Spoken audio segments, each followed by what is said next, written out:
Prova.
Check.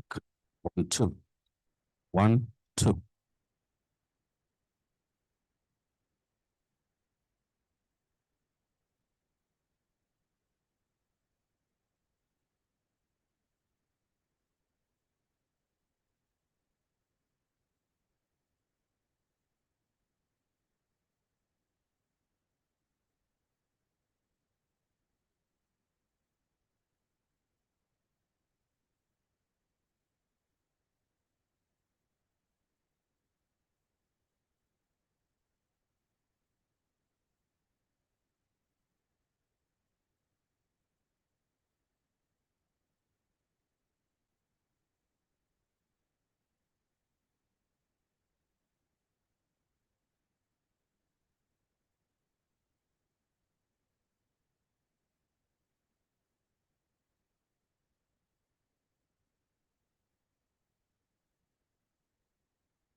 Mic check. Mic check. 11.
Mic check.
Hata pale kwa ile kona unaona ile unaona karibu na wavulana.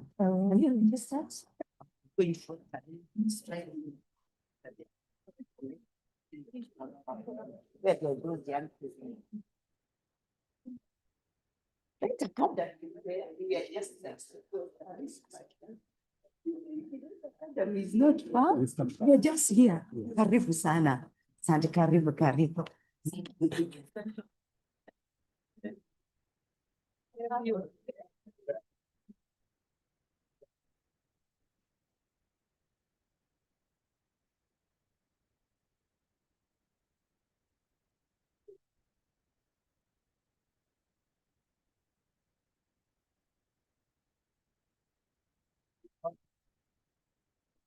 Hello.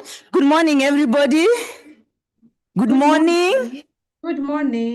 We can have the music can go a little bit lower so that we can have our day, we can start. Good morning, everybody. Good morning. Salamu alaikum. Habari zenyu. Which comes in that I can hear the voices, even I cannot hear you people. Good morning. Salamu alaikum. Alaikum Habari salam. zenyu. Alaikum wassalam. Comment allez-vous? Ça va bien. Bienvenue chez nous. Thank you very much. I would like to take up this opportunity to ask you, please move in front so that we can first feel the front part of it. And you know, the weather is not very kind to us today. So some people are still coming. Some are still on the way. So we don't want them to be coming in front of us and start disturbing us. That one we don't want. So we'd like to welcome you very much for this conference. And we thank you for taking opportunity to be with us. This is the third conference on African Academy Religion, the ambivalence of faith in Africa, power, knowledge, and gender dynamic. And I can see we really have that dynamic within us. And it's being held at Tangaza University. And it is a privilege to have you. It's quite a privilege to have you around. So I'm sure most of you have done the registration. Those that did it online, if you didn't find your name, make sure that later during break time, you find your name so that we can be sure you registered online. I'm sure we have already asked you to check to write somewhere your name, which is good. Before we start with our prayer, I will just ask you to become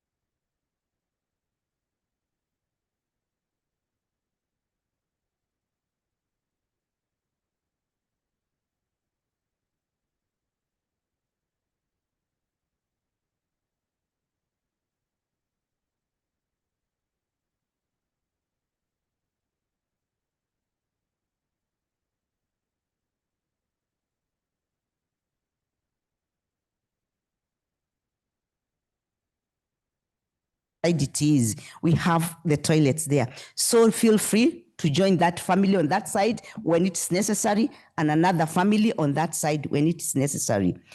And also before we start, my name is Jane Waruguru Kimathi. I'm your MC for today and I'll be with you and with other secretariat team and other people that will come in. I would like to start to invite Dr. Shomali to come here in front so that we can start our day with prayer. Dr. Shomali is the director of International Institute of Islamic Studies. So you are most welcome to be with us here. I'd also like to invite Professor Patrick Mwania, our Vice Chancellor, to come in front. I also have the privilege to invite Professor Mary Getui also to take her place here in front. Our apology for starting a few minutes late, and I said the weather is not giving us a chance. So let us just pause for a moment before I invite Dr. Shemali to start us with our morning prayer so that we can start the day invoking ourselves, calling to God to bless the day. Dr. Shemali, you are most welcome. Thank you very much.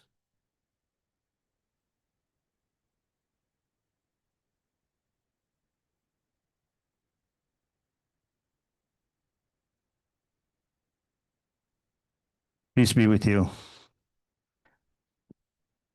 In this beautiful day, I would like to thank God for all his blessings that he has granted any human being. And I would like to just mention that thanks to God, this is the 9th year of our collaboration with Tangaza. We came here first in September 2017 with the members of Catholic Shia Dialogue. And we had in the same hall 2 half-day programs under the theme of unity of God and unity in God.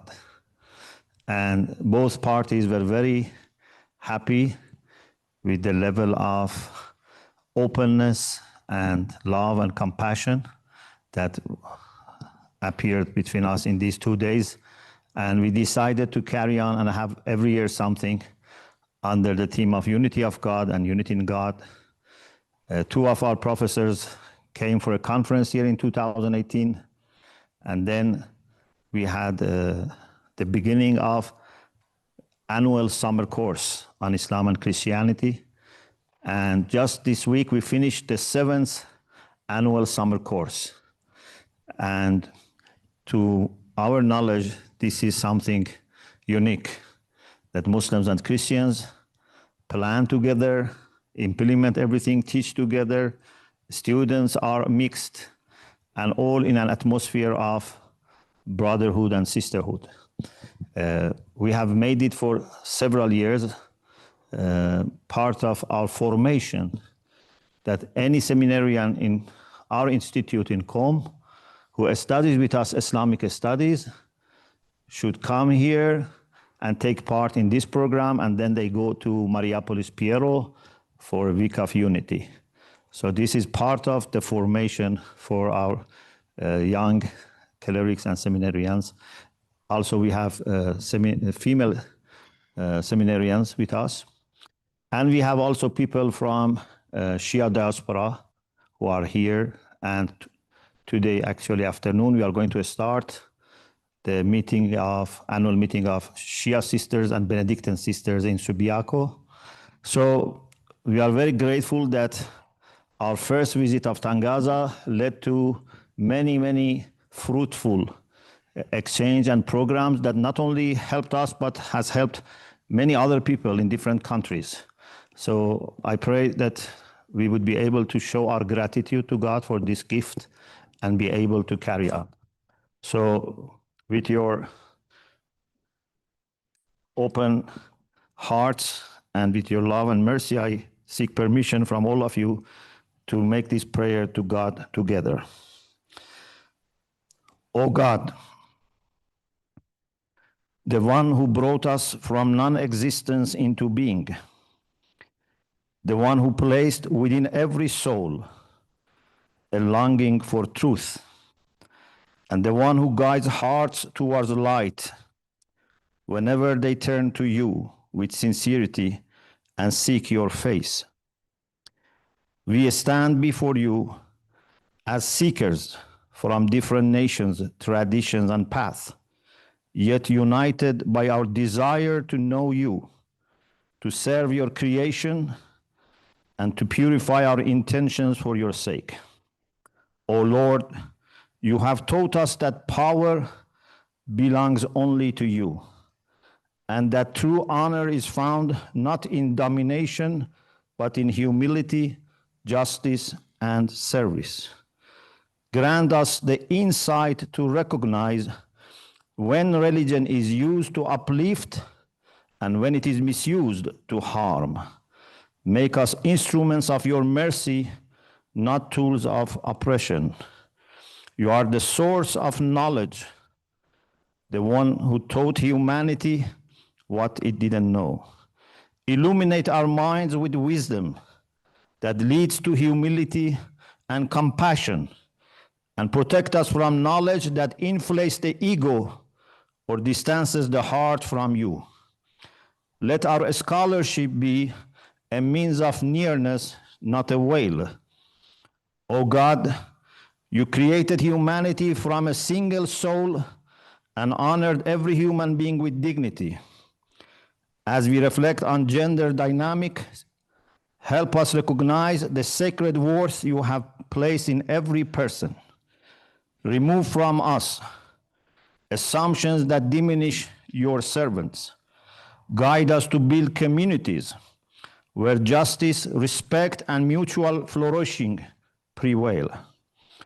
Lord of all hearts, make this gathering a space of sincerity where we listen not only with our ears, but with the inner ear of the soul. Let our dialogue soften what has become hardened, heal what has been wounded, and reveal the beauty you have placed in our diversity. O God, bless this conference, its organizers, speakers, and participants. Let every word spoken here be a step towards peace, every insight a seed of understanding, and every encounter a reminder that we journey toward you together. We ask you to make us among those who spread light wherever they walk, who seek truth wherever it appears, and who see your signs in every human being. Amen.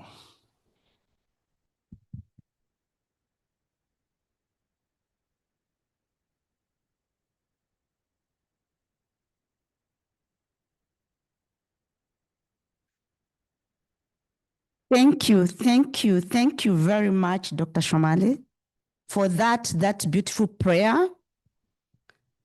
He has called to attention that all what you are doing is for peace and unity of different religions. So we thank you very much for opening us with that beautiful, beautiful prayer. And as we are gathered together today in this third conference, we would love that also understand the overview of this conference. Religion plays a fundamental role in Africa, shaping society relations, moral codes, identities, and political authorities. Although it has been often been a powerful source of empowerment and equality, it has also played a significant role in producing, legitimizing, and perpetuating multiple forms of inequality.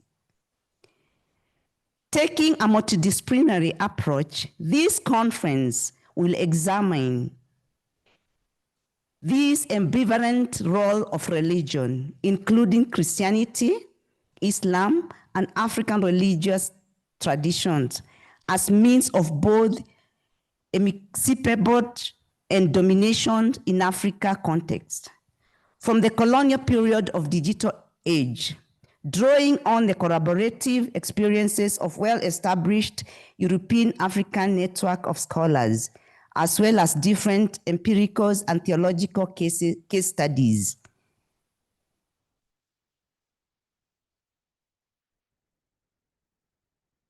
Institute discourse and practice within the structure of race, gender, slavery, colonial violence, education, and epistemic authority.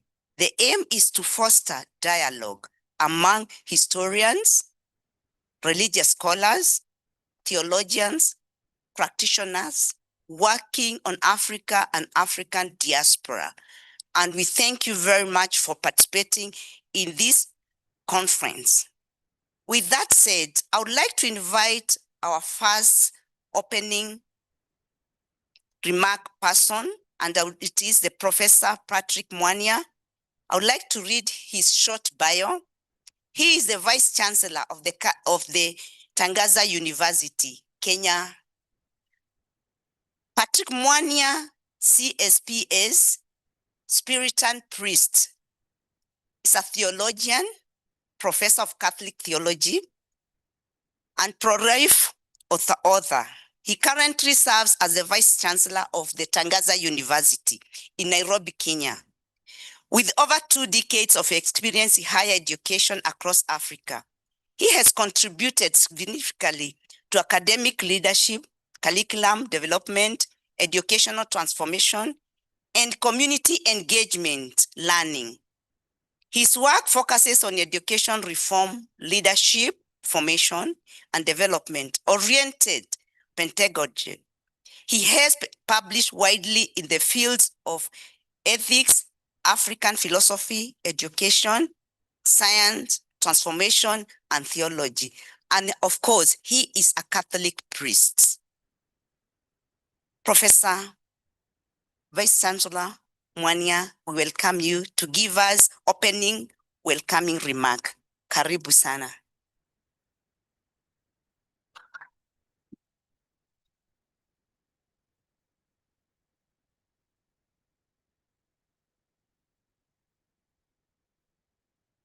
Thank you so much, Sister Jen.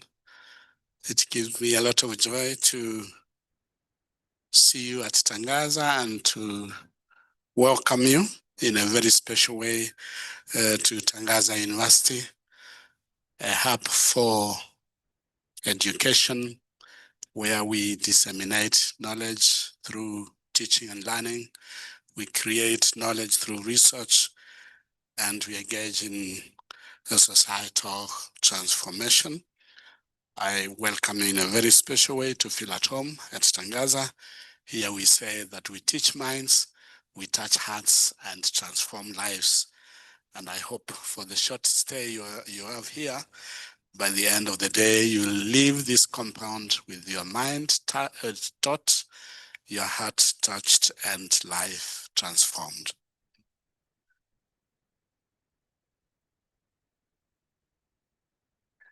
Distinguished scholars and researchers, representatives of our partner institutions, religious leaders, members of diplomatic and civil society communities, students, ladies and gentlemen, good morning. It is both a privilege and a joy to welcome you, as I said, to Tangaza University for this important international conference on the ambivalence of faith in Africa, power, knowledge, and gender dynamics.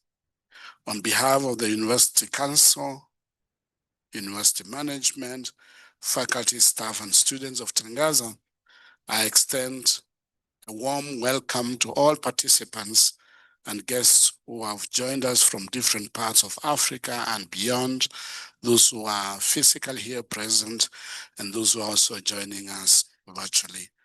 I wish to express our sincere gratitude to our collaborating institutions, including Fondazione per la Scienza Religiosa Fshire, Vyriad, International Institute of Islamic Studies in Iran, and we thank you for your collaboration over the years.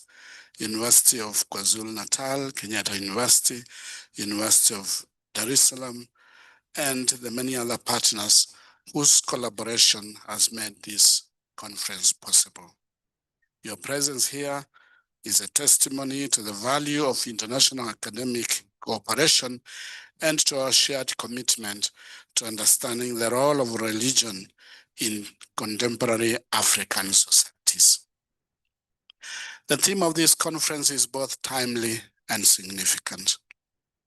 few realities have shaped the African continent as profoundly as faith. Across our societies, faith has been a source of hope, resilience, moral formation, social cohesion, education, healthcare, peace building, and human development. Religious communities have nurtured values, inspired movements of justice, and provided meaning in times of uncertainty and suffering.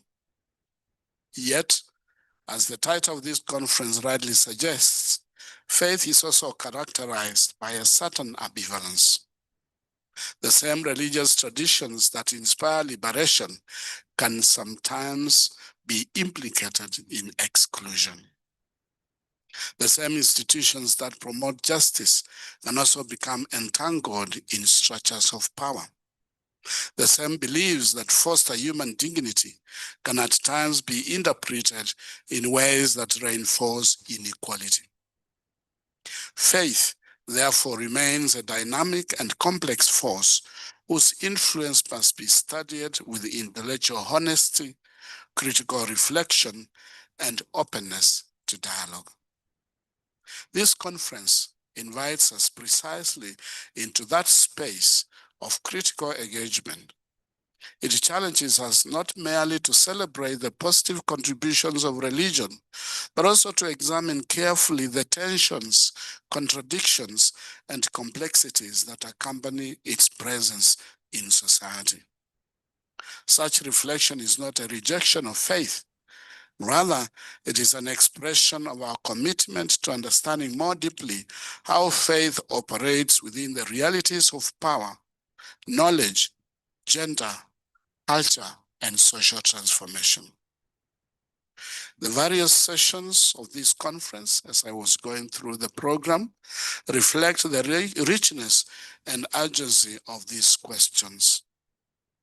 The discussion on religion, knowledge production, and epistemic power dynamics challenges us to ask fundamental questions about how knowledge is produced and whose voices are recognized as authoritative. For many years, African perspectives and indigenous forms of knowing have often occupied the margins of global intellectual discourse. Today, scholars are increasingly called to examine how religious traditions contribute to the creation, transmission, and the legitimization of knowledge. These conversations encourage us to reflect critically on questions of representation, intellectual justice, and the decolonization of knowledge, while at the same time fostering genuine dialogue among diverse epistemological traditions. The sessions on religion and gender dynamics in this conference invites us to engage one of the most important conversations of our time. Across Africa, and you'll agree with me, religion continues to shape understandings of identity, family, leadership and social roles, and human relationships. Religious communities have empowered countless women and men to become agents of social transformation. At the same time, they have also generated important debates concerning participation, equality, leadership, inclusion, and justice. These discussions require both scholarly rigor and pastoral sensitivity as we seek pathways towards greater human flourishing and dignity for all. And the theme of religion and power dynamics reminds us that the religion and power have never been entirely separated realities, or rather separate realities. Religious institutions and leaders often exercise significant influence within political, social, and cultural spheres. Throughout African history, faith communities have played indispensable roles in advocating for justice, defending human rights, mediating conflicts, and accompanying communities in times of crisis. Yet, Religion itself is not immune from the temptations and challenges associated with power. Understanding these dynamics is essential if religious institutions are to continue serving as credible agents of peace, reconciliation, and social transformation. And the final session on religion and social cultural dynamics recognizes that faith is deeply woven into the fabric of African life itself.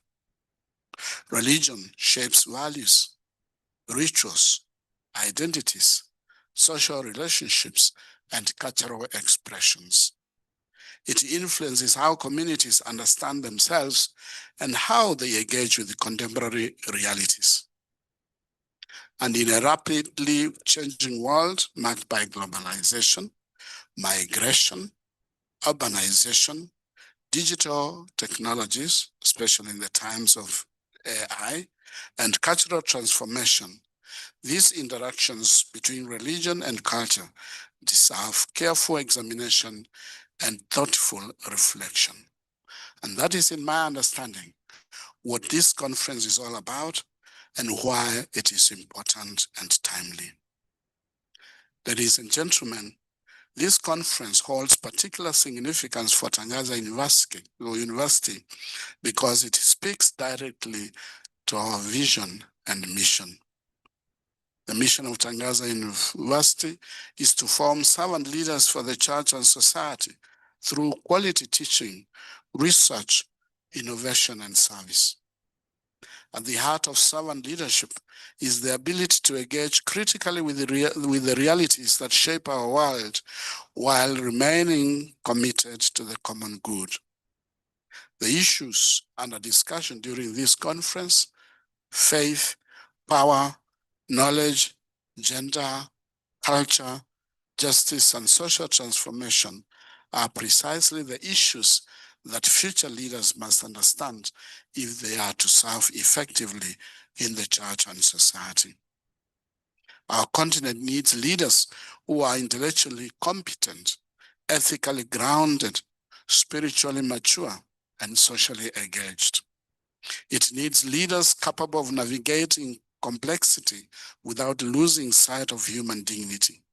It needs leaders who can foster dialogue across differences, challenge injustices where it exists, and build communities characterized by solidarity and hope. Through conferences such as this one, we contribute to the formation of such servant leaders. This gathering also reflects our vision of becoming a center of excellence in academic scholarship, research, and community engagement in a dynamically changing world. It promotes academic excellence by bringing together distinguished scholars, researchers, practitioners, and students from diverse disciplines and contexts to engage in rigorous intellectual exchange. I appreciate the presence of Professor Maura, Philomena, and Professor Getui, and their contribution in this conference and in this regard. It advances research excellence by encouraging new investigations into some of the most pressing questions facing African societies today. Universities fulfill their mission not only by preserving knowledge, but also by generating new knowledge capable of addressing contemporary challenges. This conference strengthens community engagement by ensuring that our scholarly work remains connected to the lived realities of individuals and communities. The themes explored in this conference are not merely theoretical concerns. They touch the lives of families, churches, educational institutions, policymakers, and communities throughout Africa. By engaging these issues, we affirm that scholarship must ultimately serve society and contribute to the promotion of justice, peace, and human flourishing. Indeed, the phrase "in a dynamically changing world" is especially relevant. Africa today is experiencing profound transformations in policies, economics, technology, culture, and religion. New opportunities emerge alongside new challenges. And as institutions of higher learning, we are called not merely to react to these changes, but to understand them, interpret them, and help shape them responsibly. This requires serious scholarship, meaningful dialogue, and a commitment to truth. Pope Francis frequently reminded universities that they are called to become laboratories of dialogue and hope. Pope Leo XIV has recently been emphasizing the same. In a world often marked by polarization, misunderstanding, and fragmentation, academic institutions have the responsibility of creating spaces where differences can be engaged respectfully and where knowledge serves the cause of human dignity and the common good. It is my hope, therefore, that this conference will be such a space where diverse perspectives encounter one another in mutual respect, where difficult questions are explored with courage and intellectual honesty, where new partnerships are formed, and where innovative ideas emerge that will contribute to the future of Africa and the global academic community. Before concluding, I wish to express my heartfelt appreciation to the organizing committee, our partner institutions, sponsors, keynote speakers, moderators, presenters, and all participants whose dedication and commitment have made this conference possible. Academic gatherings of this nature require immense efforts, collaboration, and vision, and we are deeply grateful to all who have contributed to its success. As we begin our reflection and dialogue, may our discussions be insightful, our exchanges enriching, and our collaboration fruitful. May this conference deepen our understanding of the complex role of faith in Africa and inspire new pathways towards justice, inclusion, knowledge creation, and social transformation. And with these few words, I warmly welcome you to Tangaza University and wish you a successful and enriching conference. Thank you for your presence, and may God bless our deliberations.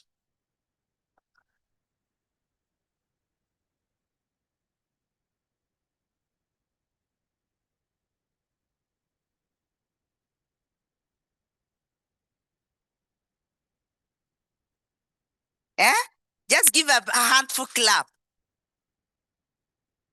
Thank you very much, Professor Mwanya, our Vice Chancellor, Tangaza University College, Tangaza University. I'll go for confession for saying college, no worry. And thank you very much for encouraging us. And he has called us to say that this gathering is bringing us unity together, and it's academic and also for the practitioners. And we pray that we continue listening to each other as we continue during the course of the day. Thank you, and also for availing yourself. I would like also now to invite the keynote speaker for our day today, Professor Mary Getui. Professor Mary Getui, within her short bio, she has done a lot within the country and all over the world. She comes from the Catholic University at present. She's a professor in Department of Religious Studies at the Catholic University, where she has also held the position of the Director, Quality Assurance previously. She was based at Kenyatta University, KU, where she served in various capacities: Chairperson, Department of Philosophy and Religious Studies, Director, Board of Undergraduate Studies, and Dean, School of Humanity and Social Sciences. In both Queer and KU, Professor Mary Getui has acted as Deputy Vice Chancellor, Academics. She has published widely on religion, education, culture, family, gender, peace and health, Currently, research interests are on the interface between religion, contemporary issues.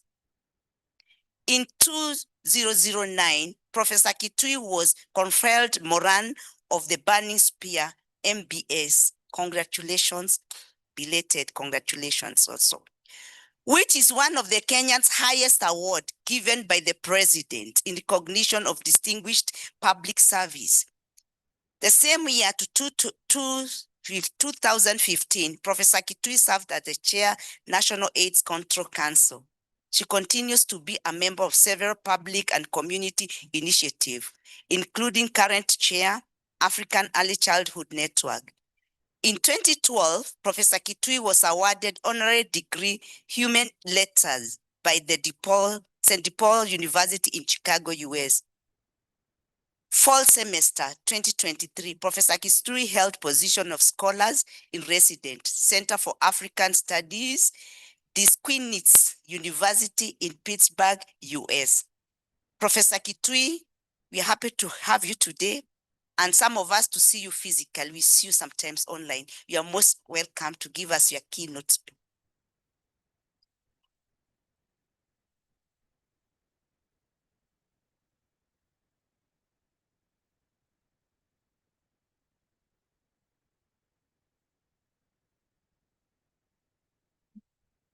Good morning. How are you today? Can you affirm your neighbor in one way or another? Because we are all wonderfully and beautifully made by God. Just affirm your neighbor one way or another. You're the one who is sitting next to them, so see what you can tell them that boosts their spirit this morning.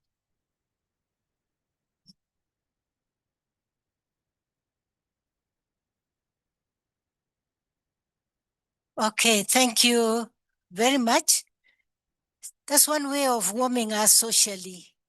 It's a rather chilly morning, but we thank God that we are alive. I'm truly grateful, Father Innocent and your team, for the welcome and invitation to be here. And thank you very much for the prayer and Vice Chancellor. One would think that you saw my paper, but we didn't meet. So I think when you see emphasis, it is how heavy or how important an issue is. And all those that have worked behind the scenes, the various partners that have made it possible for us to be here.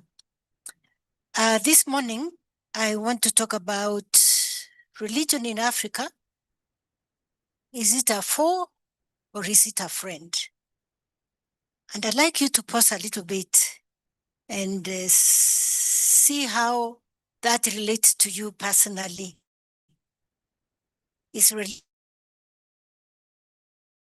religion a friend or is it an enemy, a foe? We're going to just share a few thoughts on the theme. We're going to look at ambivalence. What does it mean in relation to what we are doing here today? Then we look at the faces and faces of faith in Africa. Then we look at power. We look at knowledge. We look at gender dynamics. Then we look at other ambivalent faith-related issues in Africa. Ambivalence is the psychological state of experiencing simultaneously conflicting feelings, beliefs, or reactions towards a person, an object, or a situation. It also means holding both negative and positive attitudes at the same time, and often this leads to uncertainty or indecisiveness. And I want to say that ambivalence is a human reality, and faith makes it even more complex. Because when we are talking about faith, we are talking about allegiance to a higher being. And it's Augustine who said our hearts are restless until they find peace or rest in you. So if you find yourself in an ambivalent situation, I think it's part of human reality. And then because we are of the theme that we are handling, then we will remember that there's allegiance we have to a higher being than ourselves.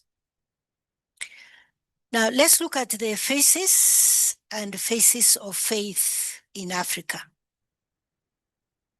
The first one is African traditional religion or religions, because there is controversy whether we should say religion or religions, but this is a reality in our experience on the continent.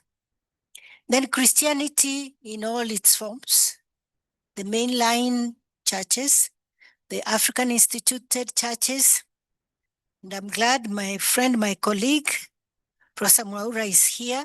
She has done a lot of work on African instituted churches. And then the ministries. I saw Dr. Samita walk in.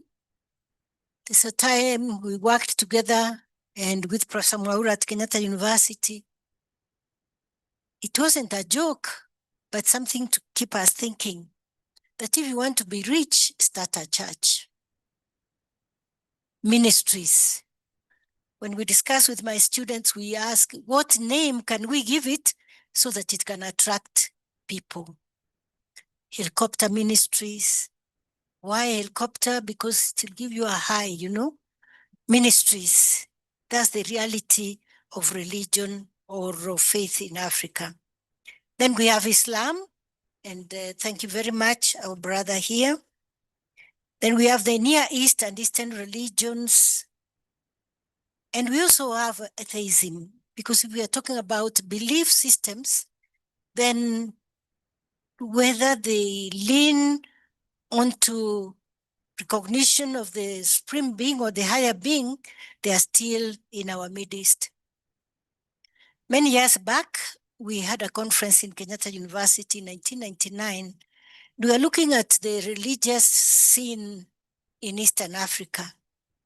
And a whole volume was produced analyzing the reality of religion in Eastern Africa, and which can apply across the continent. And the reason I used faces and faces is because there is transformation that goes on. African traditional religion, the belief and the practice is not the same all through. Indeed, we can see Christianity in itself has got all these faces as well.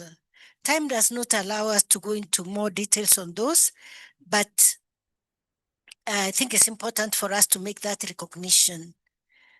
And then I want to pose a question. What is the distinction between faith and religion? Is there a difference? And later, we are also going to ask, what about spirituality? Are they the same? And then what does syncretism and religious tourism imply? Because in Africa, we have been labeled as practicing syncretism and religious tourism. Today, I'm a Seventh-day Adventist. Then tomorrow, I turn to my African traditional religion. And I'm also curious about what is going on in Islam. So what does this say about us? Does it mean that there's a deep search in ourselves? And when we have this syncretism and the tourism, then perhaps we need to neutralize this ambivalence. And the question I'm asking, and here we are at an institution run by the Catholic Church, is inculturation a message that the root or the foundation is African culture and African religion? The central part, we may be practicing these other faith traditions, but the emphasis we are having on inculturation now, could it be that We can be professing these other faiths, but bottom line is that we owe allegiance to our culture and our roots. Let's look at power. We talk about power, it spells the image or images of big control of resources. And for those of us from Kenya, it means serikali, government.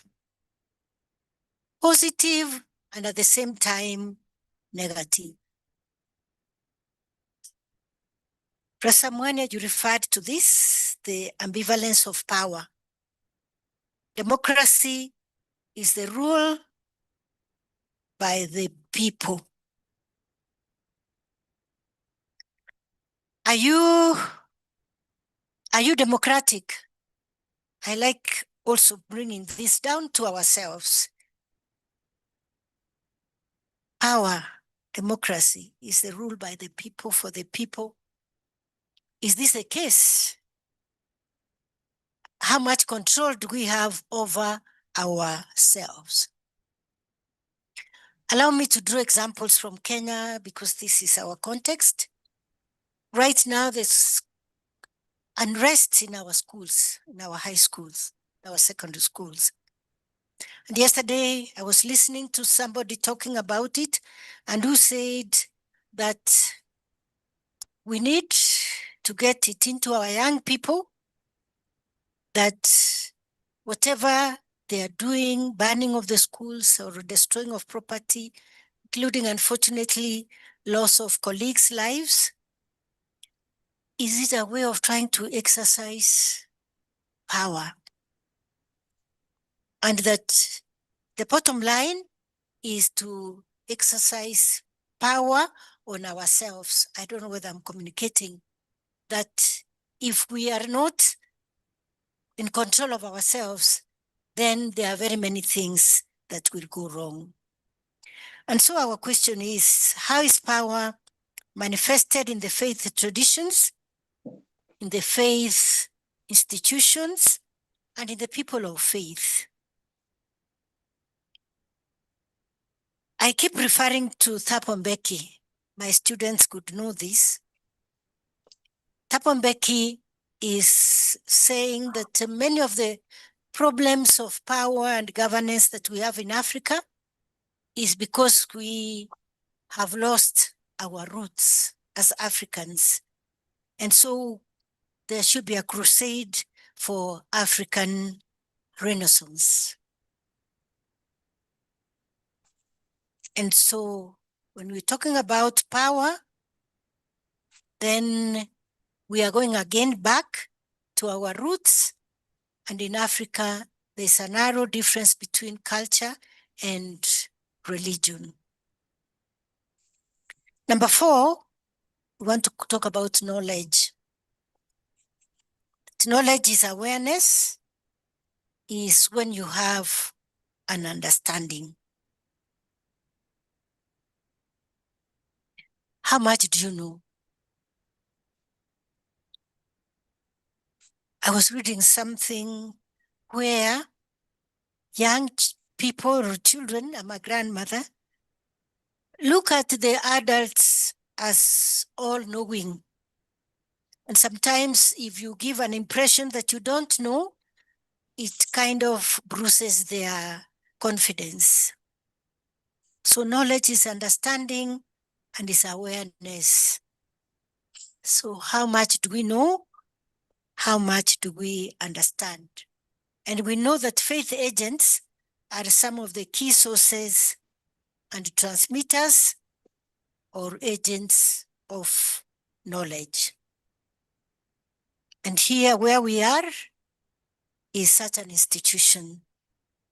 And the Vice Chancellor talked about those 3 pillars of a university: teaching, learning, community service. But some critical questions arise, including what is knowledge? How is it transmitted and for what purpose? our teacher, Professor Mwaura, Samita, Professor Mugambi, almost in every presentation he makes, he raises this question: what is the distinction between being learned, being educated, and being schooled? Again, personally, are you schooled? Are you educated? Or are you learned? My mother could see those who have gone to school. You have a certificate, you have a paper, and probably you have a title. And she would say, it looks like this really does not make a person. Look at our elder here in the village. They seem like they are doing better. They seem to have values. So I'm challenging ourselves, African Academy of Religions. Are we assisting? Are we mentoring for being learned, for being educated, or for being schooled? Then what are the challenges of knowledge being acted upon or being practiced? What we know, do we practice it? And thank you. The two speakers before me have already talked about issues of peace on our continent. We know many things, but do we practice them? For the innocent, we are doing so many things together. We know these things, but then when we do our researches, there is a question whether, how come that which we know, we do not practice it? Then how does indoctrination gain precedence or credibility for that matter? Towards our end, we're going to ask, what is it that pushes our people to cults? And it doesn't matter their level of being schooled. I don't know whether to say being educated, but their level of being schooled. Then what are the challenges of AI? Again, it was mentioned earlier, for faith and for faith in Africa. And more importantly, for personhood. There's fear that AI is going to kill us. It's going to kill us.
If religion should be playing a positive role in the society, then why do we have these conflicts?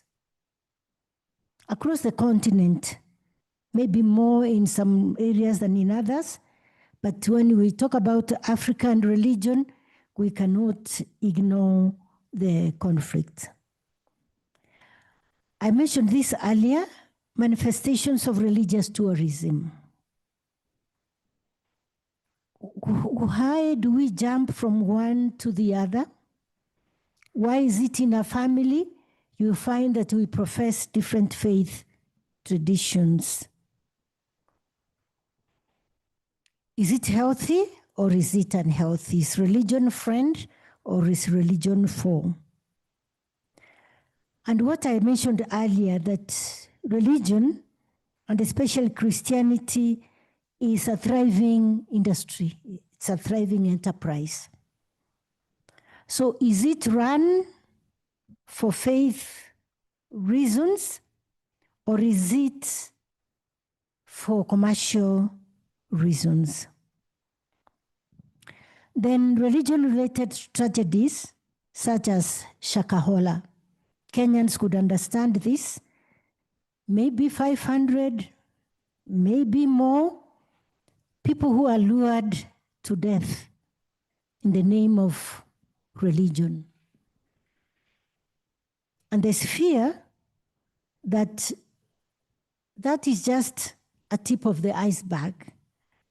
There's a lot that is going on, and that's where an issue I raised earlier comes in again, indoctrination. The other one is whether allegiance to a higher being is friendship or is it escapism?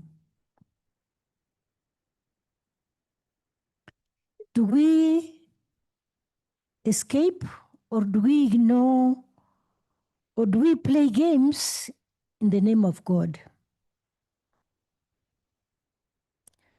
Many years back, I think it was 1984, there was a book, In God's Name.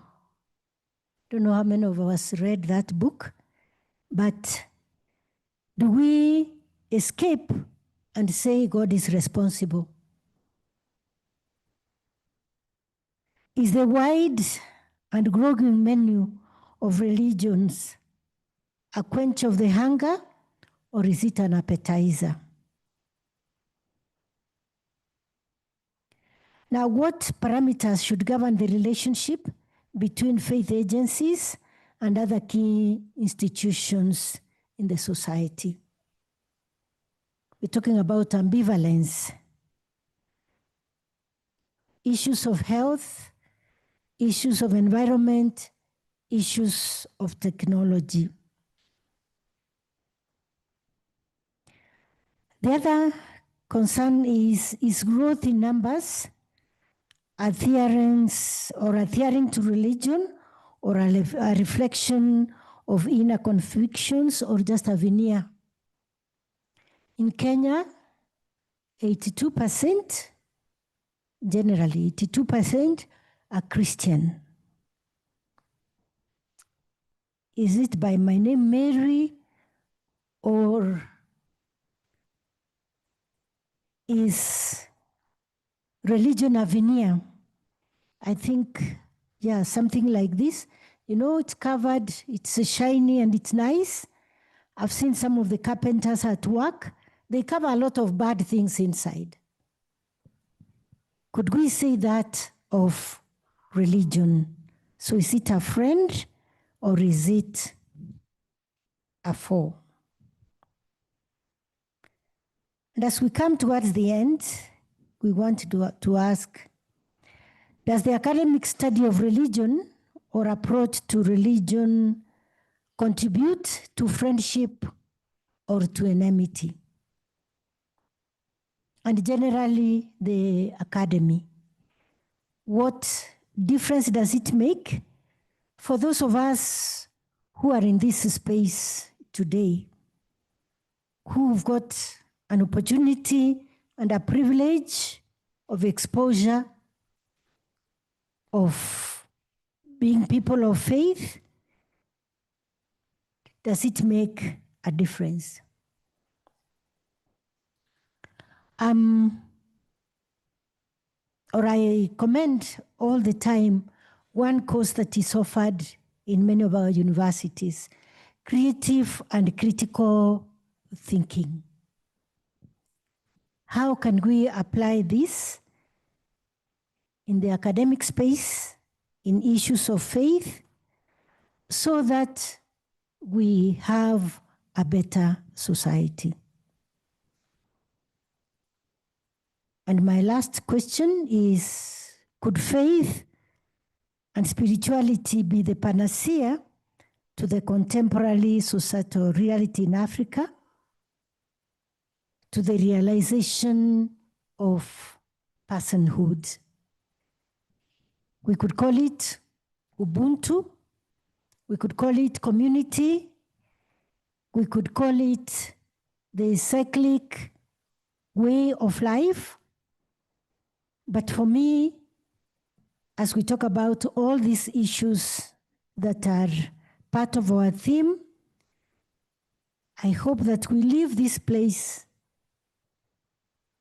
being challenged and being shaped on the issue of personhood, of ourselves and contributing to the personhood of others. Thank you very much for your attention.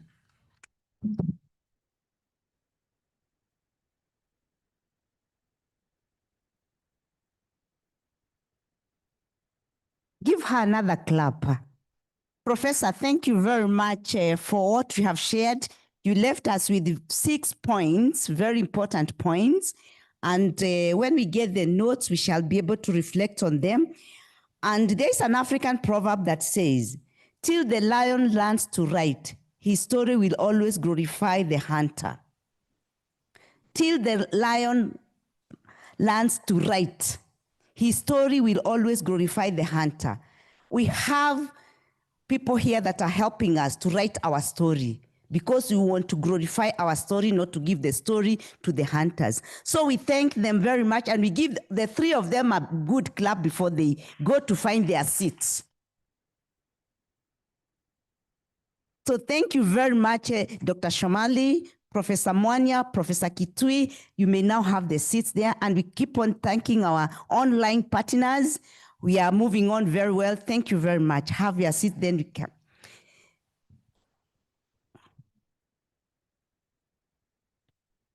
Thank you very much for all you have shared. Now, I would like also to have finished the key element of our first morning, but we are coming to the first session of our conference. And our first session of our conference is going to be led by and chaired by Professor Philomena Njeri Mwaura. And Professor Philomena Njeri Mwaura, we'd like to welcome you to sit in front, and we are very privileged to have you.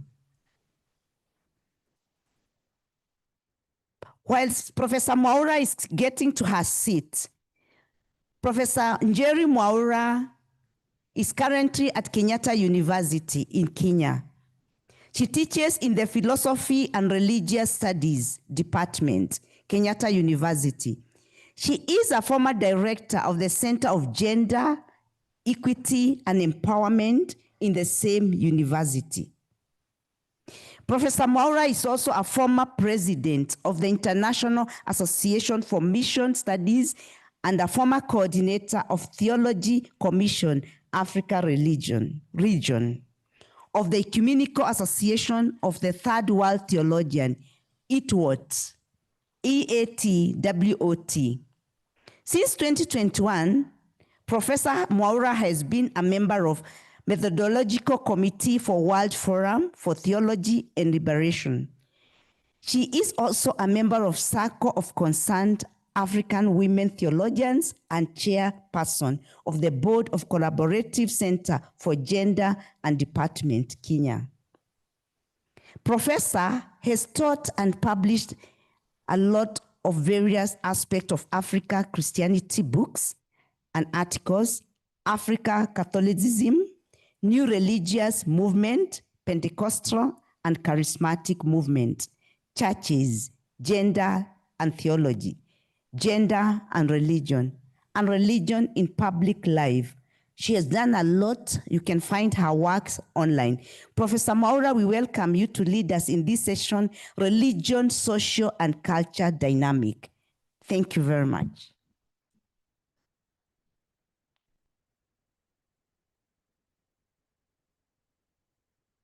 Thank you very much, Sister Jane. And thank you very much, everyone, for being in this conference and also about to listen to an online presentation of 3 members of the Myriad team, that is the virtual exchanges in Euro-African religious dialogue. Yeah, so we have 3 people from 3 scholars, renowned scholars from, one is Professor Ilaria from Fushire, the Foundation for the Study of Religious Sciences in Bologna, Italy.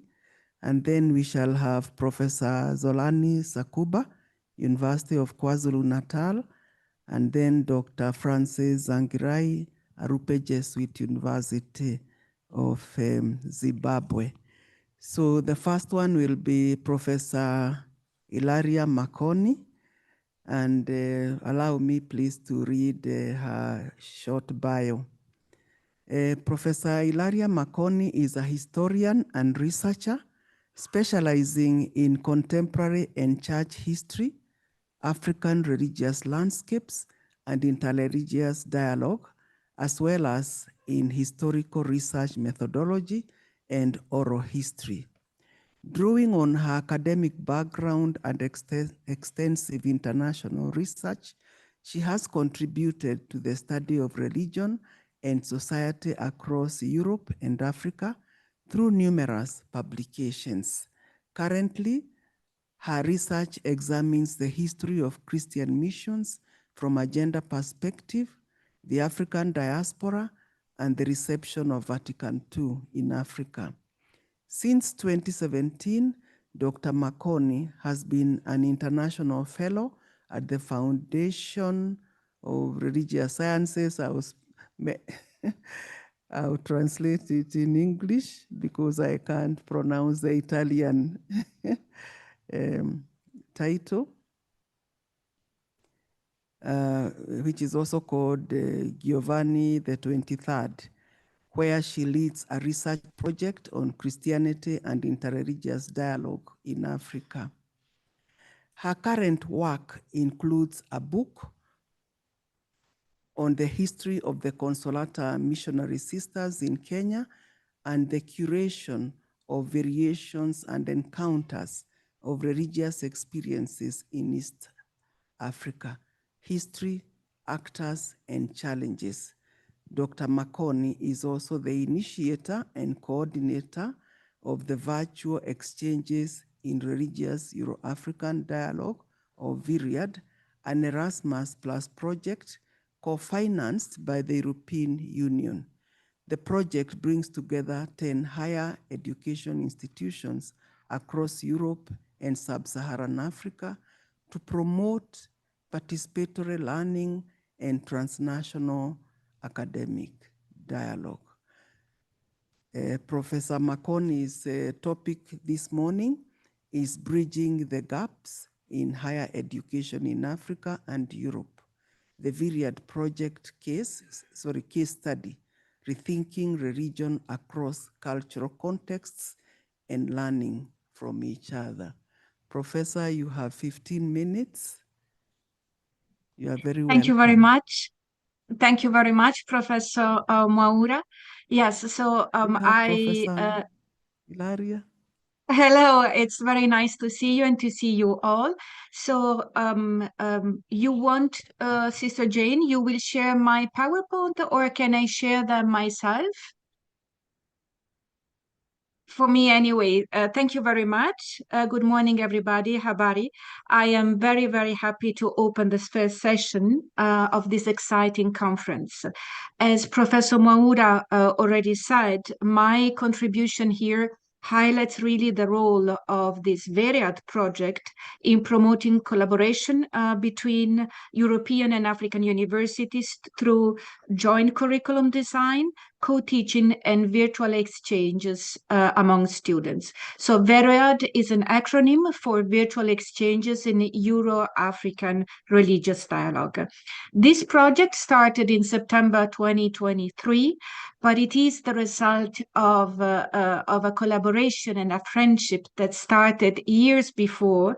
And first of all, with the colleagues of Tangaza University, I'm deeply thankful to the Institute of Interreligious Dialogue and especially to Father Innocent for that. So thank you very much. If you can go please to the second slide. Can you move this? Thank you. So what is VIRIAD? VIRIAD, as already explained, is an academic exchange program between European and African universities, which is co-financed by the European Union within the frame of Erasmus+. The aim is really to promote intercultural and interreligious understanding engaging the youth in a transnational virtual dialogue and interactive exchange about religion. So our goal, ultimate goal, was really to create a classroom without walls. It's much more than just an online learning platform because its focus is on student-centered activities co-designed by the different partners of this consortium, and these activities are designed to address really specific needs emerging from the context in which the partners operates. Next slide, please. So now, what are the cornerstones of Veread? As I already said, we have a specific pedagogical strategies which is based on interculturality and exchange. So our aim is to make use of the fantastic differences we have from a religious cultural point of view, and to connect students, and through these actually differences.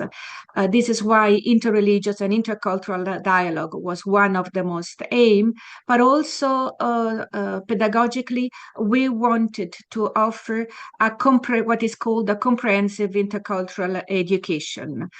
So not just to address the cognitive part of the education, but also the emotional part and the interreligious part of education.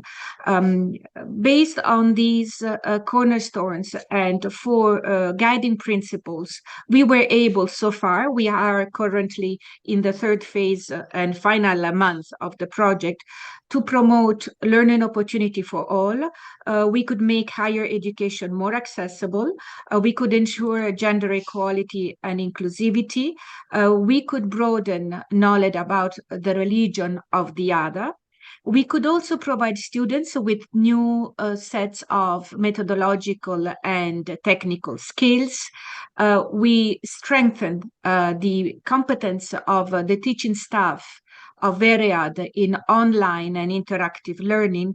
And last but not least, obviously, we also encourage collaboration between African and European universities. So please, next slide. Veread wouldn't have been possible without the help and obviously the contribution of all the partners of this consortium. We have 10 partners, 6 from Sub-Saharan Africa and 4 from EU member states. You see Tangaza University from Kenya, Kenyatta University from Kenya, the University of Dar es Salaam from Tanzania, University of KwaZulu-Natal from South Africa, Makerere University from Uganda, and the University, Rupert Jesuit University from Zimbabwe. Among the European partners, the Foundation for Religious Studies I represent here, then the Catholic Institute of the Mediterranean Sea, based in France, the Theological University of Apeldoorn in the Netherlands, and the University of Modena and Reggio Emilia in Italy. So as you see, a pretty diverse consortium, and this diversity is really the strength of this project, because thanks to this diversity, we could implement in all the courses and modules we proposed a multidisciplinary and comparative methodological approach to the study of religion, and integrate also a different pedagogical traditions. So please, next slide. Now, before I go into the results, tangible results of this project, I've been asked many times why we wanted to start a project focusing on religion, and why on religion in Africa. First of all, because unfortunately, we see that many of the conflicts and challenges the world is facing today are caused by the abuse, by the manipulation of religious principles, but also by their distortion. So we strongly believe that one of the strongest countermeasures against intolerance, religious manipulation and radicalization is to increase knowledge about religion, and also to promote a new way of thinking and studying the relation between religion and society. So actually one of the greatest historians of religion, Philip Jenkins, say that today in our century, 21st centuries, the most revolutionary changes we are experiencing are religious changes. So as we cannot overlook religious changes, we also have to pay more attention to the continent they are coming from. And this is why the focus on Africa. As a matter of fact, Africa, with its multicultural and multi-religious environment in the future, will deeply affect the world religious composition as well as its religious expression. Already in 2016, about 30% of the global number of Muslim population was coming from Africa. And in 2030, Africa will have definitely more Catholics than Europe. So we cannot deny that religious differences has often opened the door for conflicts in Africa, but Africa also offers plenty of lessons and experiences that can be used as a guide for peaceful interreligious and intercultural coexistence. And last but not least, we have seen, working together with our African colleague, that thanks to the inputs coming from the African scholars and academia, we have definitely broadened and deepened actually the understanding of religion among all of us scholars, but also our students. So please, the next slide. Now, I said at the beginning that Veread, in promoting intercultural and interreligious dialogue on the academic level, also wanted to promote a new way to research and study religion. So why? And I speak here as an historian, because the categories and the theory we follow in the academia, especially in the West and in Europe, are so the theory and definitions about religion, religious belief, they were developed during a time in the mid 19th century where colonialism was at its peak. So you can understand that many of the concepts we use today are very much biased by racism and by this construction of the other.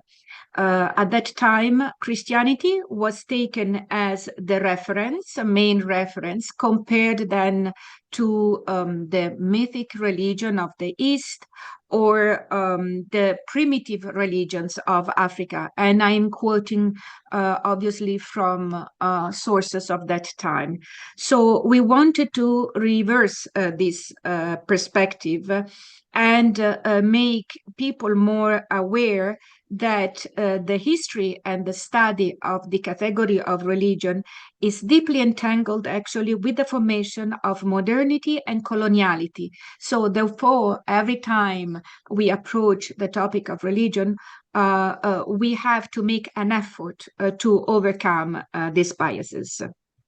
And some of the main, the biggest biases of myth that exist in the academia in the West, as the historian, actually she's a feminist theologian and historian, Kwok Puilan points out, are mainly four.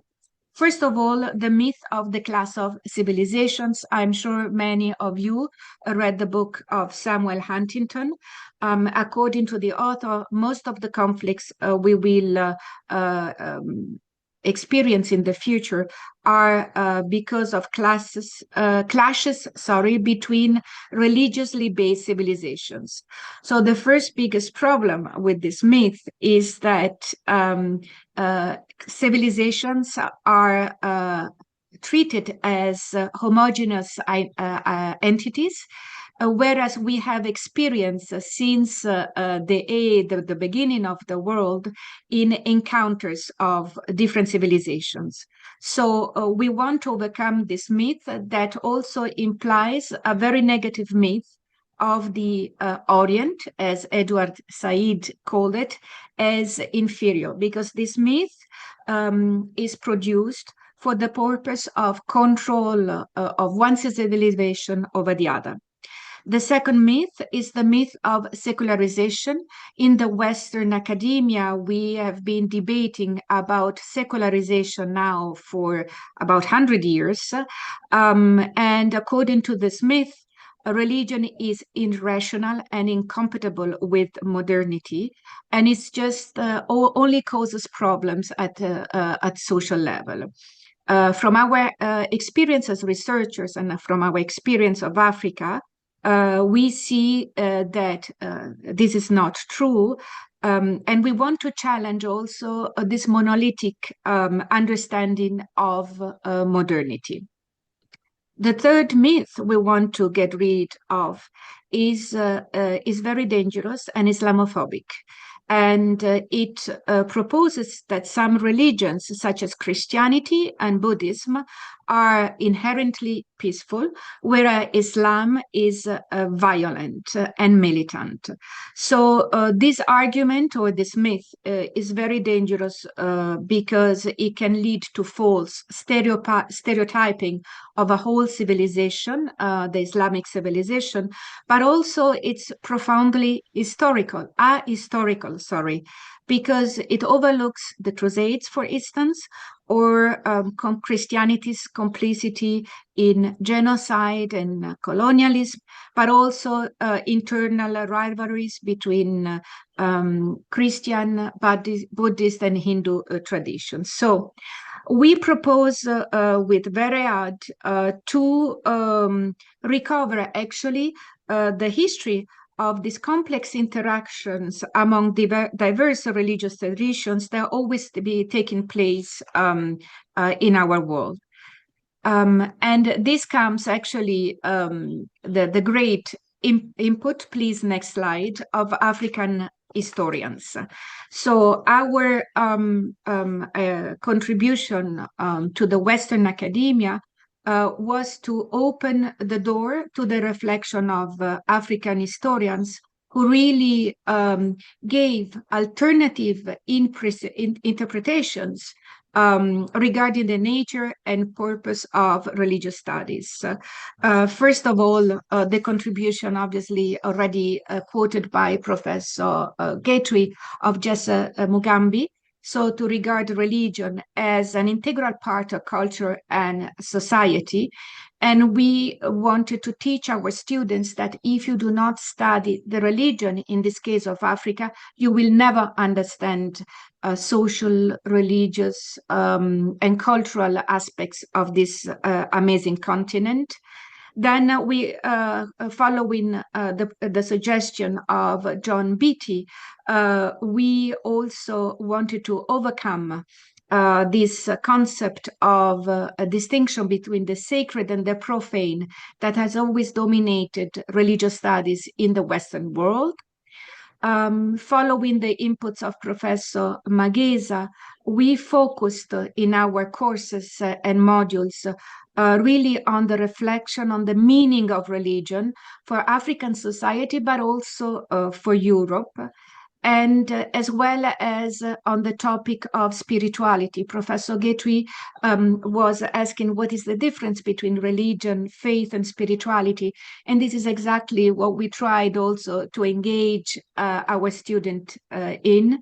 And finally, we wanted to have an ecumenical approach to the study of religion, without, putting monotheistic religion on the first place and African religion on the second place. So we wanted to really open the door for our European student to the world of African religion.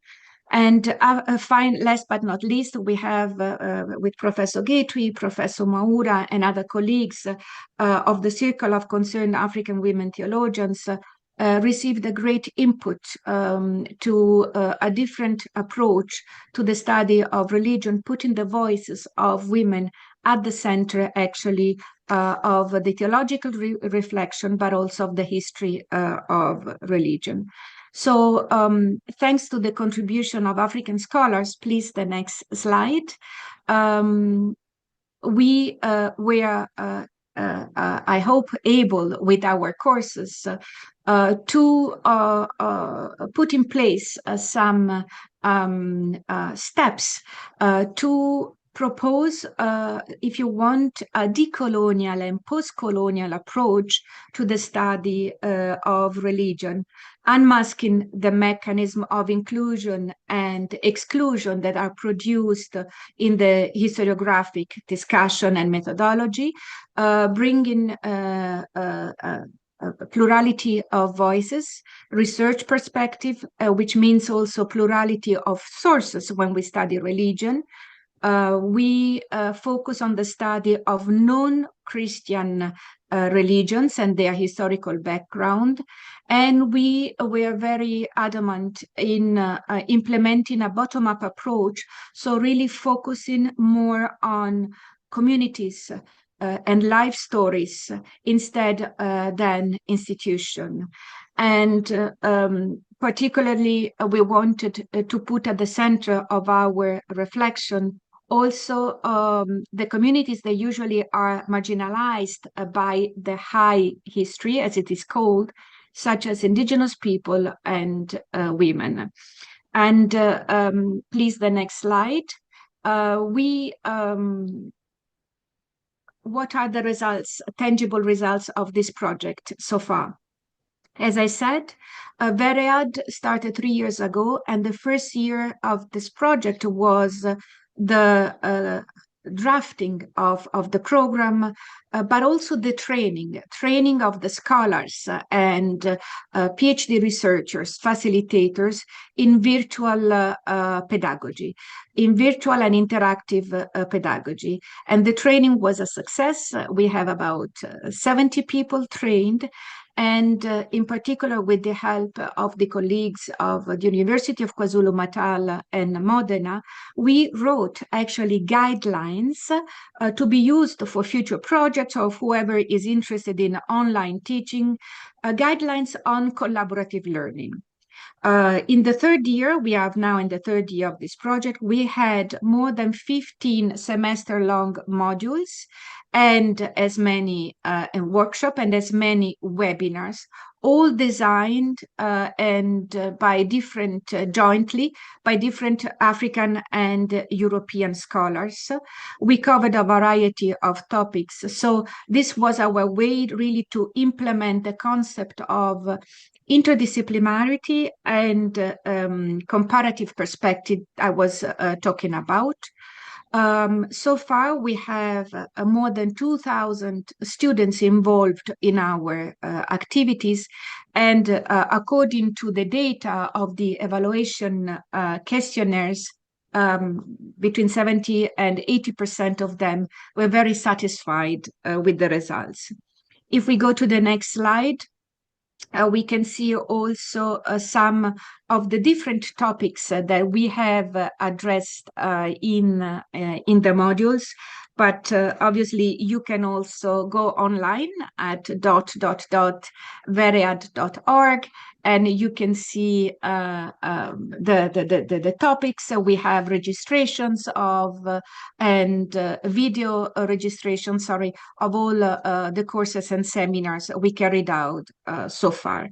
So I would like now to come to the conclusion of my very short presentation. I don't want to steal time from the other presenters, so please the next slide. I would like to conclude by saying that Veread is not an endpoint, but it is the foundation for future and broader collaborations.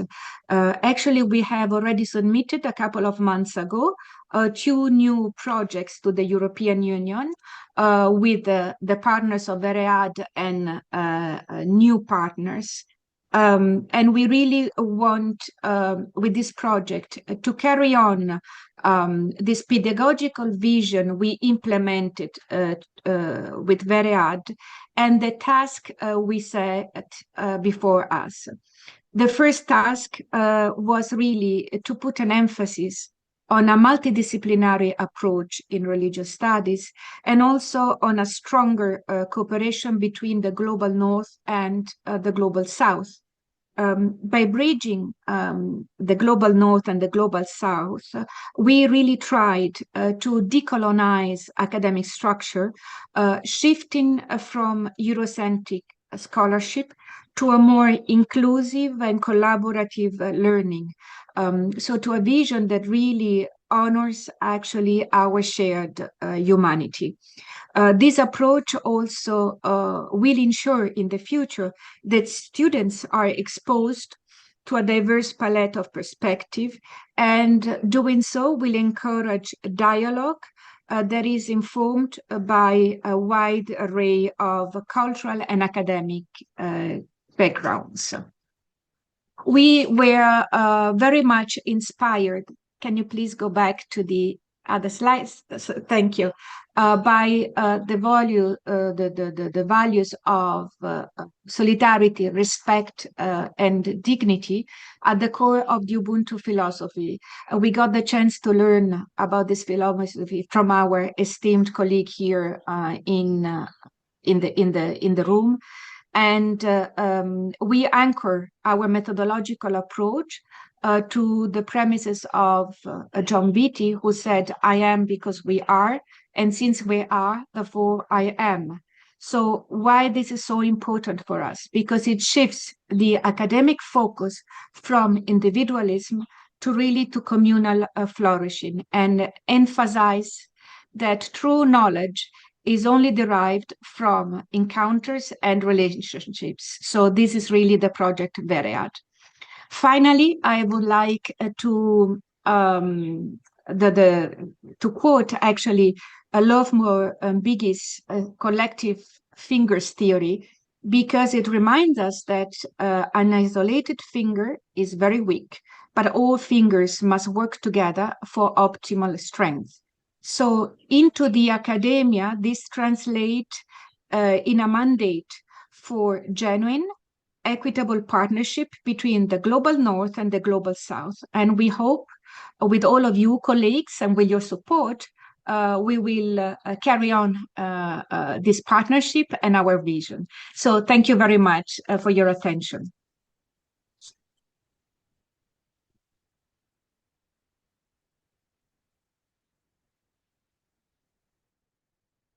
Let's give her a better clap, please.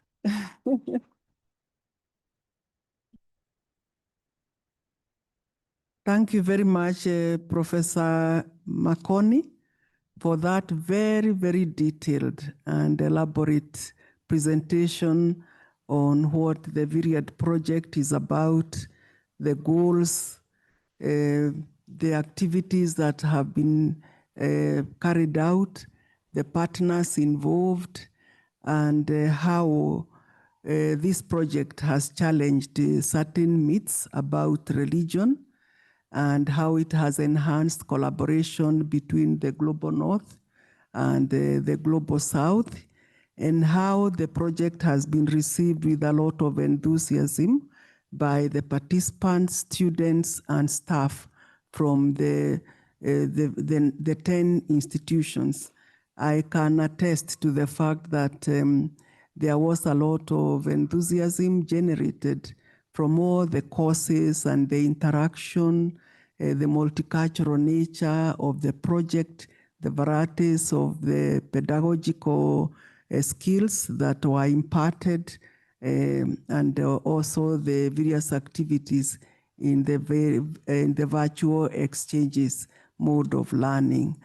So we really, really appreciate your leadership of this project and also your presentation.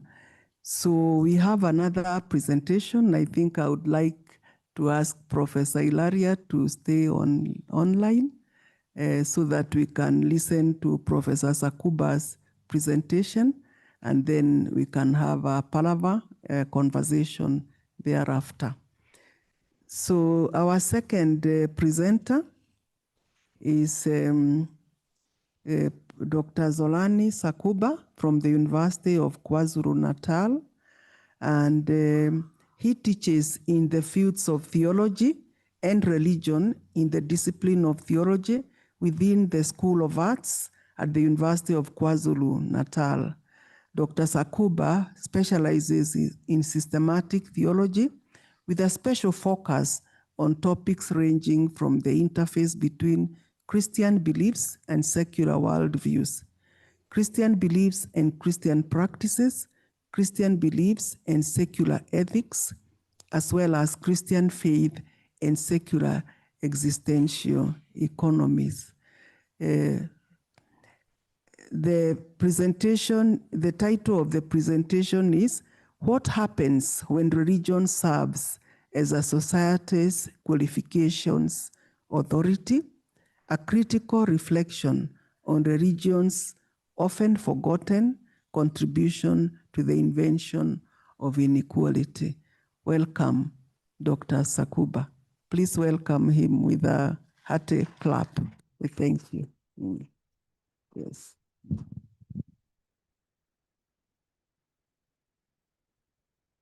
Good afternoon, colleagues. Am I audible enough? Yes. Thank you so much. Also, is my presentation appearing on your screens?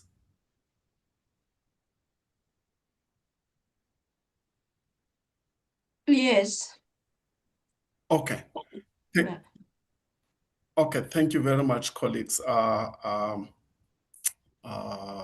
Okay, let me see. Okay, I am scrolling down on my machine. Is the scrolling down taking place on your side, colleagues? Yes. Yes, of course. Okay, I just wanted to make sure. Okay, thank you, colleagues, and thank you for availing this platform. It is really an honor to be part of this occasion. I would like to thank the organizers who have been working very hard and tirelessly to make sure that this is a success.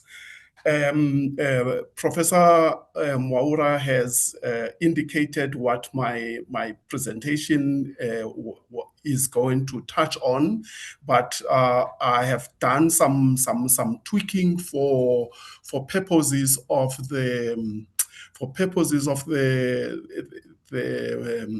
concept, which is reflecting on the program, which is religion and socio-cultural dynamics. And to do this, colleagues, what I have chosen to do is to look at, I want to bring together the social component of this theme together with the cultural component of this theme, and then merge that together with religion. So I have chosen to title this specific presentation From Social Communities as Faith Communities to Faith Communities as Cultural Communities. an introduction on some points for consideration. So what I want to do here, colleagues, is to look at how social communities become faith communities and how faith communities become cultural communities. And to do this, I want to follow a number of questions which I will try to answer as I go ahead with my presentation.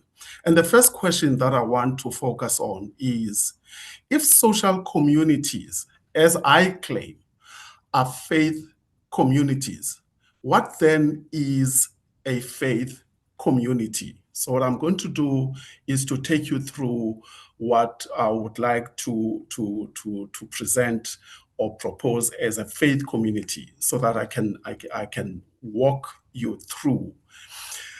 First, I submit that a faith community is a believing community, and therefore a faith community is a community of believers. What do I mean by this? A faith community derives its beliefs, which subsequently form part of the key constituents of its belief systems. It derives it either from its own reconstructed account of the past or from whatever reconstruction of the past it chooses to adopt. A faith community's reconstruction, or how a community reconstructs its past, is very fundamental. What makes it fundamental is that this reconstruction subsequently serves as a source of this community's unique mythical historical narrative. So the first point that claim that I'm making here is that faith communities operate on the basis of mythical historical narratives, which are built or constructed from a community's reconstruction of the past, or whatever reconstruction of the past a community chooses to adopt. From its unique mythical historical narrative, a community subsequently derives its foundational ontological framework. What I mean here is that from its mythical historical narrative, a community builds up its ontological framework, or it builds up its theories of what exists versus what does not exist. So I'm referring to an ontological framework here as an assortment of various theories of existence which a given society broadly endorses. So before I move on from this screen, I would like you to draw your attention to the title of this slide, which is "A Community is a Believing Community."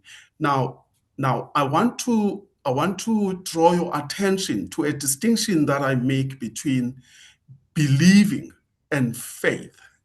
One of my favorite lines when in one of the modules that I'm teaching for my students is to ask them, what is a difference between belief and faith? And my students would be confused by this, but I would go on to say to them, belief in and of itself does not necessarily translate into faith, because I would use an example from my context and say, within the Zulu Xhosa community, there is a belief in some evil spirit which is called Utogoloshe, and then I would say, when people say I believe in Togoloshe, they might not necessarily mean that they believe in a manner of faith. They have faith, but they may say, I believe in an existence. So believing in an existence of God, believing in an existence of the evil spirit, believing in an existence of aliens might not necessarily translate into having faith or trust in those entities. I would even go as far as telling them that sometimes someone might say to you that I actually believe in God. And when someone says, I actually believe in God, that person might not necessarily be saying, I have faith in God, but the person might be saying, I believe in an existence of God who might be powerful, but I have got no faith in the power of this God because the power of this God has never done anything positive for me. Therefore, I do not have faith in this God who also happens to be powerful at the same time. So I'm talking about a community as a believing community here along those lines. Second, a faith community is a perpetually defensive community.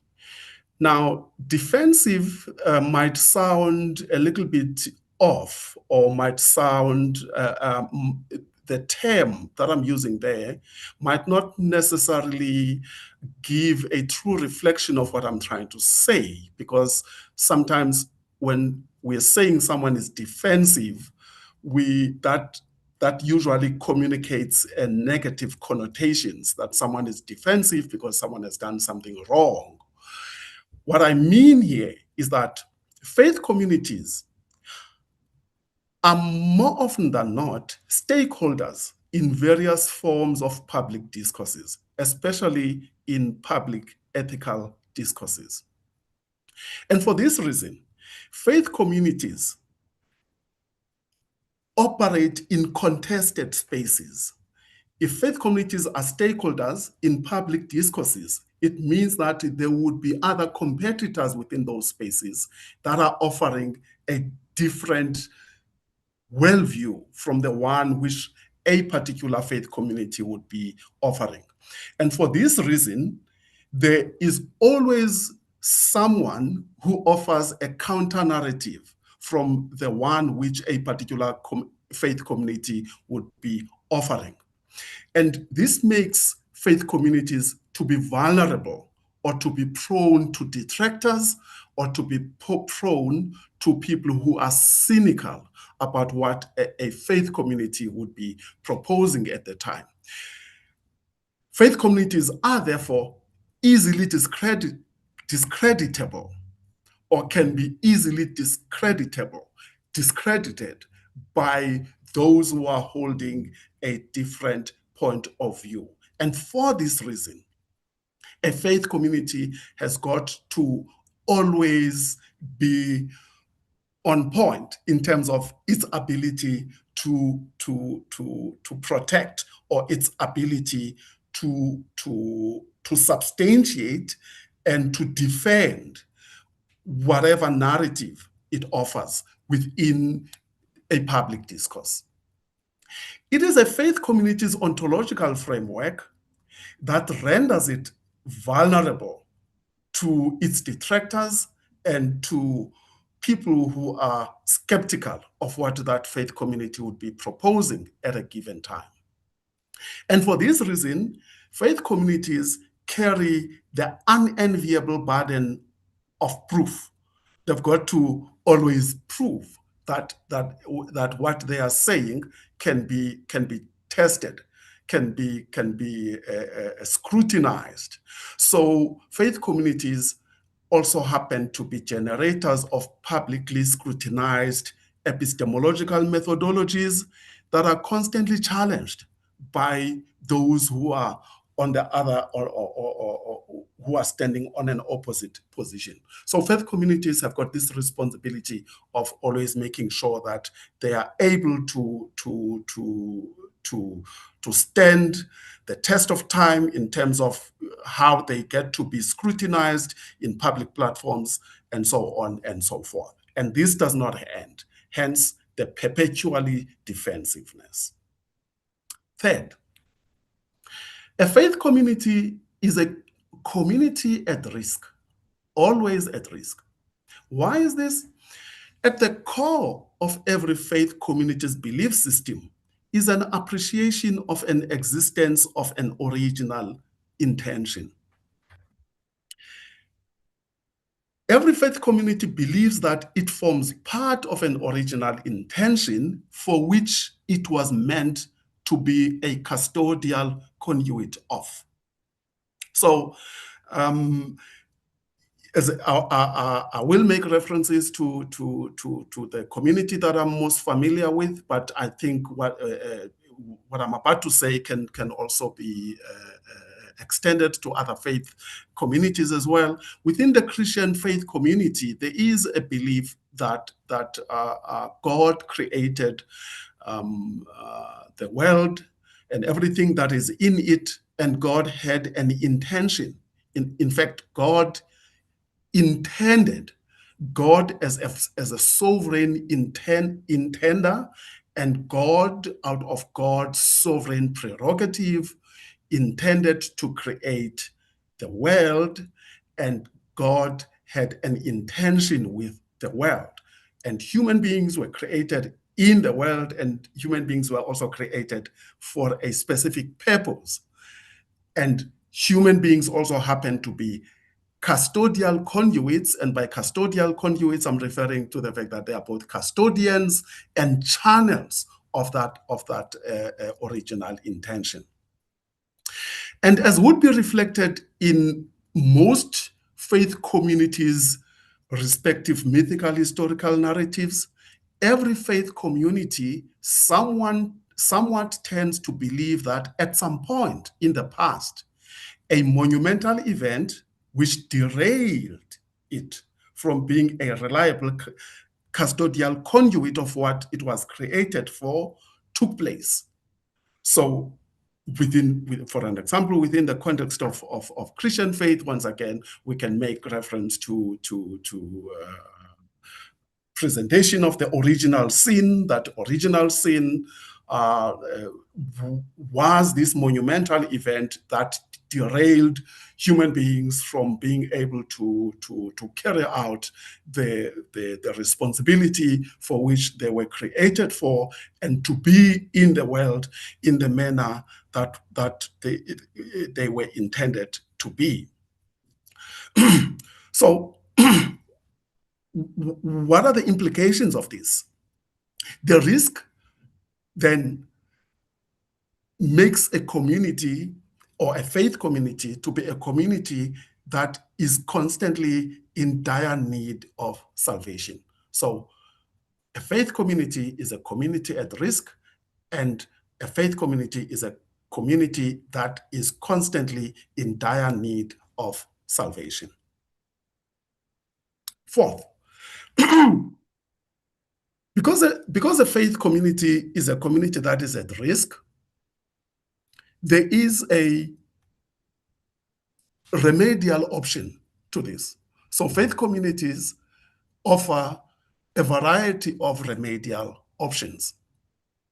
So a faith community is a restoring, repentant community. How so? Faith communities are largely driven by a desire to restore the lost splendor, the lost value.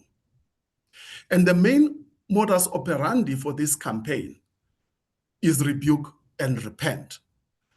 The rebuke or the rebukal element of this mode of operation is always targeted at the identified evil cause or the culprit, whilst members of the community, which is the custodial conduit of the original intentions, become the repenting party. They repent for their role in making it easy for the derailing force to prevail. I'll make an example here of, I often hear African intellectuals and proponents of African traditional worldviews and cultural worldviews who will lament the fact that as Africans, we are where we are, whether economically, whether in terms of civilization, or whether in terms of human development, we are where we are because we abandoned our cultures, African cultures. We abandoned who we truly are, or we abandoned who we were meant to be. And for this reason, we are reaping the fruits of that abandonment. And from time to time, we are called upon to repent for this, or we are called upon to make amends, or to or to retrieve our humanity and go back to who we are. That is one example of how faith communities become restoring communities. Not only communities that are geared towards restoring or retrieving whatever was lost, but faith communities are also communities that are constantly repenting for their role in that derailment from who they were meant to be. A faith community's project of restoration and repentance is usually accompanied by a creative campaign to come up with propositions on how to get things back to the way they were meant to be. So there is this, within faith communities, there is this drive to say, how can we get back to where we are? How can we restore and retrieve who we are? I'm reminded here of the many references by African historians and African leading intellectuals of the African Renaissance, the retrieving of African values, whether it's through following the path of indigenous knowledge systems of Africa, or to mainstream African traditional worldviews, and to harness the values that are embedded within those worldviews, and so on and so forth. But this drive to bring back these things is part of this ongoing efforts by a faith community, which is also a social community, to repent. Remember earlier, I began by saying social communities are also Excuse faith. me. Yes. I think we are running out of time. Okay, I will run quickly. Please use the next 5 minutes to summarize. Sure. Thank you very much. Okay. Now, at what point does a faith community become a cultural community? And why should we care at this point? Okay. One, we need to think of faith communities and the right authorities. So faith communities are also custodians of legitimacy. They become custodians of legitimacy in the sense that within faith communities, there is a contestation over who has the authority to do a number of things: the authority to lead, the authority to teach, and the authority to interpret what is true versus what is false. So it is at this point that faith communities begin to cross over to becoming cultural communities. Two, we also need to think of faith communities and the right to teachings.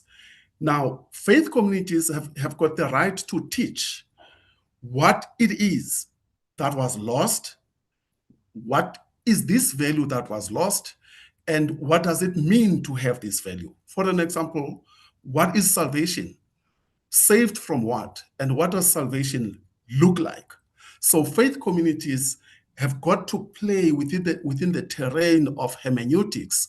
And as we all know, that hermeneutics is a very contested space. So there is this tussle of ideas when it comes to what it is that is being imparted as teaching. Thirdly, faith communities and the right ritual.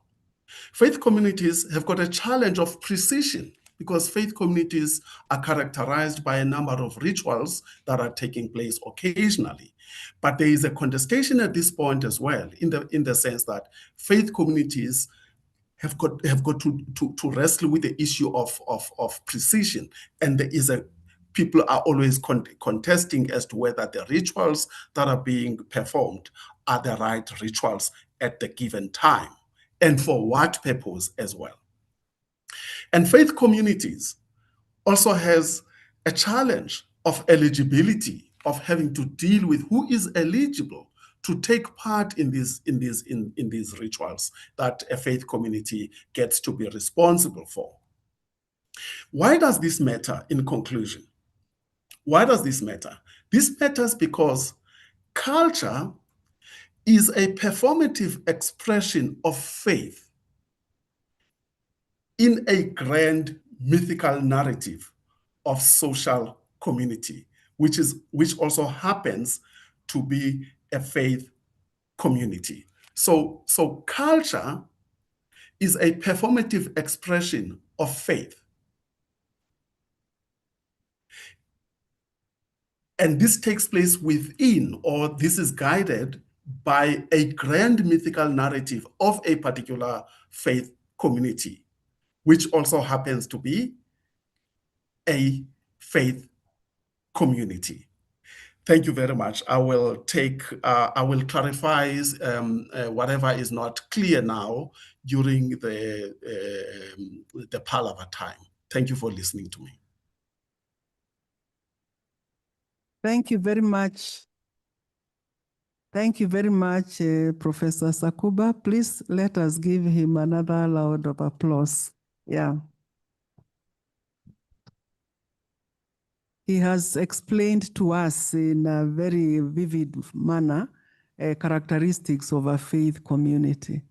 And I think he has advanced what Professor Getui talked earlier about the differences between religion, faith, and belief, and issues of community, and also the question of what is I think also Father Mwanya earlier talked about reality, whose reality counts. So it's really very, very challenging to us about what we understand about these concepts. I think now we have a few minutes. I think we didn't start on time, and so we are a bit late, but we have a few minutes, about 7-10 minutes, to respond to queries, questions, comments that you may have from Professor Makoni's presentation and Professor Sakuba's as well. Please welcome. We can take the first 3 or so. Yes. Even online, if you have questions, you let us know so that you can be given an opportunity.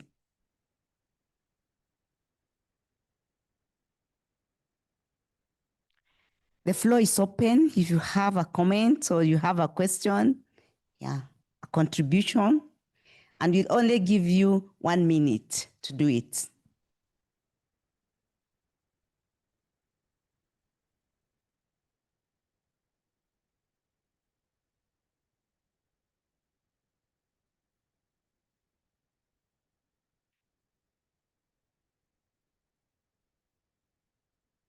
We are talking about our faith, and we are talking how to walk and work together in unity. So what we have been hearing this morning, if there is something that triggers your mind, that you have watched it and you want a clarification about it, and also you want to share, you're welcome just for a minute. Okay, Dr. Odinga. Is there another hand before we go to Dr. Odinga? Can give him an opportunity while your hand is coming from the pocket because it's a little bit cold. Maybe it's in somewhere. So.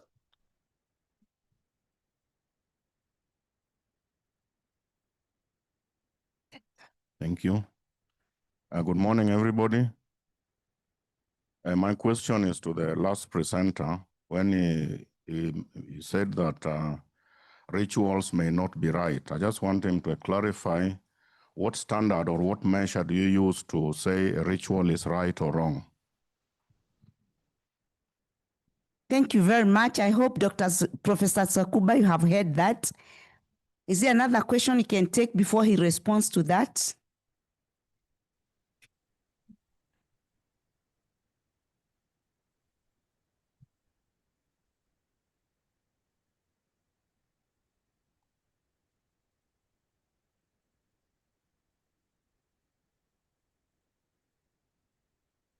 Thank you so much. My name is Salim Charles, and I work with pastors and religious leaders. And I want to ask this question because most of the time it comes up when, I'm running my trainings with them on the calling, because most of them, without even academic qualifications, they will say, I've been called to lead. And it goes to what the professor from Choir was talking about. Where now do you place this in terms of schooled, educated, or learned? So how do we quantify this calling to make sure that we don't end up to the Shakahola kind of massacre that happened in this country? Thank you. Thank you very much. I think your question is addressed to anybody that can respond to it. Thank you. Anybody else before we go to the responding?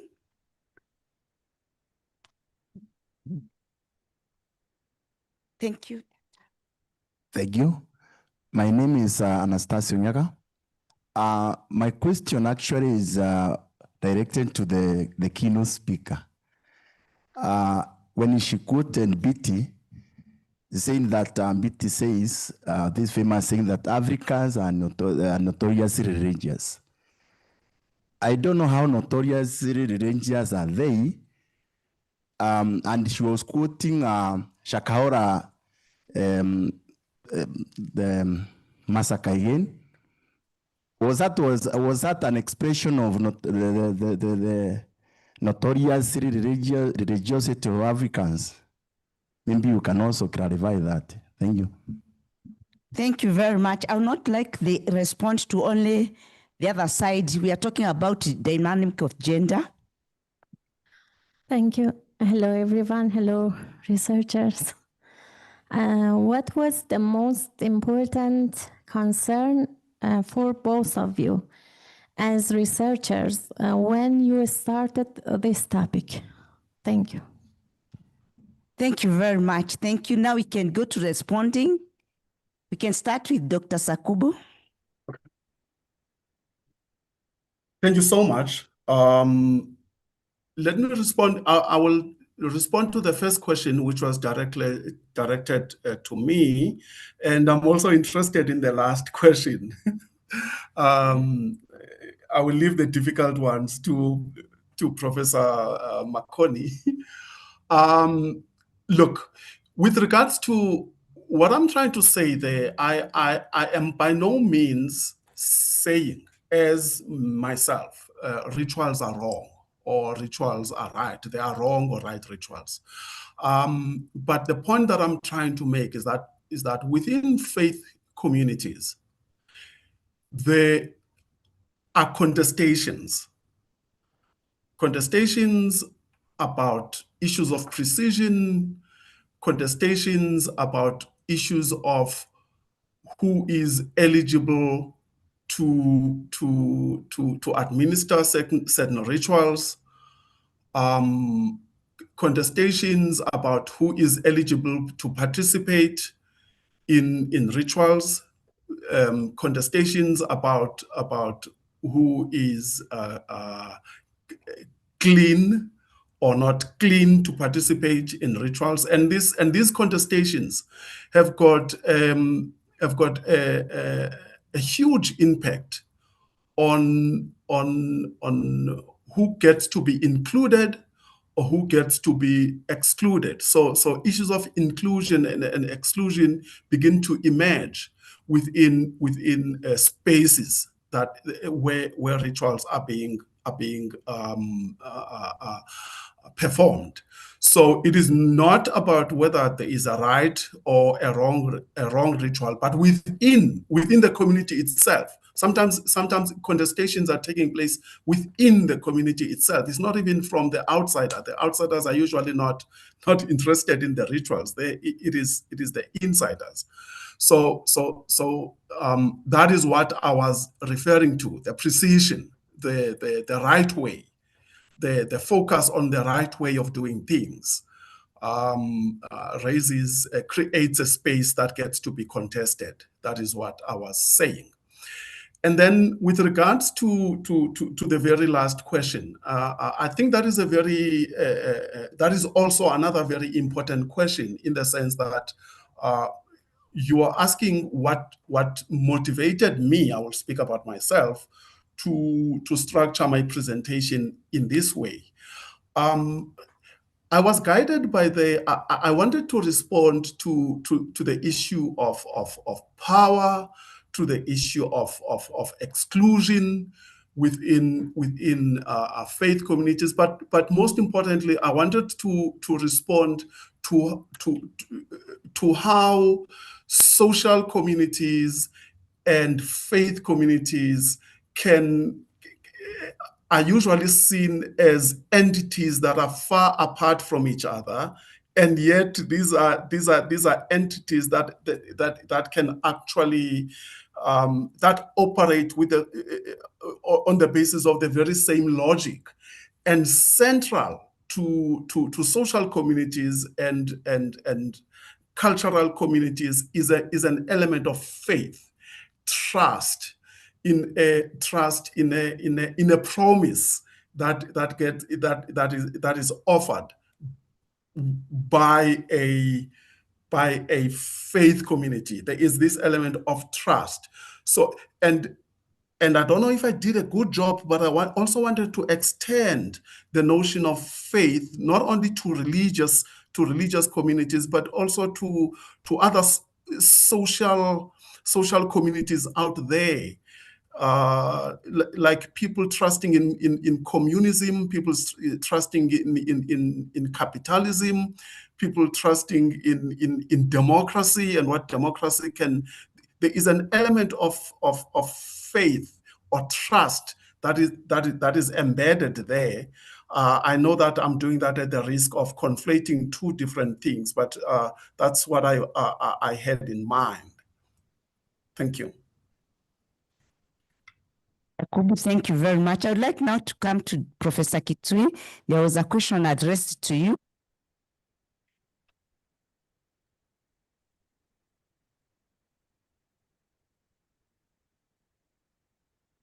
Yes, thank you very much. The word notorious can be negative or it can be positive. And I think Mbiti was using this in the context whether religion should be blind or we carried away by too much of it.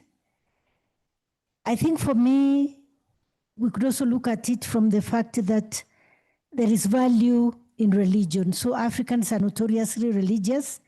And we go back to Magesa's book, What is Not Sacred. But also the element that we could take it, and it could be negative in our midst when we don't question, when it is blind following. And I think in my presentation, I talked about these many faces and faces of religion, and Shakahola could be one of those where we could question whether religion is playing the positive role that it should play in the society. Thank you.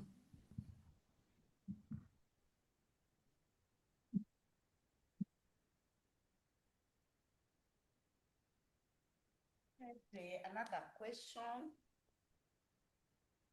This question was said that it can cut across about the pastors that are coming up and saying that have been called.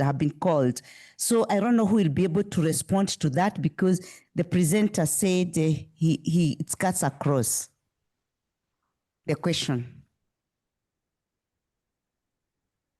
Do you want to address it to a specific person? I can respond to that question. Professor Getui has responded. Okay. Thank you very much. In our study of religion, we talk about dimensions. Ninian Smart is one of the great scholars that has promoted this. And one of the dimensions is the experiential dimension of religion, where my connection with the Supreme Being is personal. So we need to respect the person who says they have a calling. And in this room, we have many priests, we have many sisters. I ask them, why did you choose this life? And they say it's a calling. So I think this is very complex and very deep. And we are aware that in African tradition, we had specialists who served without pay, without second thought, because it was good for the community.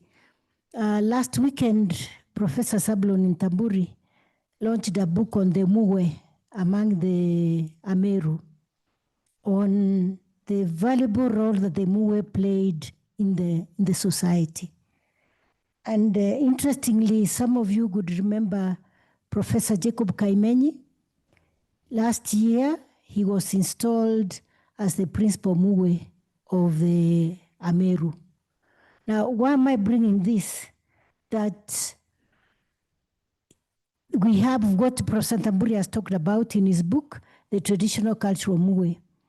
And then we have the current Muwe, where God calls, I don't think we can question. And that's why I talked about the ambivalence of connecting with the Supreme Being. I think we can serve without academic, as it were. But at the same time, academic has a value to play because it also sharpens us. But I want to be guided by the traditional setting where there were people who were called and they served the community faithfully. Thank you. Thank you very much, Professor. Thank you. I would like to take another question that the two start with. Thank you very much. I have two questions, both of them directed to the last speaker. The first question is that I love the distinction you made between belief and faith, that you explained very well, that belief may not necessarily lead to faith. And I got curious whether this could be an explanation why some of those who call ourselves believers, Christians, we end up being lukewarm Christians because we don't necessarily integrate the two. Lukewarm faith that may sometimes have negative consequences, leading to, for example, religion becoming an instrument of exclusion and radicalization. Could that be, could that distinction be an explanation to that lukewarm faith? That's my first question. The second question is, with your typology of religion, how you are classifying and the characteristics you talked of believing community, does it cut across all believing communities? Does it mean that every community that calls itself believing community fits into those categories that you have described? And would you be afraid to be accused of trivializing faith? Thank you. Thank you very much. I think Professor Makubu, you are there. Sakubu, you are there. I think that question is very bad to you.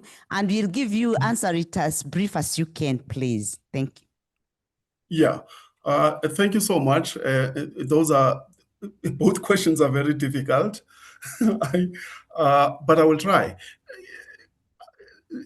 Let me start with the second one. I can definitely be accused of trivializing faith. So that one I want to just say yes, I can be. But I and then another part of your question is whether this can be used in all other faiths. I started by looking at social communities as faith communities. I pushed it a little bit when I did that. I believe that human beings in general are believers. Somehow they have got faith in something. They trust in something, and so when let us take the American society. In the American society, they talk about the drafters of the American Constitution, and everybody as a society, they always make reference to the intention of the drafters of their constitution. I don't know if they call it the Constitution or the supreme law. So, and what happens in most cases is that there is always a contestation about the extent to which whoever has access to the levers of power deviates from what would have been the intention of the drafters of that constitution. And then there is always a contestation on whether what was exactly that intention. And then that comes in the interpretation of what that intention was. And that creates a hugely contested space, terrain, because everybody feels qualified to be the one who's able to make that interpretation. So that is where I was coming with that. Now, with your first question on whether the distinction that I make between faith and belief could be the cause of the lukewarm faith that can be detected amongst those who are calling themselves men and women of faith, you could say that, and the reason you could say that is I think Europe is a very good example here. Is that there was a time when Europe was a stronghold of Christian faith until modernity kicked in, and then modernity solved most of the existential problems which human beings had, in terms of food security, in terms of health, in terms of many things, and then unconsciously most people left the church, not necessarily deliberately as atheist or something like that, but because their existential needs were met elsewhere. And I think that is and most of them, they never said, I've stopped being a Christian. They simply became, as you characterize it, lukewarm. And perhaps if you ask them, are you a Christian? They will say, I'm a Christian, but why are you not evidently practicing that? It's because the existential needs are met elsewhere. So for that reason, I would say, reluctantly say yes. That might be the reason why. Thank you. Thank you very much, all the speakers. I wish to thank all the speakers of this morning, Professor Mwania, Father Mwania, Professor Getui, Professor Ilaria, and Professor Sakuba. What you have, the issues that you have raised have generated a lot of interest, and thank you so much for your insightful ideas. And we'll continue the conversation during tea time, because we are now going to break for tea. But before we break for tea, we shall have a photograph here. But before that, let's clap for the speakers and for ourselves for being so patient. Yeah. Thank you very much. Thank you very much, our moderator, for that session. We cannot forget to thank you, Professor Mwaura. Thank you for leading us to that session. As she has explained, we need to take a photograph very quickly, come here for a picture so that we can go and take a cup of tea, then we come back. During the break time, interact with each other. Continue schooling. I don't know whether it's learning or it is education. Continue with all those, either of those. Please let us come for a photograph here, please. Thank you. And I would like, at the same time, when you come for tea, Dr. Shomali and the other groups, Dr. Professor Mwanya, Professor Getui, there are some I will direct upstairs for a cup of tea. Our tea will be some upstairs. I'll direct you. Thank you very much. Please join for a photograph.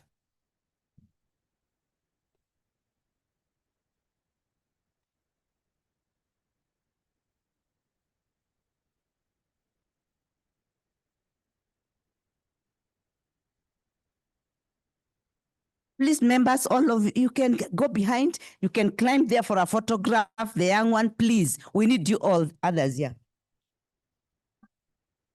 Hi, yeah, please. You all.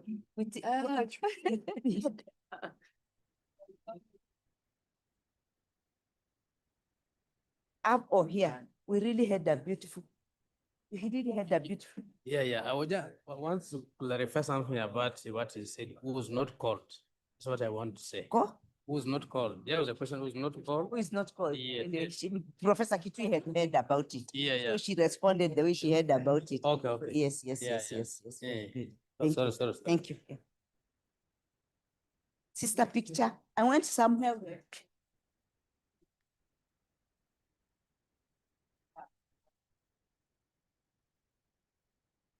Be able to climb up is good.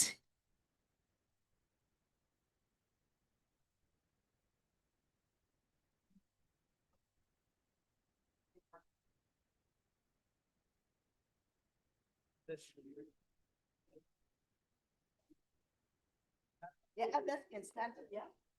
Yes, some please can stand. Sister Mary. The two that short one.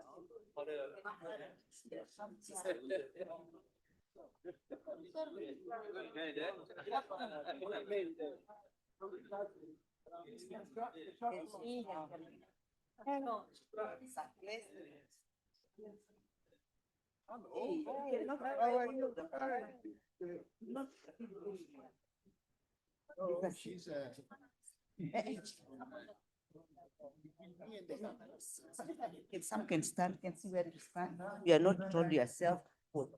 Just chair. It's okay. We can sit.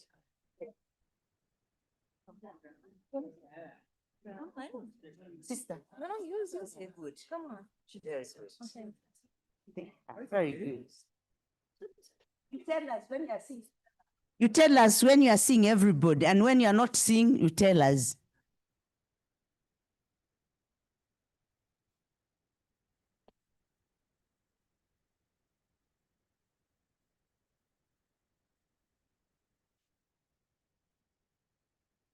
You're not telling us this way, right? Okay.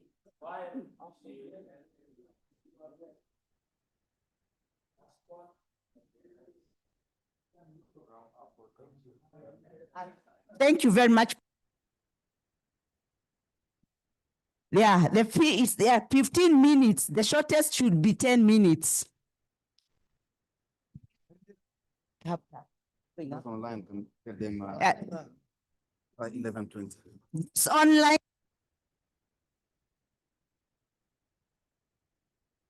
Of 20.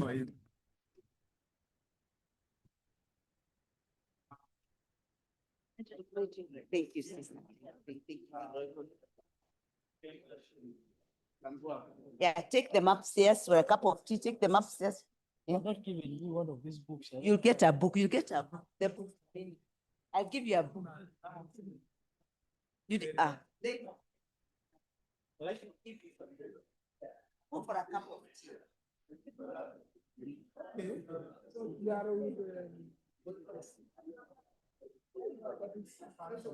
Take them for a cup of tea. Take for you are bringing for that.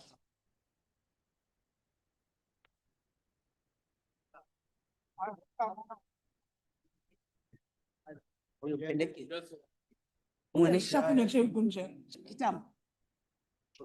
A cup of plates before we climb upstairs for a cup of tea. Up there.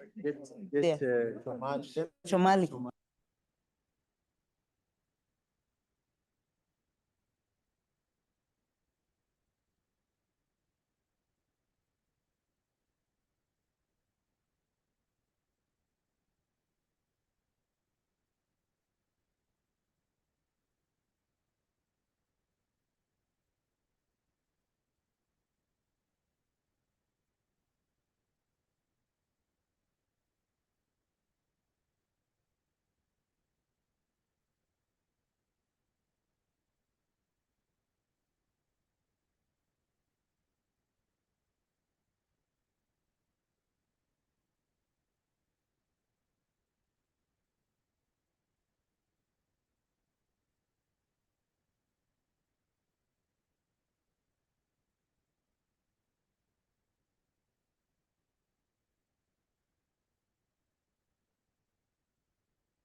educator and international development practitioner, specializing in social transformation, sustainable development, environmental ethics, peace building, and global governance.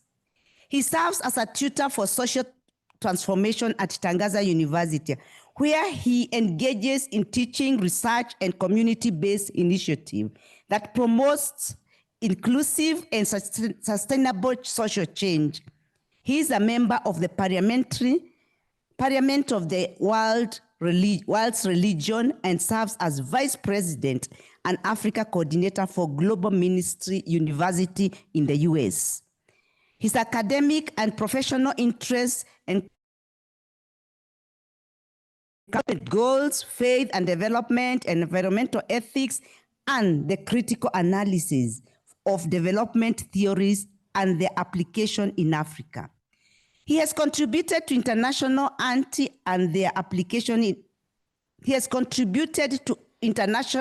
anti-radicalization and peace building initiative, working with the European and African partners to address conflict, violent extremism, and cross-border challenges in the Horn of Africa.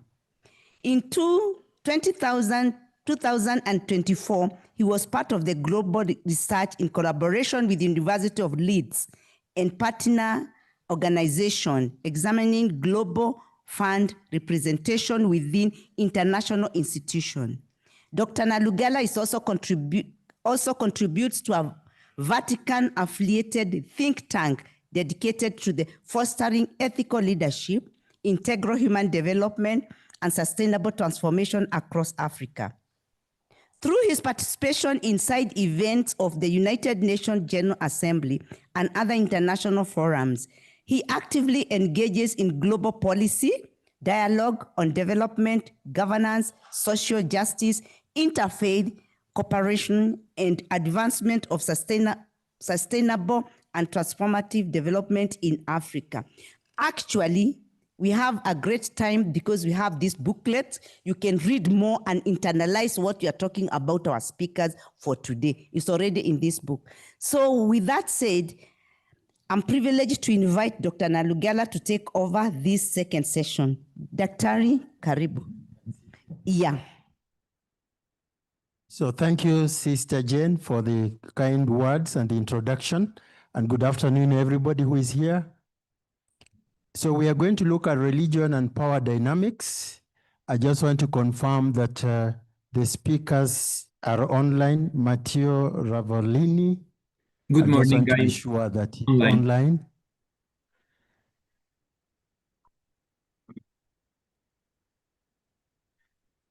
online. Magoti. Just to be sure, when I call you'll be ready. And then Mupumelo Mojo. So just like Moyo. very few words of introduction is just to remember that religion and power dynamics in Africa play a very powerful dynamic force that continuously shapes and challenges political authority, economic structures, and social identities. From just being a private belief, faith serves as a public arena for political mobilization, community development, and negotiation of everyday power. So we look at political legitimacy and the state, national influence, legal and secular tensions, civil society, economic empowerment, neo-Pentecostalism, the question of prosperity gospel, capitalism and labor, traditional beliefs and indigenous dynamics, and what they call vital force and cultural synthesis. And all this, we need to understand how they contribute to the integrity of the person and working for the common good.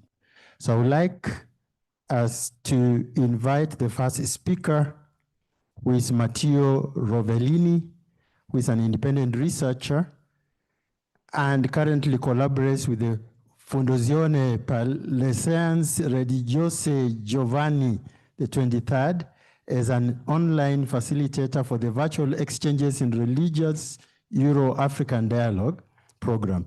He holds a BA in history and an MA in anthropology and ethnology.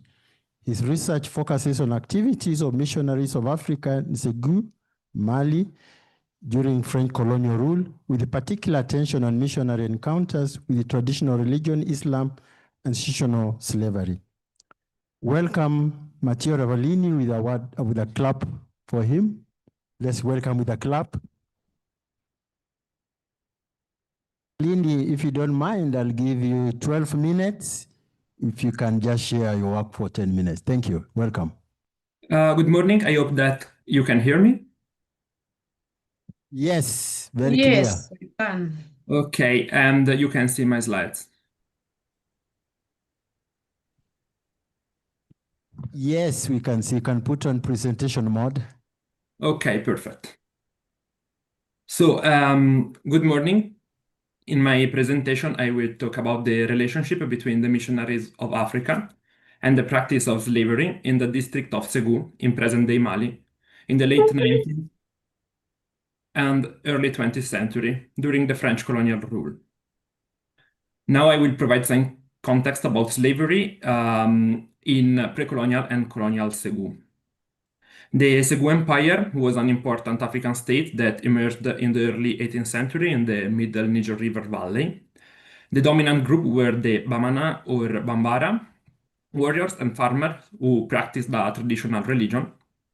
And Ségou economies was associated with the slave trade, and war was the main source of slaves.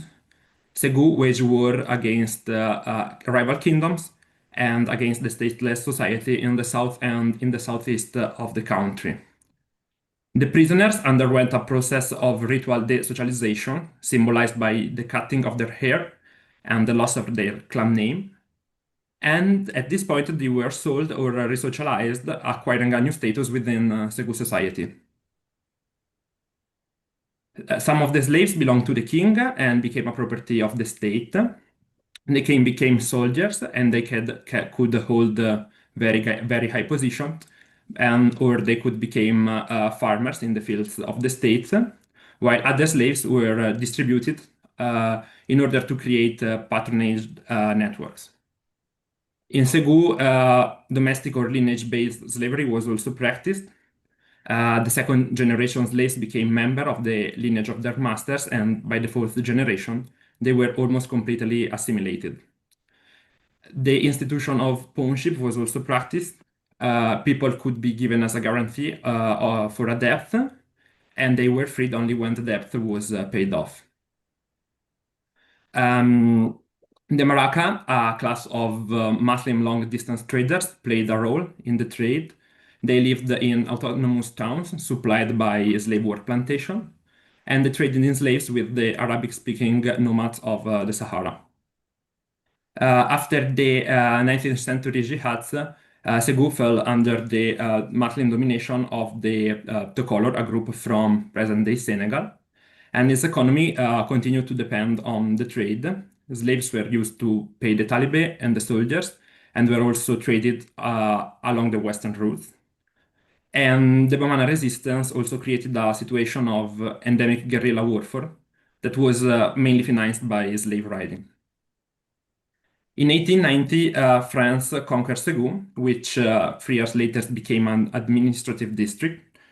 During the conquest and military rule, France widely tolerated and practiced slavery. Slaves were used to pay soldiers, agents, and allies, and the French officers also used to own slaves, in particular women and young children. In this period, the slaves were settled in the so-called liberty villages, specific villages that were meant to provide a reserve of labor and soldiers. They could obtain their freedom papers if they weren't claimed within 3 months, if they enlisted as soldiers, if they paid their ransom through cash or labor, or if they proved that they have suffered mistreatment. These villages faced many problems, including the supply difficulties, an elevated number of women and children, unregistered arrivals and departures, and continuous abuses and exploitation by the colonial administrators. France didn't end slavery directly.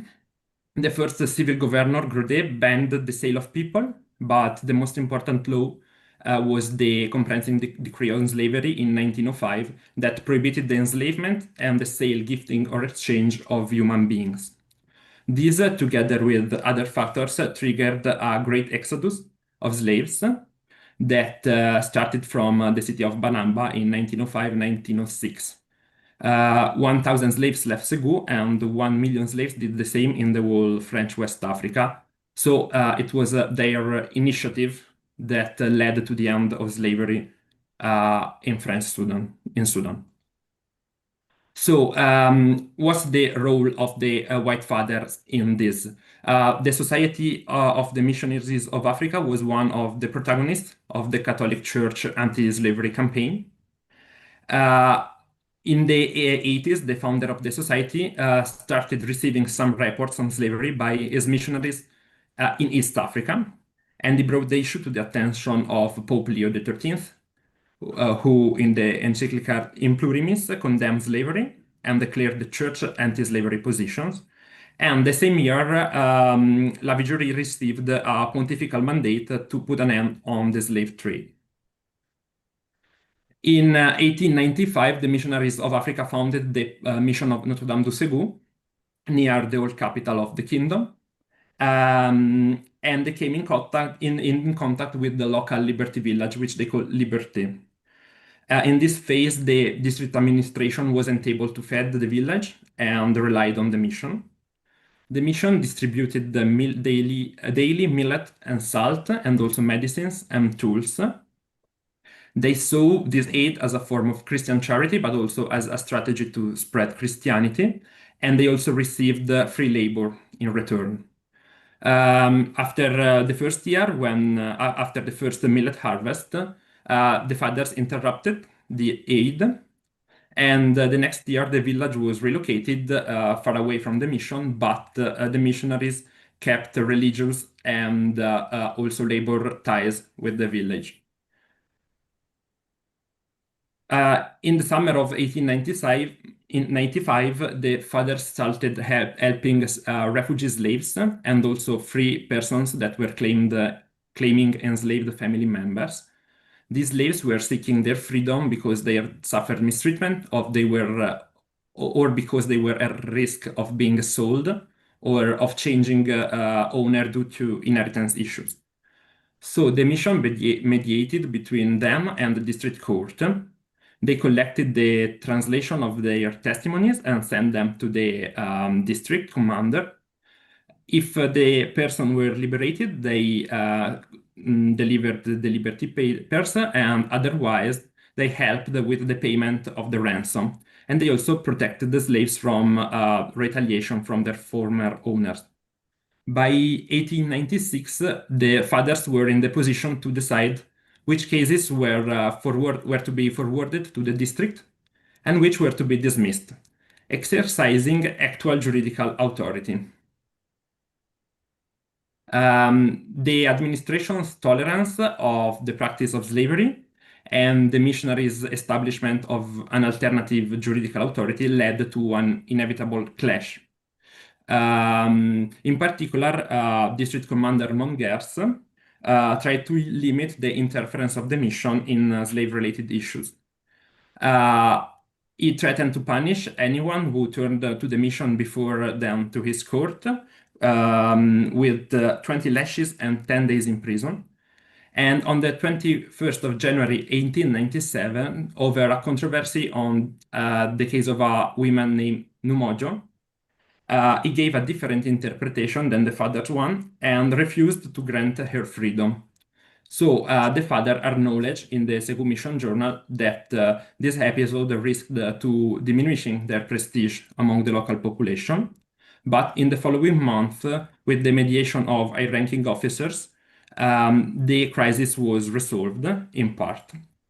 The mission and the administration redefined their respective roles. The mission had to send the data of the refugee slaves to the district in order to obtain them in entrustment. And in this period, the role of former slaves was fundamental to shape the new Christian community. For example, the community was formed by runaway slaves, ransom family members, children that were bought and freed by the missionaries, and also people entrusted by the colonial administration and the military. Soon, a small Christian village formed around the mission. Sorry. At the turn of the century, the so-called anti-clerical crisis broke out in France and culminated with the law on separation between church and state in 1905. With the end of public funding, the fathers reduced the payment of ransoms. This, together with, was accompanied by other causes, in particular a famine, and the village Liberté was relocated even farther from the mission. So, on the 28th of July 1904, District Commander Carrier forbidden to the inhabitants of Liberté from visiting the mission and threatened to punish any slave found at the mission without authorization with 2 days of prison. To increase the number of Christians, the fathers used some institutions that were typical of slavery itself, and the more ambiguous of this was the institution of pawnship. On certain occasions, the fathers accepted to take children from the rural village in exchange for a cash payment to their parents. In May 1905, they tried to institutionalize the pawn system with the declared aim of attracting young people and to evangelize them, in particular after the schools had been affected by the anti-clerical crisis and the end of public funding. So the families could send their children to the mission for a minimum of 6 months, and the family received 25 francs in exchange. The mission provided food, lodging, and clothing, and also French lessons, and the children received a Christian education. Between May and June 1905, the mission took in at least 6 children, but the experiment ended abruptly on the 1st of March 1906, when the school inspector of the colony accused the system of being similar to slavery, and stating that they wanted to avoid the contrast with the administration, the missionaries sent the children back home in the same day. So, in conclusion, we can say that the action of the White Fathers were shaped by deeply anti-slavery ideas, but that they also had practical needs and apostolic needs, such as the spread of Christianity and the creation of a Christian community. We can also say that slaves were not passive but active agents of their emancipation, and that they consciously utilized the resources provided by the mission. They both made use of certain existing practice, often linked to the institution of slavery itself, like purchase, redemption, manumission, and pawnship. However, they didn't simply replicate existing practice, but they transformed them and introduced new ones.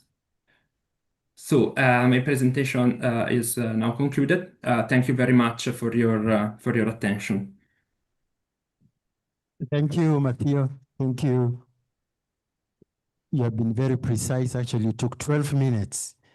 And what you're trying to help us reflect on is in the role of the church in the freedom of slaves and the case of missionaries of Africa. And somebody the other day was giving a reflection on slaves and refugees. There's a very strong relationship there. Sometimes when they go to different countries, they're treated as slaves. So thank you very much. And we are going to prepare questions for you when we come to the plenary. So I would like to introduce the next speaker. And this is Mupumelo Mojo from Arupe Jesuit University in Zimbabwe. He's currently an administrator and lecturer at Arupe Jesuit University, Harare, Zimbabwe. He's an avid researcher who has published articles in chapters and referred journals. His research interests are in the history of Christianity, interface of church and state, African Christianity, religion, and gender. So let's put our hands together for Mupelo to give us his presentation. And again, we go with the same tradition. If you can do for 12 minutes, we'll be very happy. Thank you. Welcome. Thank you, Doc.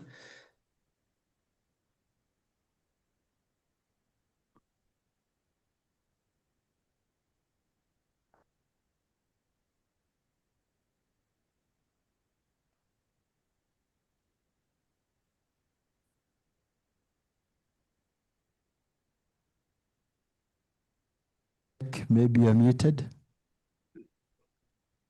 Can you hear me? Yes, we can hear you. Yes. And can you see my screen now? No. Not yet. Not yet, okay. Mm. Let me close this.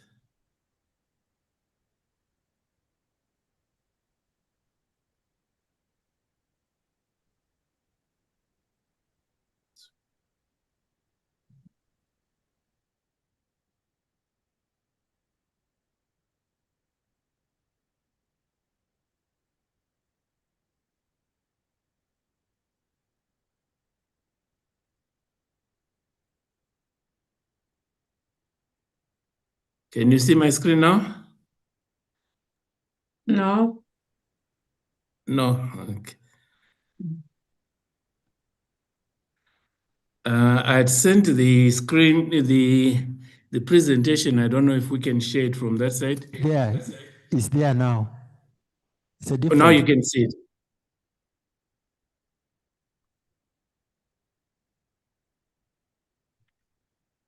Okay, you can see it now.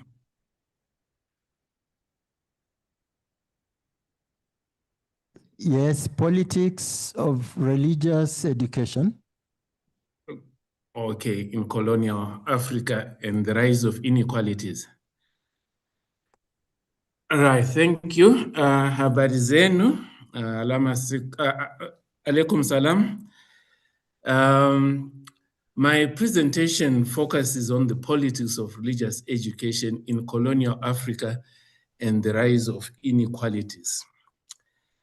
Maybe just to get us into the picture of what I'm trying to say, is a lot of us were taught to say who God is. We were never asked who God is for us. So the missionaries came and told Africans that God is like this, assuming that Africans had no idea of God. And yet we have always known God in different names. We call him Mwari, we call him Nkulunkulu, we call him Zambe, we call him by different names. And so this is where the problem began. And so as we look at the challenges that we face today as Africans, is that when you look at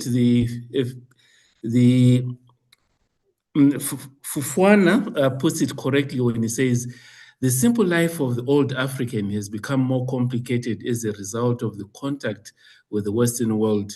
To be more precise, Western civilization has intermingled with African culture, and the African, who is so affected by both cultures, is a man of both worlds. He is therefore called upon to operate on both levels with a juggler's dexterity. So we find ourselves always juggling between the Western world and our own African identity. So the focus of the study really is to try to understand. So the study posits that missionary evangelization through religious education and colonial subjugation left a deep trauma in the African soul, leading to the rise of inequalities through total alienation of African religion and culture caused by limited knowledge of the native languages and worldviews. So we can safely say that there was very little understanding of the context.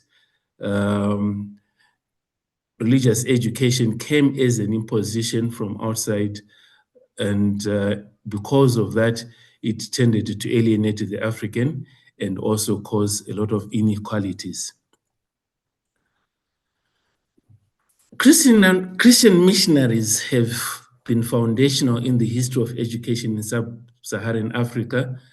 And you will realize that in most churches, even in parts of the world, you find that, especially in Africa, for missionaries to be successful, they needed to start schools. And mission schools became a barometer for Africa's development or lack of it. Missionaries believed that without schools, there will be no missions. no African attendance, no adherence, no success. 80% of the converts came from mission schools, so it was important to have missions.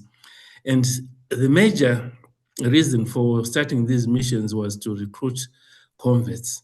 And so religious education was very much at the center of the process of evangelization. As we realize that much of the evangelization that we're now talking about happened in the 19th century, there's very little documentation around religious education in the 16th century, but a lot of what we understand now it comes from the 19th century. Amanze puts it well when he says, the Africans renounced their past, says salvation for missionaries was only possible if the Africans renounced their past, that is, their beliefs and practices, and show willingness to live according to Christian principles. This involved a wholesome transformation of African ways of life, for Africanness or blackness was to Europeans a symbol of evil. So as far as European missionaries were concerned, Africans were savages to be civilized. They were the cursed sons of Ham. They were the big children.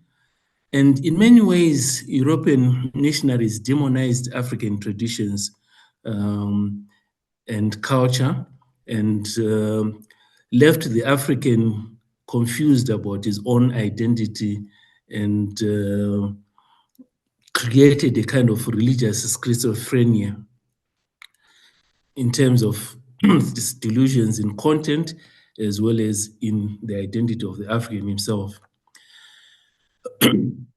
So when we look at the context, I think the big challenge was that they didn't really bother to learn anything from the African context. Missionaries ignored the African religious landscape, which constituted the context within which other religions would be understood,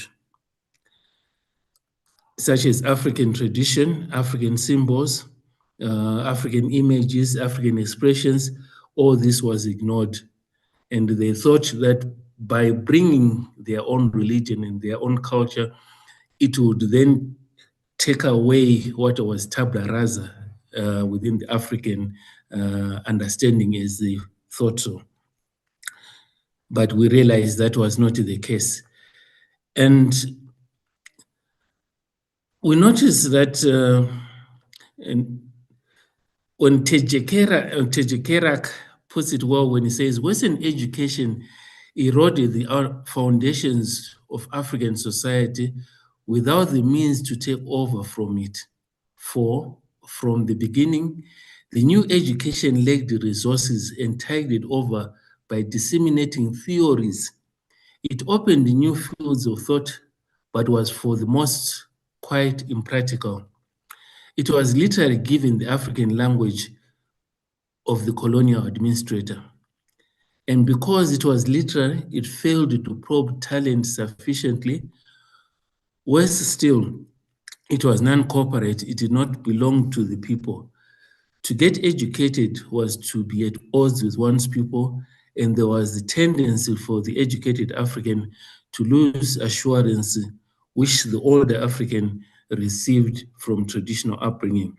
So by taking on this new education, it left a vacuum because the African found himself, if you took on this education that was for the missionaries, it kind of took you away from your own African experience and your African traditions.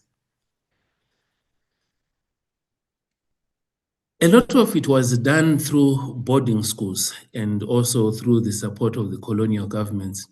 We find, like in Zimbabwe, by 1902, the Jesuits had started boarding schools, and they even incentivized the coming of children to these boarding schools.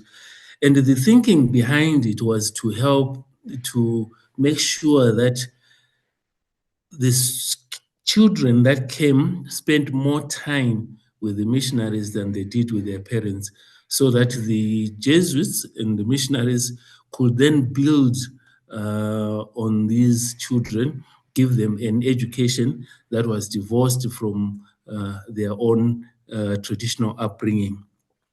So the focus for Protestant missionaries was mostly on how to get to the 3 R's, the reading, writing, and arithmetic, but with a particular focus on the scriptural content.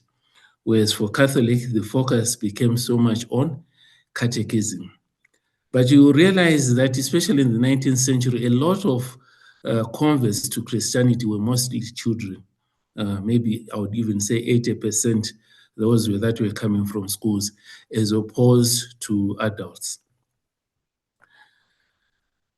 So in the study, really, the objective was to try and understand the context in which religious education took place and to provide an insight into the current ideas and trends in religious education. So the methodology that we used was to employ a nationalist historical approach to better understand the political, cultural, institutional practices that impacted on the lives of Africans and missionary influence.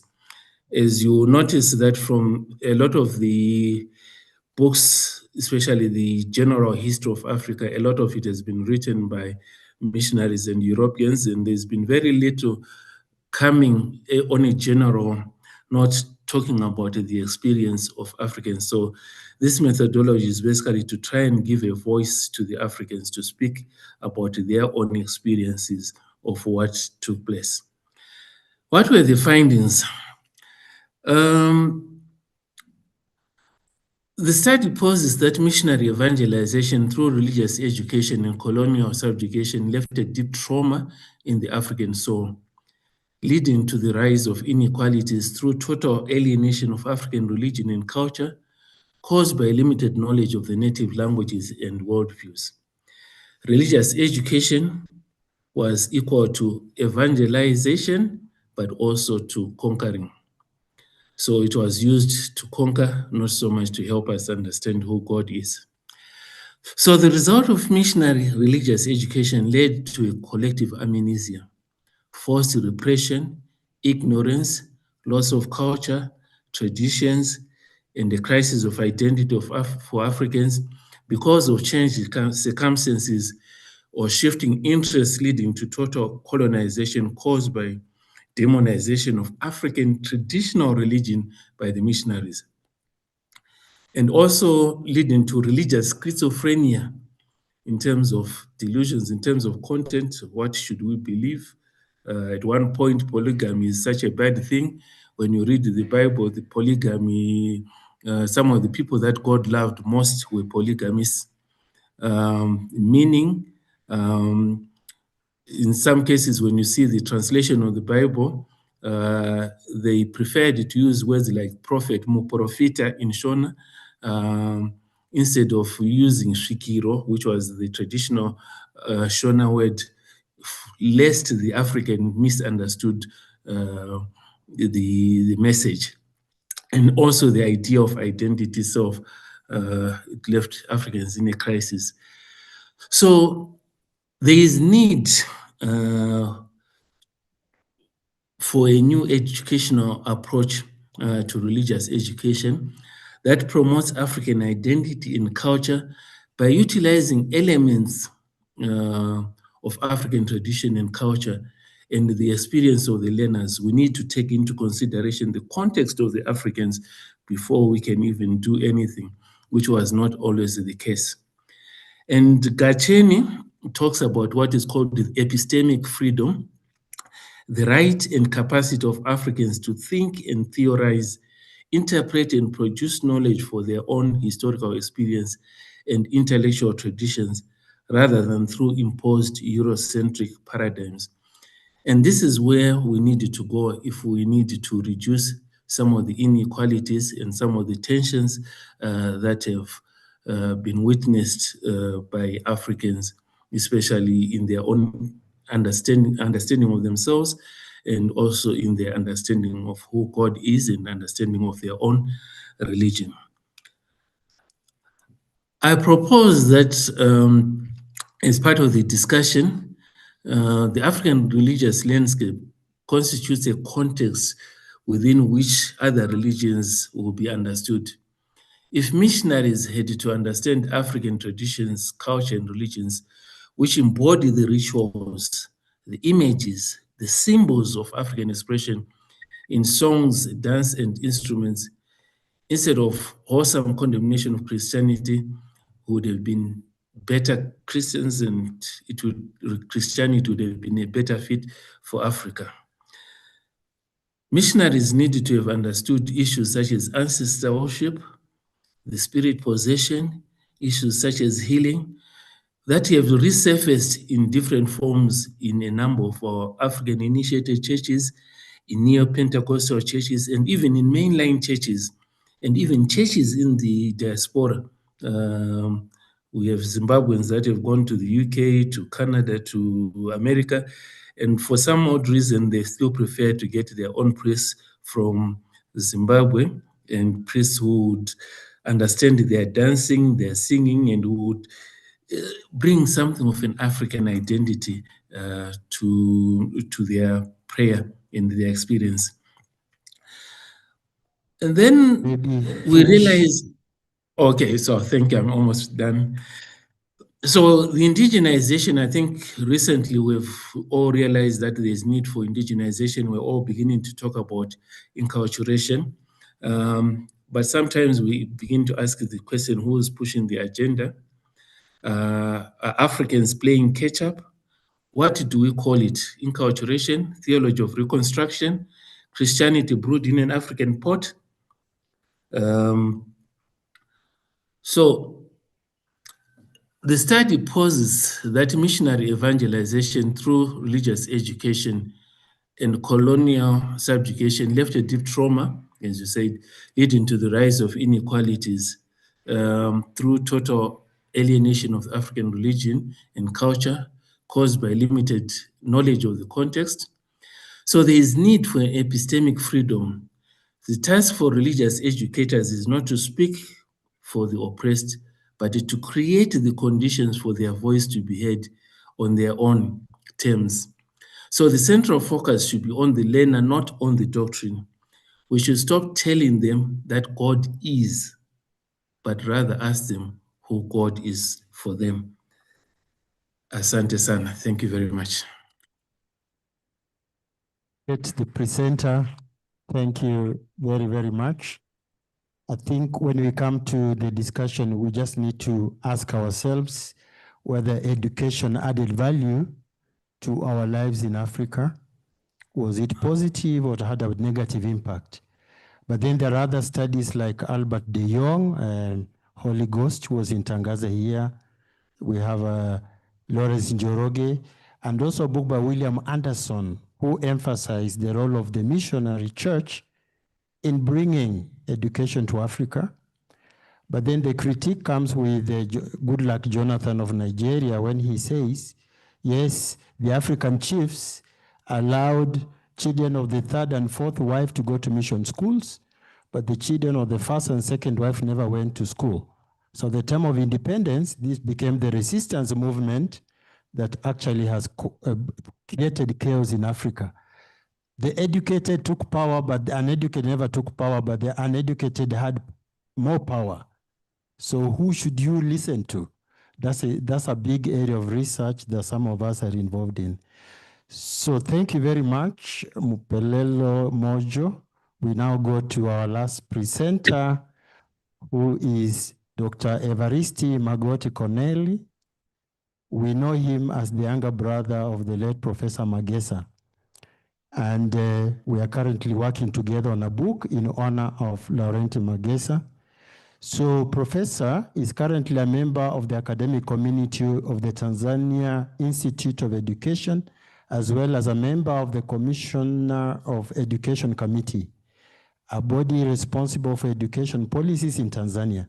He is also a coordinator and principal investigator towards two projects, the Varied Project, sponsored by the European Union in order to enhance religious dialogue and intercultural relations between university students in Europe and Africa. Let's put our hands together and welcome Evariste Magoti, the younger brother of Laurent Magesa. Welcome, Professor. Thank you, Chair. Am I heard there in the auditorium? Hello?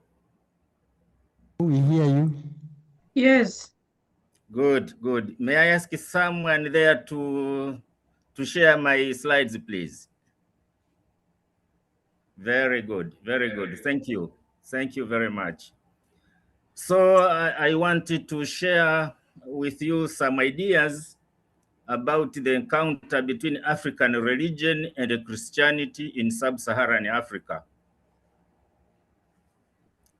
Another slide, please.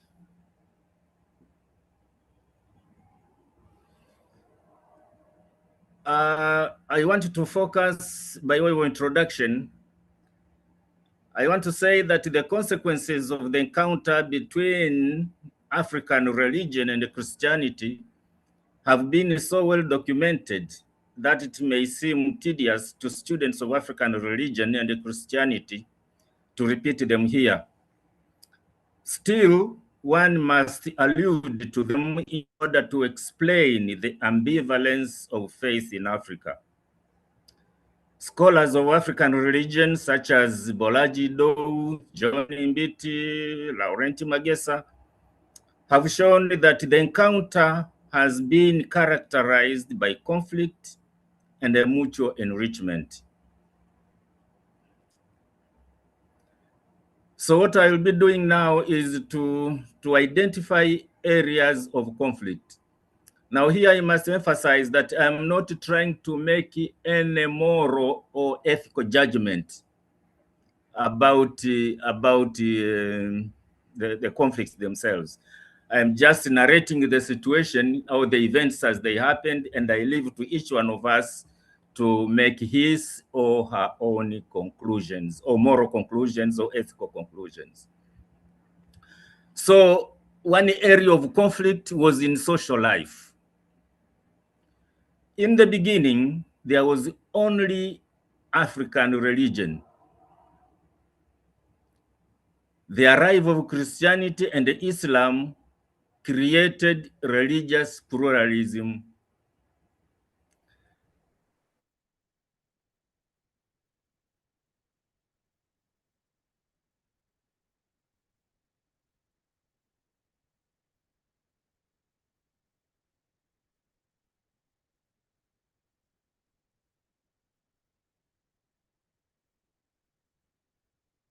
Hello? We can't hear anymore.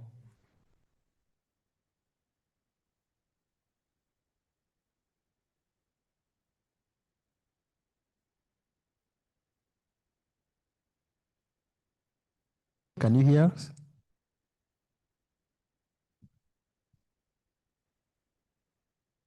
No, we can't.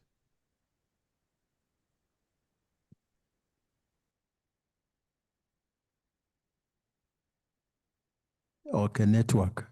2 minutes, yeah?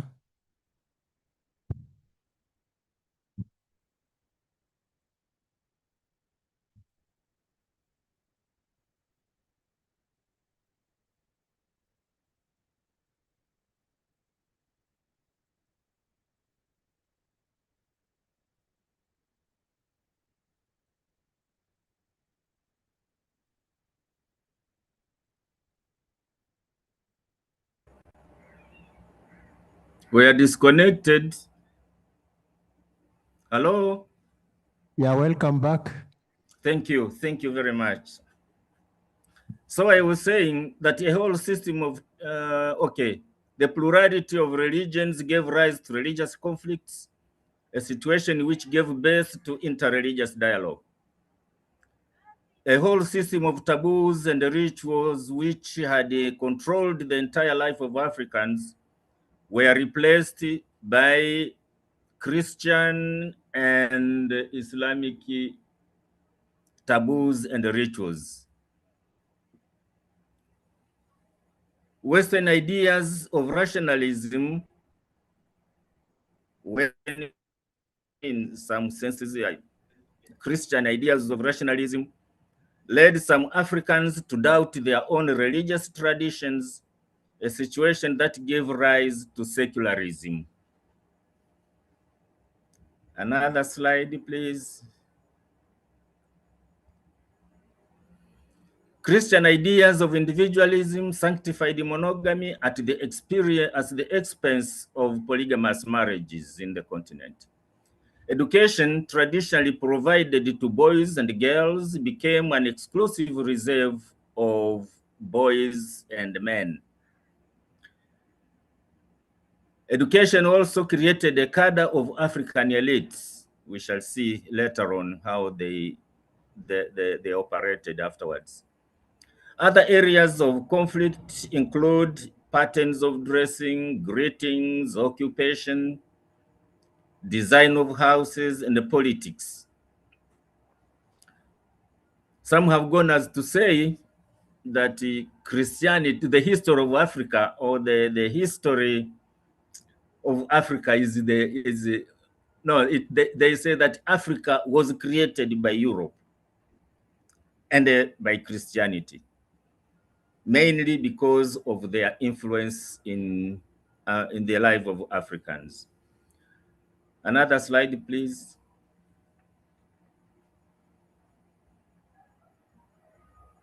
Another slide. Language. Languages. Christianity. Yes. Languages. Christianity killed traditional languages and promoted the language of the evangelizers, either English, French, Portuguese, and so forth. Names, traditional names were demonized and replaced by Christian names, which were in fact European names. Food, traditional food was replaced by European food. Music and dance, traditional dances were undermined and Western dances and music were promoted. Slide, please.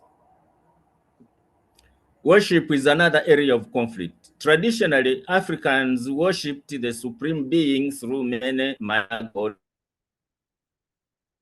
Those who profess Christianity worship God directly through church services, prayers, songs, and meditations. Ancestor veneration or worship still exists, but it is under stress today from Christianity. It is often, because of that, it is often practiced in secrecy. Destruction of shrines and groves. Christians believe that God can only be worshipped in a building called church and not in a shrine or sacred groves. Worshipping in such places was considered idol worship, and I would imagine even today. Trees in forests, traditionally called evil forests, known to the Africans to be an abode of maligned spirits, were cut down to build churches, schools, and hospitals. Another slide, please. Birth, naming rights, and ceremonies. This is another area of conflict. The birth of a child was a community event. It is a moment when the child is introduced into the family and is initiated into membership connected with the ancestral world for protection and intimacy. The missionaries and the present-day Christian churches have condemned such practices of dedicating the child to the ancestors to be selfish and somehow primitive. Christians preach against them and demand their replacement with baptism and confirmation. and other sacraments. Burial rites, rituals, and the ceremonies are also under stress. Traditional burial rites, rituals, and the ceremonies still exist, but many Africans have adopted Christian rituals and the ceremonies during the events. Widow inheritance, the practice still exists in some ethnic groups, but it is under pressure from Christianity and from Western-backed NGOs and their satrapies. Destruction of safety net for orphans, elderly, and the poor. In traditional societies or in African religion, elderly and the poor were taken, orphans, elderly, and the poor were taken care by the extended family. There were no orphanages or old age houses. These are new inventions which came with either Christianity or modernity. There are also areas of mutual enrichment, as scholars suggested to us. And one area is the health services. The creation and establishment of modern medicine has improved the health of many Africans, a situation that has decreased the mortality rate of many Black people in Africa south of the Sahara.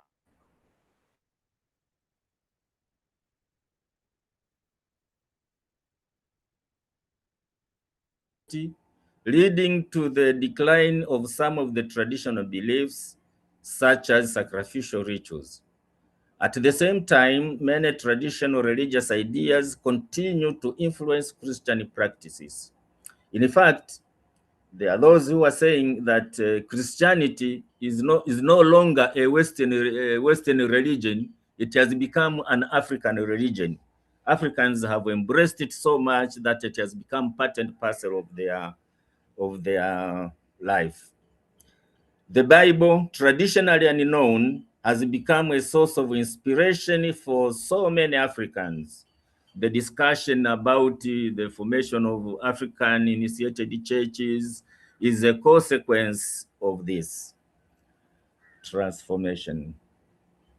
Another slide, please.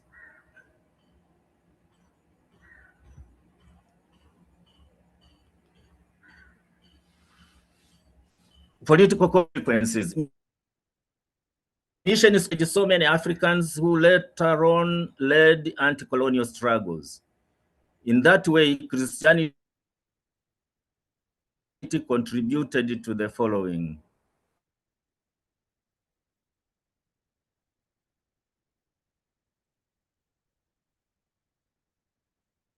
Human rights, justice, and the new forms of governments. Conclusion. The encounter between African religion and Christianity has been marked by conflicts and mutual enrichment. While Christianity led to the decline of some of the traditional practices and introduced new religious and cultural forms, it also gave rise to African Christian theology, enriched Christian worship, expanded education, and the formation of African Christianity.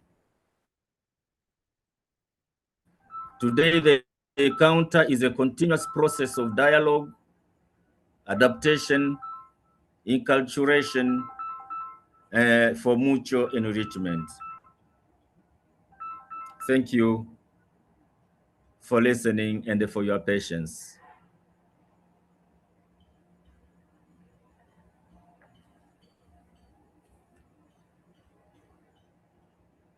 Indulgence of the chair of the conference, whether we open up or we close. We want to go for lunch, but at the same time, we have knowledge to share. A few minutes. Thank you very much, Dr. Nalugala, and thank you, the presenter. I think we can do 7 minutes for questions, then we go for lunch, because we might lose the presenters online and the momentum might go down, and then when they come back, we don't have. So it just give maybe like 2 questions, 3 questions, and please just ask what you really want to know, not what we want to know ourselves. Okay. Just we have 3, and the speakers, you just say what the person wants to know, not what they would have known yesterday. So thank you. Can somebody put up their hands? Just those that want, if at all their interventions, just for a few minutes, then we break. Okay. There's a hand online, please. You can go while we wait for others. Yes, I'm Dr. Valerius William Mjuni from the University of Dar es Salaam. I thank the presenters for their interesting and quite provoking discussions. One of my comments goes directed to a question that on what then can be done to to harmonize the conflicting patterns that have been attributed to African indigenous kind of religion, and on what basis can we have this a recovery? Do we have to have a Bible written in our own perspectives? What could be the way forward? I thank you. Particular person, or we go direct to any of the speakers who is ready to give their reply? Could be interested to both the Professor Moyo and the Professor Magot. Okay, please go ahead.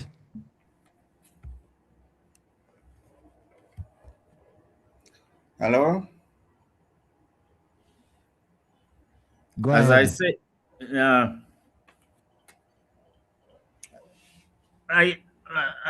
I don't know, but as I said, the Bible, it's no longer a Western book. The Bible has become an African book, if you want, telling the story of God, of course, in Jewish people, but also of the African people. So I don't know whether it needs to be retranslated to be translated. Of course, there are translations, hundreds of them. I mean, almost in every language now. Here in Tanzania, we have the Bible version, the Swahili version of the Bible. Whether that has made that better people, I'm not sure, but people can explore. But I don't know. I really don't have an answer at this moment. But I think all the efforts that are being made towards enculturation, towards making African Christianity more relevant to African culture, to people, to the culture of the African people, I think those are relevant efforts which should not be undermined. Thank you. Thank you. Thank you. Maybe just to add also, I think we don't really need to write the Bible anymore, but what has surfaced is the African interpretation of the Bible. Because when translations were done, they were done by missionaries who in many ways did not understand the African worldview or wanted to promote a certain agenda. And so in the recent years, when Africans have also been involved in the translation, we've begun to see some changes in terms of the words that were used and in terms of the thrust.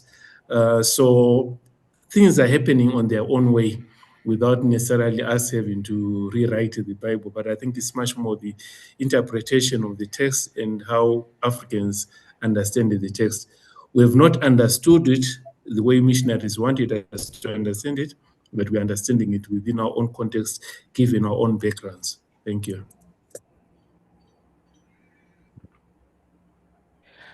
Good afternoon to you all. Yeah, there is something which was said here by the lecturer or the doctor, the professor, that the educated took power And they that is amazing.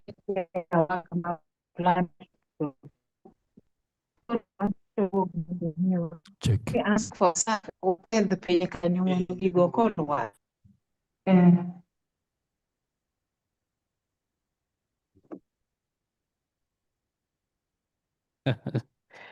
Yeah, I'm very interested to know or to get answers. The educated took more power, and the uneducated took power, and those who are educated took more power. Whom can we listen to more? Thank you.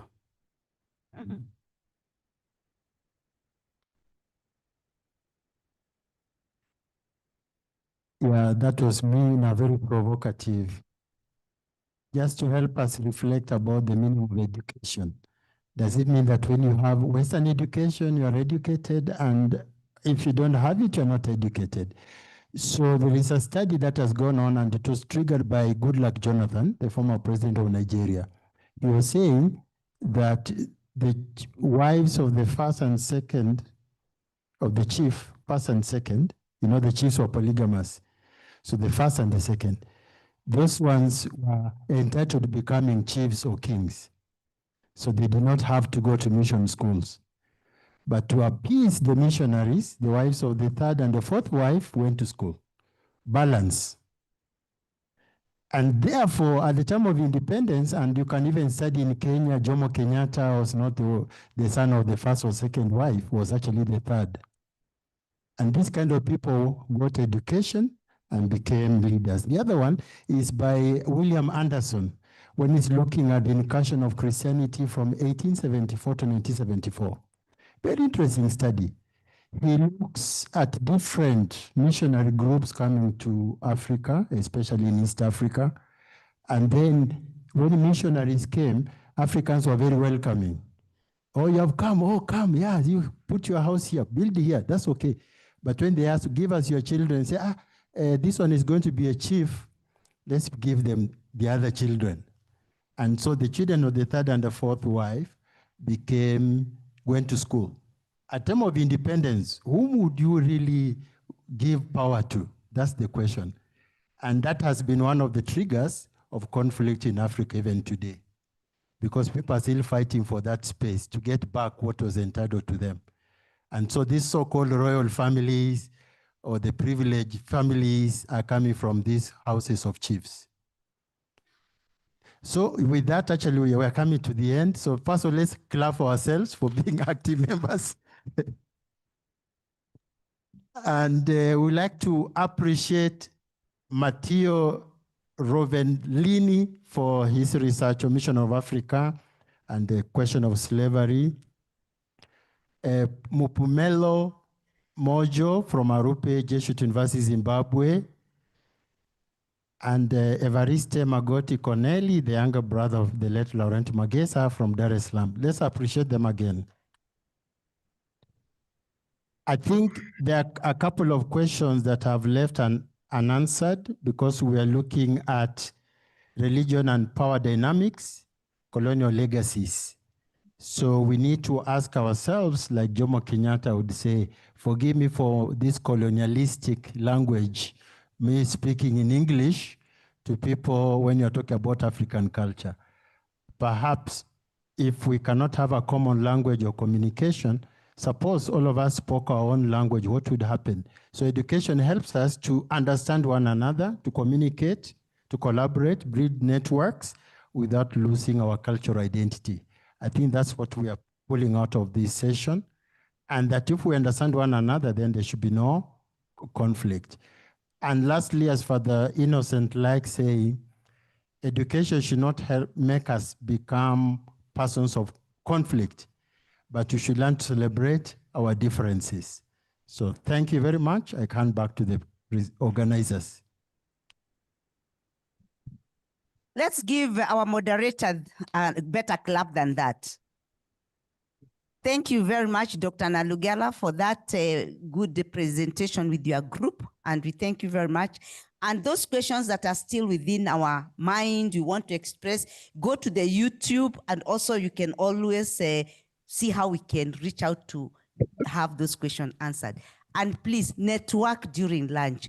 Now we break for lunch and we try to come back at 2:20. 2:20. The lunch is ready, is only having our lunch, please 2:20. And please mix yourself together with others so that you can learn. And can we pray for our lunch before we leave? In the name of the Father, the Son, and the Holy Spirit. Bless us, O Lord, and these are gifts which you are about to receive from your goodness through Christ our Lord. Amen. In the name of the Father, the Son, and the Holy Spirit. Amen. Yes. You can pick your lunch and you come inside to sit. If at all there is no seat outside there. And please mind the floor in case it pours and you slip down and fall.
Mungu wa upendo anazungukia maisha yetu, anazungukia maisha yetu, anatujazia baraka zake, anatujazia baraka zake. Wa milele Mungu wa upendo ni nani? Wa milele Mungu wa upendo ni Yesu. Wa milele Mungu wa amani ni Yesu. Wa milele Mungu wa upendo ni anazungukia maisha yetu, anazungukia maisha yetu, anatujazia baraka zake, anatujazia baraka zake, anatulinda kila siku, anatulinda kila siku, kila siku.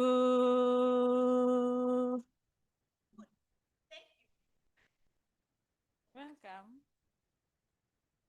So thank you very much. That was a prayer for this afternoon. So we are starting within few minutes, within 3 minutes time.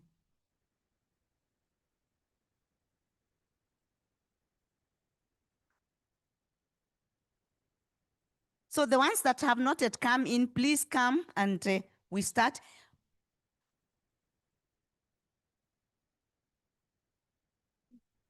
Come in front, please. Why do you want to sit behind?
Good afternoon again. You are good? After a good lunch and a good Wamilele, thank you very much for coming back. I'm sure others are still coming back, especially those that are around Tangaza. They're organizing themselves. So we are coming back to session 3. We have gone through the first session and the second session. So we are now going to look at religion, gender, and dynamics. Actually, this is very important for each one of us because this is part of the key of the theme of what we are of our conference today. So the chairperson for this session 3 is Mr. Anastasio. Anastasio, I repeat again, not Anastasia, Mr. Anastasio Nyaga. He's the one going to lead us with this session. And he's from Tangaza University, Kenya. Anastasio Nyaga is a Kenyan citizen by birth. Academically, he holds a master's degree in philosophy from Salesian University, Rome. He also holds a master's degree in education, specializing in curriculum studies from St. Augustine University of Tangaza, of Tanzania. Currently, Nyaga is pursuing a doctorate studies in philosophy at the Catholic University of Eastern Africa. Nyaga is a lecturer at Tangaza University. He teaches at the Institute of Philosophy and Theology and at the School of Arts and Social Sciences. He is currently the program leader in the Institute of Philosophy. Besides, Nyaga is a part-time philosophy lecturer at the Apostles of Jesus Institute of Philosophy and Theology. Previously, he has taught at Don Bosco's College of Philosophy and Education in Moshi, Tanzania, and also at Jordan University College, Morogoro, Tanzania. Nyaga has a considerable experience in scholarly world. He has presented several papers in a number of conferences here in Tangaza and the neighboring institutes. He has also moderated panels at different fields of academia. Some of his conferences papers have been published as book chapters and scholar journals. Besides, his teaching task at Tangaza University is currently engaged in his PhD research. His teaching task at Tangaza University is currently engaged in his PhD research, which specializes in moral philosophy. Mr. Nyaga, Anastasio, you are most welcome to moderate this session, and we thank you for opportunity and accepting to be part of us. So thank you very much. Karibu. Thank you so much, sister. Thank you for not confusing my gender. Okay, thanks a lot. Good afternoon to you all. So I take this opportunity to welcome you to this third session as you have heard. And in this third session, we are discussing the topic on religion and gender dynamics. And in a minute, I was trying to find out what this could mean. I know it will be elaborated more in the articles presented. Religion and gender dynamics refers to the complex interplay between religious beliefs, institutions, and the socially constructed roles, behaviors, and identities assigned to men, women, and gender minorities. It explores how faith shapes societal expectations, and conversely, how gender influences an individual's spiritual experience and religious participation. That is what religion and gender dynamics is. And we have 3 presenters this afternoon. We are very privileged. One of the presenters will be present face-to-face. They will be interfaced, and 2 others will be online. The first one is online. Dr. Veneranda Babazi from Makerere University, Uganda. Professor Veneranda Babazi is an associate professor and the head of Department of Religion and Peace Studies at Makerere University. She holds a PhD in theology and religious studies from Catholic University in ethics and development studies from Uganda Matters University. She serves on the management team of the Makerere Rotary Peace Center, where he oversees administrative functions and contributes to the development of the peace education initiatives. Professor Babazi has played a significant role in designing and facilitating professional short courses in peace building and conflict transformation. Her research and publications focus on gender and leadership, peace building, conflict transformation, ethics and development, and countering violent extremism. Through academic scholarship, teaching and community engagement, she has contributed substantially to the advancing peace and social transformation in Uganda and the broader African region. Our presentation will be on women's invisibility and subordination in Islam and Christianity, the case of Africa. Professor, I don't know whether you are online. Are you there, Professor? Please.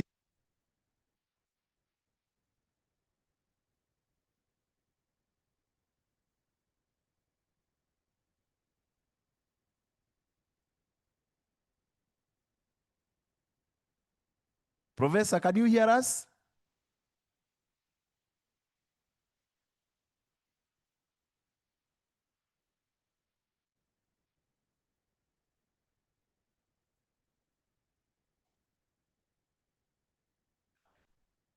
Maybe we can go to the next if Professor is not online. Maybe she is setting up a gadget.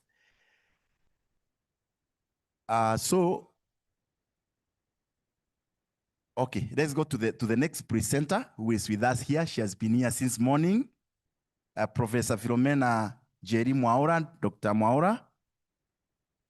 Professor Mwaura teaches in the Philosophy and Religious Studies Department, Kenyatta University, Kenya. She is a former director of the Center for Gender Equity and Empowerment in the same university. Professor Mwaura is a former president of the International Association for Mission Studies and a former coordinator of the Theology Commission African Region of the Ecumenical Association of the Third World Theologians. Since 2021, Professor has been a member of the Methodological Committee of the World Forum for Theology and Reparation. She is a member of the Circle of Concerned Women, African Women Theologians, and chairperson of the board of the Collaborative Center for Gender and Development, Kenya. Professor has taught and published extensively on various aspects of African Christianity, African Catholicism, new religious movement, Pentecostal and charismatic movement churches, gender and theology, gender and religion in public life. And the professor will present to us the topic on the Circle of Concerned African Women Theologians, challenging colonial legacies of gender inequality and promoting gender justice. You have heard in a biography, there's a lot of word gender repeating itself. I think we are the right person here.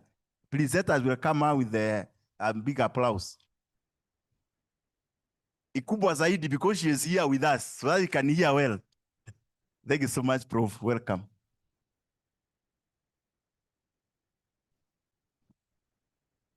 Yeah, maybe you can project the slides, please.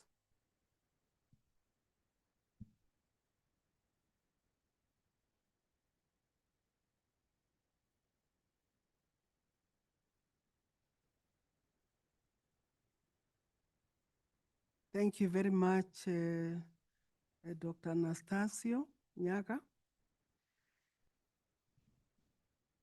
I'm going to speak on the Circle of Concerned African Women Theologians and how it has been challenging colonial legacies of gender inequality and also promoting gender justice since it's started. So I'll begin by saying something little or a few words about what the circle is, what it does, and then after that I'll look at how it has been challenging colonial legacies of gender inequality. So what is the Circle of Concerned African Women Theologians? Hereafter, I'll be referring to it as the SACO. It is a Pan-African Ecumenical Association of Women from Africa and the African diaspora. It is an academic association which encourages and supports its members to engage in researching, publishing, and interacting with communities on issues relating to religion and theology. It is a decentralized, non-hierarchical network with chapters across East, West, Central, Southern, and even North Africa and the diaspora. The SACO's main agenda since its inception and today is to investigate how religions affect women's lives and how they can be interpreted for the empowerment of women and their communities. So how did the SACOs begin? Mase Amba Oduyoye, whom Professor Getui referred to earlier, a Ghanaian theologian, is credited with founding the SACO in Accra, Ghana in 1989 at its first General Assembly.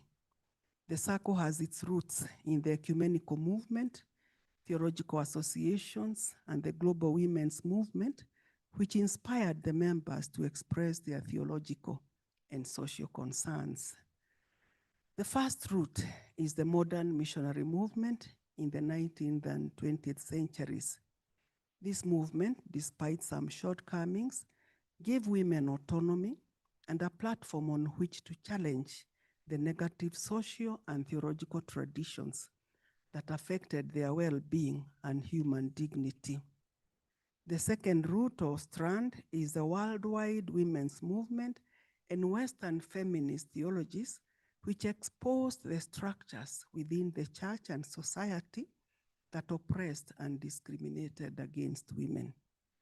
This led to the demand for wholeness and liberation for women and other marginalized groups.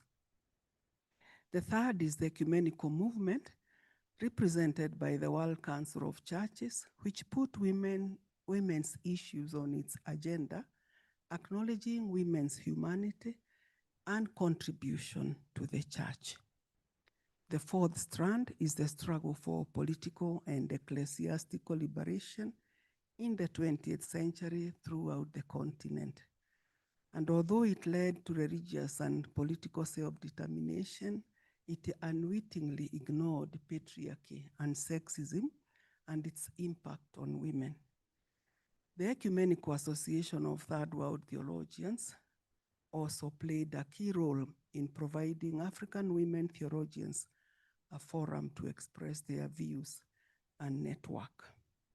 African women within ITWOT were actually the pioneers of the SACO, and Professor Getui has also been a prominent member of ITWOT. The SACO's main objective is to be the voice of the voiceless women at the grassroots, thus making the African woman visible and giving her existence its rightful recognition and dignity. It also seeks to promote academic research and writing by African women, ensuring their perspectives are included in theological literature and the church. Ultimately, the SACO provides space for African women to reflect on how their diverse struggles have been shaped and influenced by the historical, religious, cultural, and theological milieu in which they live. It also provided spaces for mentorship for women and especially young scholars. These issues, reflections, have been and are still carried out through national, regional, Pan-African, and continental conferences and workshops. So what are the activities of the SACO? As already mentioned, one activity is to research on how women's lived experiences shape theological reflection. Secondly, they critique patriarchal and colonial constructs and promotes women's empowerment and gender equality. 3, the circle recognizes that any issue that is important to women has profound implications for the church. They also demonstrate that women's lived experiences, work in theology, and pastoral ministry is central to understanding African Christianity and the everyday practice of the faith. Fourthly, like their counterparts in the rest of the world, African women theologians are conscious of the web of oppression that women live under. They therefore feel a compulsion to resolve these issues and put emphasis on praxis and action. They see theology as an ongoing process and are committed to life, justice, and freedom from oppression. African women theologians call the church to repentance for its role in the subjugation of women. Musimbi Kanyoro argues that women's theology in Africa has brought about a renewal and reformation not yet realized by the church. So what are African women's theologies? African women's theology or theologies is a distinct theological movement that centers the experiences and perspectives of women in their reflections on faith, culture, and society. It is a formal and systematic feminist theology which have roots in the work of the circle, as I have said.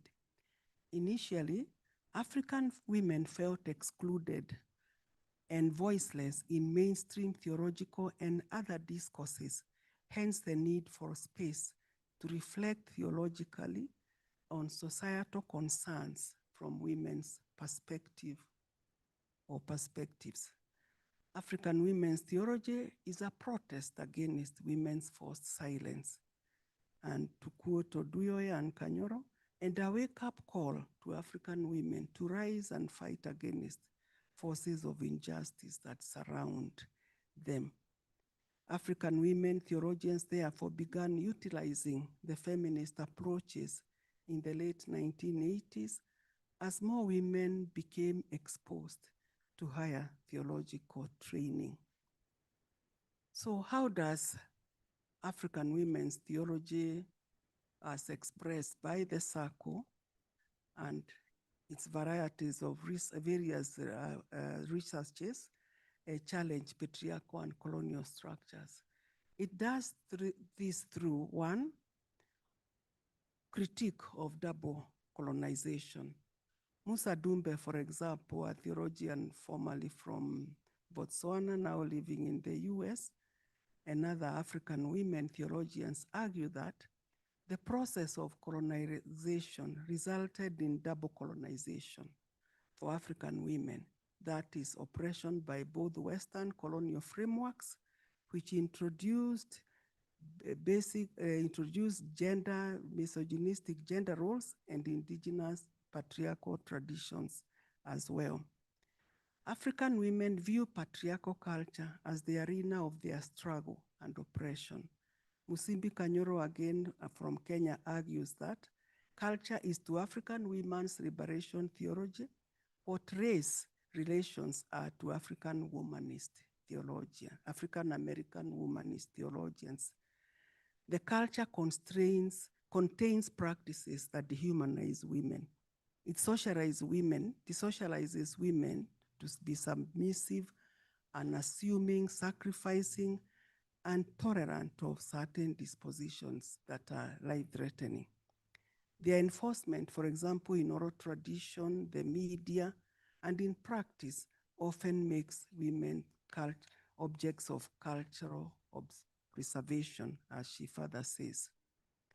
Culture has therefore silenced African women in Africa, many of them, and made them unable to experience the liberating promises of God.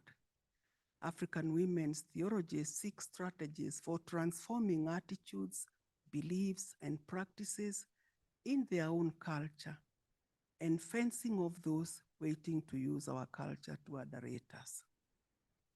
Kanyoro adds that culture is to be analyzed with reference to those who maintain it, and those who it impacts. The critique should of necessity be from a gender perspective as well as other perspectives. For example, class, race, ethnicity, disability, since women's actions are deeply rooted in patriarchal socialization. Another way is decolonial hermeneutics. The circle rereads the Bible and traditional oral histories to delegitimize oppressive doctrines. They critically filter out these elements while preserving the women's sensitive, empowering aspects of African heritage. African women's theologians recognize that the Bible depicts other people's cultures.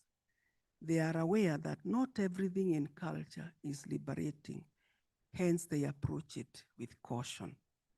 Being aware of the positive and life-affirming messages of Scripture, they proceed to reflect on women's experiences in the light of the biblical text or the traditions of a specific Christian tradition or ecumenical Christianity. There is a dynamic and creative tension between women's experiences as they are based in their context on the one hand, and the reflection on the biblical text and tradition on the other. Another approach is utilizing post-colonial biblical hermeneutics.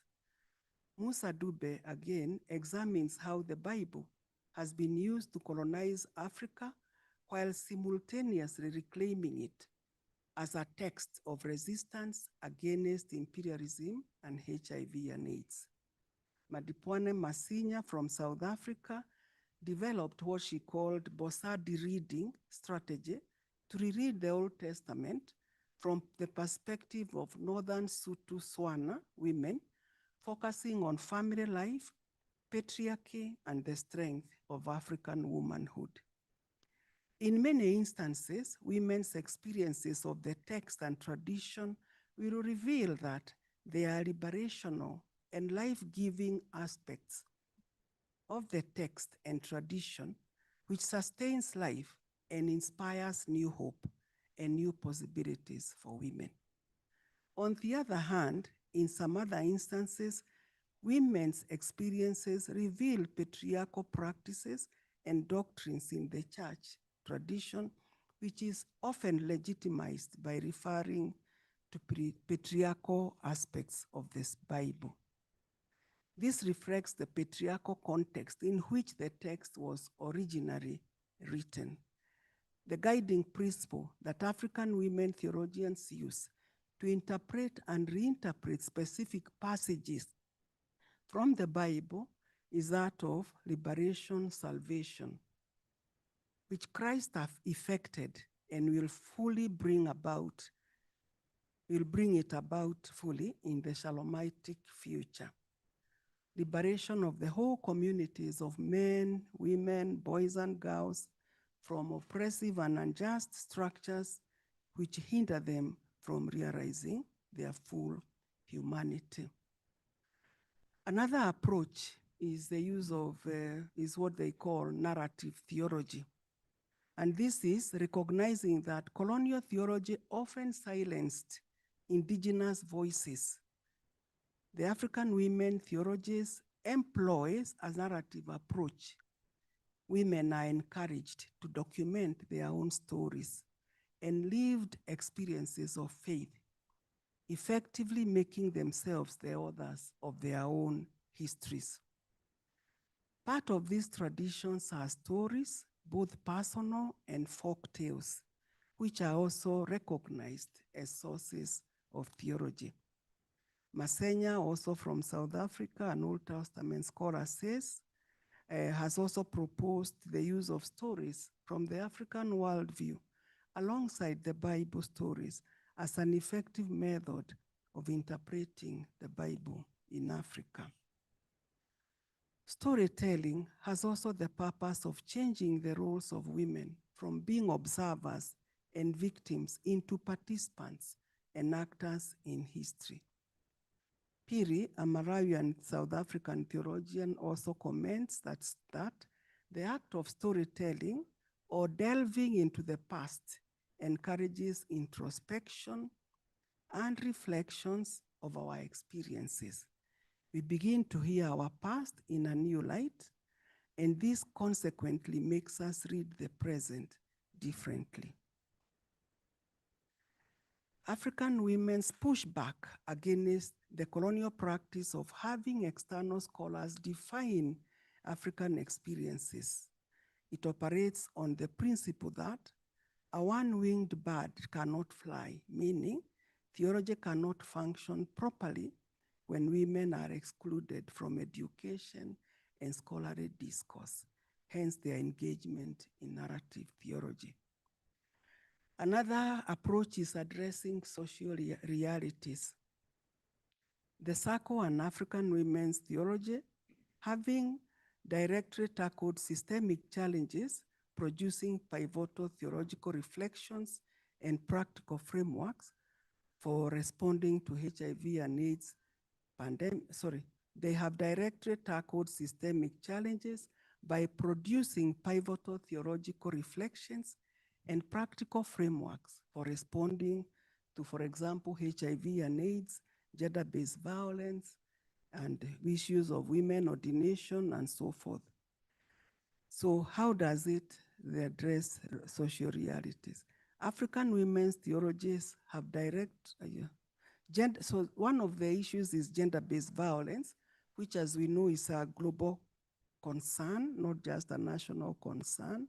And it increases during every type of emergency, whether economic crisis, conflict, or disease outbreaks, pre-existing social norms, and gender inequalities, and so forth. Pandemics like COVID-19 coupled with political crisis. All these crises exacerbates the prevalence of gender-based violence. The Circle is potentially able to extend their reach and influence into different countries, regions, cultures, as a force of liberation that addresses the underlying causes of GBV, namely toxic social norms and gender inequalities, through advocacy and training. So beyond traditional theological education, the Circle applies its research to these pressing concerns, addressing how women are disproportionately affected, for example, by poverty, climate change, trauma, and so forth. Members actively engage with local communities, churches, and academic institutions to promote healing and challenge these cultural practices in patriarchal societies. Another, before I come to a close, is mainstreaming gender in responding to HIV and AIDS. This is one area the Circle pioneered in its mainstreaming of gender in theological education and in responding to HIV and AIDS. And this confronted and disrupted legitimizing theologies of gender inequality and patriarchy, both of which are also implicated in gender-based violence, which is a key driver of higher prevalence rates of infection of women and vulnerable people, men and children. Finally, another area that the Circle challenges colonial gender inequalities is through engendering theological education. The Circle has transformed theological curriculum by integrating women lived experiences, challenging patriarchal and colonial paradigms, and centering gender justice, Africanization, and decoloniality. They have systematically injected humanist, intersectional, African feminist theories into the classroom. This introduces tools like the intersectional see, judge, and act approach, which helps students analyze how gender, culture, and power interact in society. The Circle has promoted the integration of gender-sensitive, inclusive curricula and nurtured a new generation of African women theologians. Methodologically, the circle also established a curriculum ethos that uses African women's grassroots stories and raw data as foundational texts, creating new interpretative lenses for biblical hermeneutics and theology. So in conclusion, I can say that the above approaches demonstrate how the circle, through a decolonial lens, in African women's theologies, biblical hermeneutics, and analysis of African culture, social realities, challenges colonial inequalities, and promotes gender justice. Sorry, I went very fast. I thought I was getting caught up with time. Thank you very much for listening to me. Please, let's give a hand clap than that, please. Thank you. Thank you so much, Prof. Maura, for that wonderful presentation on what the Circle of Women does. And I have got some points here. I'll not say all of them. Two are important. What I've got, that the biggest role that our agenda is to be the voice of the voiceless. The voice of the voiceless. And I was also touched by the fact that they are not working from the blue. They are rooted in the major world bodies, like worldwide women movement, ecumenical movement, even other bodies that she mentioned.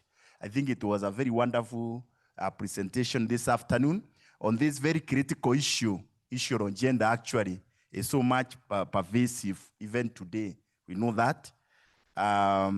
So we'll come back to you again when we are having the discussions. Maybe you even help us to understand how we can join the movement. Yeah, thank you. Thank you so much. Yeah, I'm not sure whether she's there. Professor Babazi, is there? Or we go to the cherry? Okay, we go to the last one. So let's have a second presentation from Dr. Cherry Muslim, who is a senior lecturer in the Islamic studies, the discipline of theology and religion, and the director of the Islamic Studies Research Unit. She is a PI in the NRF-funded German South African International Research Training Group for Transformative Religion and situated in Orange, PhD cohort, and a teaching professor in the Virtue Exegesis in Religious Euro-African Dialogue variant program, an innovative pedagogical religious dialogue through virtual learning at universities in the global South Africa and global North Italy, promoted by Fondazione per forgive me for that one, Italiano. She is also a co-editor for the Journal of Islamic Studies and a member of the Animal Research Ethics Committee. Her research interests include Muslim feminists, digital activism, digital religion, Islam and Muslims, digital research methodologies, indigenous research methodologies, decoloniality, gender and sexuality, and more recently, AI, issues to do with AI. Our community activism is harnessed through the progressive spaces of the Muslim personal law network and taking Islam to the people. Dr. Cherry is going to present to us topic on who speaks for Islam, Muslim women, digital media, and religious inequality in South Africa. You are so much welcome, Dr. Cherry, please. Thank you very much. Let's Thank welcome her you. with a clap, please. Sana, welcome. Thank you. Thank you, Mr. Nyaga, for the introduction, and thank you to the organizers of this conference and for what seems to be quite a successful conference at that. So I'm going to start with my presentation. I've actually called it, I don't know if you have my presentation, maybe I should just share, if that's, there we go. Okay, thank you. So my paper is called Digital Branding and Policing of Female Religious Voice, the TIP Backlash and Muslim Women's Agency in South Africa. So today I discuss a critical incident that occurred in February 2024 when women members from Taking Islam to the People Committee participated in a community radio station called Radio Al Ansar's late night show discussion titled, Can Women Pray in the Mosque? The discussion triggered intense backlash from segments of the South African Muslim community, particularly in Durban, including religious scholars and radio station affiliates. This critique unfolded primarily across WhatsApp groups, the radio station, and Facebook, where digital spaces became sites for questioning both the content of the discussion and the legitimacy of women's participation in public religious debates. The question itself, can women pray in the mosque, touches on contested issues within Islamic jurisprudence and practice. In fact, TIP felt it was the wrong question to be asking in the first place, that it is old, long debated, and past its sell-by date.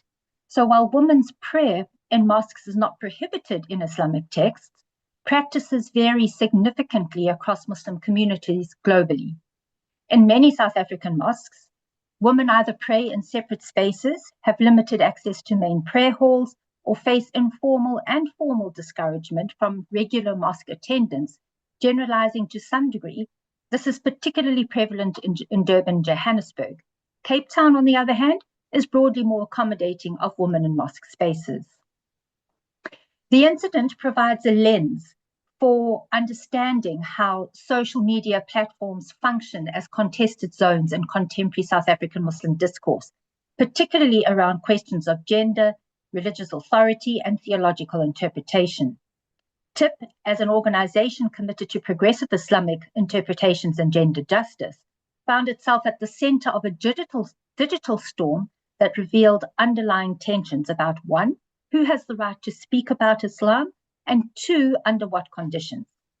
These tensions are not new to the broader discourse on Islam. However, the questions asked for this paper are, how do social media platforms enable gendered religious surveillance and policing within Muslim communities? Two, what discursive strategies are deployed to delegitimize Muslim women's religious voice in digital spaces? Importantly, how do Muslim women navigate the dual dynamics of empowerment and vulnerability in digital religious spaces? And this speaks to the ambivalence of this conference. And number four, what does this case reveal about authority negotiations in South African Muslim digital publics? So a bit of a background to the invitation to this radio station. Prior to the Nightline broadcast, a video had circulated widely on social media platforms, particularly WhatsApp, depicting a Muslim woman who had positioned herself in the rear row of the men's section of a mosque in a Durban suburb for the Friday Jummah prayer. The Imam of the mosque approached her, insisting that she vacate the space and relocate to the women's section upstairs, asserting that she had no legitimate claim to occupy this area. Several men already present for Salah encircled her and reinforced the Imam's admonishment. The woman can clearly be heard in the video footage captured by one of the congregants, asserting that the Prophet had granted her permission to occupy the space through the Sunnah. This confrontation intensified and became increasingly hostile until her departure. This was neither the first occasion nor the first mosque where she had attempted to situate herself in the men's section. It was in the response to this incident that TIP was called onto the platform. Initially, we weren't going to go, but eventually caved and we joined. And when we arrived there, the woman from the video was also present. So what were the key discussion points raised by TIP? So I'm part of TIP, okay, which is why I'm speaking about this. So we initiated the discourse by contextualizing our participation through the attendance that same morning at a janaza and burial of a prominent woman in the community. She was the founding member of the Women's Cultural Group, and she's also the editor of the internationally acclaimed Indian Delights cookbook. This reference carried particular significance given Mrs. Myatt's ideological trajectory within the community. Her position evolved from initial opposition to women's presence in mosque spaces to regular mosque attendance until she could no longer attend for health reasons, to eventually culminating in her delivery of a khutbah at one of TIP's Eid congregations. This constituted a deliberate strategy by the panelists, and Mrs. Myatt's progressive engagement with mosque spaces functioned as a form of religious legitimation for many women in the Muslim community. So the panelists structured their intervention around the following thematic motivations. 1, historical evidence documenting women's mosque attendance during the prophetic period. 2, contemporary institutional and social barriers impeding women's mosque access. 3, Quranic and Hadith textual evidence substantiating women's religious participation. 4, critical interrogation of gender segregation practices in contemporary Muslim contexts. And lastly, broader concerns regarding women's inclusion in religious communal life, particularly concerning representation in mosque governance structures, for example, mosque board participation. These frameworks represented established scholarly discourse on gender dimensions of Islamic practice rather than novel or theologically controversial interventions. However, during the course of the broadcast, which incorporated listener call-in participation, it became evident that community response was predominantly oppositional to the ideological position articulated by the panelists. While a minority of callers expressed support, the majority upheld normative patriarchal interpretations advanced by the ulama that women did not belong in mosque spaces. While 2 directors of Al-Ansar arrived at the studio and demanded the immediate termination of the program, the panelists were also advised of a car driving past while firing bullets at the studio building. Eventually, to calm the rising anger, the host negotiated a compromise with the directors, whereby the Al-Ansar Mufti would be afforded an opportunity to respond following the panelists' contributions. This was done without the initial knowledge of the panelists and was opposed by them when they were informed. And so what was the backlash? Well, this commenced immediately after the radio broadcast and of course started during it, with audio recordings, particularly the Mufti's response, circulating rapidly through the established community networks. WhatsApp functioned as the primary forum for initial critique, with closed groups among religious scholars, community leaders, and radio affiliates, enabling more extreme rhetorical expressions and facilitating coordinated response strategies. The platform's end-to-end encryption and closed group architecture created what Banerjee and Butt term WhatsApp vigilantism, spaces where surveillance, judgment, and mobilization occur beyond public accountability structures. The Mufti's recorded commentary in particular, disseminated strategically later in the week, exemplifies this mobilization. And I'm just going to quote a short excerpt from it, where he says, "This panel was a disaster, a disgrace, a disservice to Islam, and totally haram program. It went viral and thousands of people benefited and gave the true perspective of Islam." So he's talking about his response. "The hosts were incompetent and the guests were incompetent. We cannot allow people to fiddle with our Islam and bring in ladies in the studio to come on mimbars and hijack our mosque." So this was part of his response. Paradoxically, WhatsApp also served as the predominant platform for expressions of support and encouragement directed towards panelists, revealing the platform's function in creating parallel segregated publics rather than a unified discourse of spaces. Facebook enabled broader community mobilization through posts on individual pages, community group pages, and sharing mechanisms. The platform functioned as a space for public performance of disapproval, while also providing forums, particularly for male community members, to articulate theological positions regarding women's mosques access, irrespective of their formal religious credentials or training. Radio Al-Ansar, the community radio station itself, became an instrument of disciplinary messaging, broadcasting multiple times daily throughout the subsequent week. Sorry, there's just something happening at my window. Hang on. Sorry, it was a bird. Sorry, so the Radio Al-Ansar was also an instrument of disciplinary messaging, where they disseminated this recording, where they distanced themselves from the panelists from TIP. So this was a public disciplining mechanism.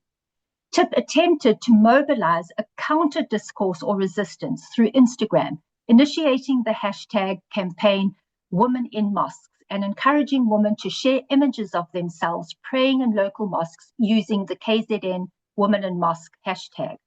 However, this initiative failed to generate substantial traction, revealing the limitations of digital resistance strategies when confronting organized opposition backed by institutional religious authority. So the backlash employed specific branding strategies to delegitimize TIP's religious voice and participation. And this is documented by scholars examining gendered cyber hate, where online harassment directed at women manifests distinctive forms, including sexual threats, reputation attacks, and coordinated silencing campaigns in this format of WhatsApp vigilantism. So how did this occur? Well, there was this discursive strategy positioned TIP's advocacy as culturally inauthentic, where pejorative labels such as feminazis or queer khatibas that construct women's rights advocacy as Western imposition. There was also this creation of false binaries between Western and Islamic that erase complex histories of transnational Islamic thought and indigenous feminist traditions within Muslim societies. It also enabled critics to evade engaging with theological substance by dismissing TIP's arguments as culturally inauthentic based on participants' progressive positionality and gender. There was also this idea of immodest or improper conduct. The strategy of delegitimization policed the public religious participation through gendered norms of modesty, where they asserted that women should not speak boldly or confidently about religious matters.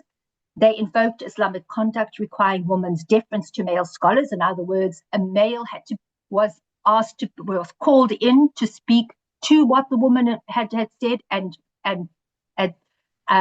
structured this as the male voice as being legitimate, as opposed to the illegitimate voice of the woman. It also suggested that public discussions reflects lack of modesty or haya. And then also the idea that the public media appearances as exposing themselves, although it was a radio station, and that this was shameless and therefore a moral transgression. As feminist scholars of religion observe, this pattern is not just in Islam, it transcends that. It manifests across multiple faith traditions. Women who speak publicly can be branded as immodest simply for the act of speaking, regardless of content. This represents religious gatekeeping, the process of defining who constitutes legitimate religious authority and what qualifies as acceptable religious interpretation. By questioning TIP women's religious literacy and knowledge, and just so that you know, there were two academics, both in Islamic studies. There was an attorney who is an activist and works in Muslim personal law, and an occupational therapist who is also a prominent activist and also works in terms of gender justice. So these women's knowledge was questioned, right? And so their religious literacy and knowledge was questioned, and critics asserted that only specific individuals, implicitly male scholars with traditional credentials, possess the right to interpret Islamic texts and traditions. Gender itself becomes proxy for lack of religious authority. So women's participation, so I'm going to leave that. I'm going to go on to the next, but in terms of the ambivalence, the empowerment and the vulnerability. The TIP case reveals a fundamental contradiction in Muslim women's digital religious participation. The platforms enabling their voices simultaneously exposes them to intensified surveillance and disciplining. So although digital platforms offer what appears to be democratized religious authority, enabling universal participation, this visibility simultaneously renders women vulnerable to coordinated backlash, harassment, violent threats, and social sanctioning. Every public statement becomes subject to community surveillance and judgment. Digital platforms amplify disciplinary power, enabling rapid mobilization of opposition and permanent documentation of perceived transgressions. So women's increased visibility in religious discourse provokes intensified efforts to police and contain their participation, extending to spatial exclusion as experienced by TIP members. The TIP case also demonstrates that religious authority in the digital age is not democratized but contested through creative forms of informal policing that simultaneously challenge and reinscribe traditional hierarchies. Traditional authority structures adapt to digital context, and rather than disappearing, male ulama and religious institutions utilize social media to reassert authority, mobilizing community disapproval against challenges, while informal networks exercise significant power in defining legitimate and illegitimate religious discourse. This dynamic places Muslim women in untenable positions. Advocating for gender justice invites accusations of Western influence. Accommodating patriarchal norms requires sacrificing rights and agency. That's this ambivalence, this paradox. The concept of authenticity itself becomes weaponized against women's claims to religious authority. Moreover, what manifests as spontaneous community outrage functions. I'm nearly finished. I can see you getting your mic ready. The TIP backlash strategies constituting hate speech, such as reputation attacks designed to damage TIP women's standing within the community, delegitimizing rhetoric branding participants as deviant or dangerous, moral panic, and the coordinated campaigns designed to silence and exclude. I'm nearly done. This necessitates recognizing online hate speech not merely as offensive language, but as technology of power maintaining structural inequalities. In religious contexts, hate speech operates through moral vocabularies, confirming legitimacy while masking its function. So, to conclude, for Muslim women engaging in religious activism within South African contexts, these dynamics require sophisticated navigation strategies, building supportive communities, developing individual and collective resilience mechanisms, and creating protected spaces become imperative. The costs of digital visibility, including harassment, exclusion, and potential violence, all of which we experienced, must be acknowledged and addressed through concrete protective measures rather than minimized through optimistic assumptions about the digital democratization. Thank you. Thank you for giving me the extra time.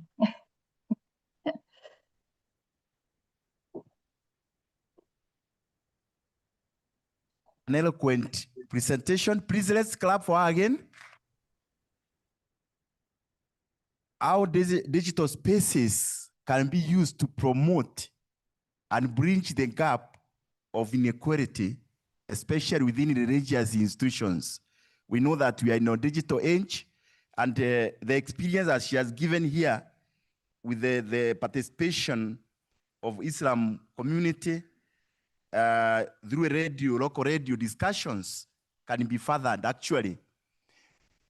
And we know media can also be used for intimidation, but instead can also be used to empower, especially the marginalized. Thank you so much. I don't know whether we go back to the first presenter. Is he?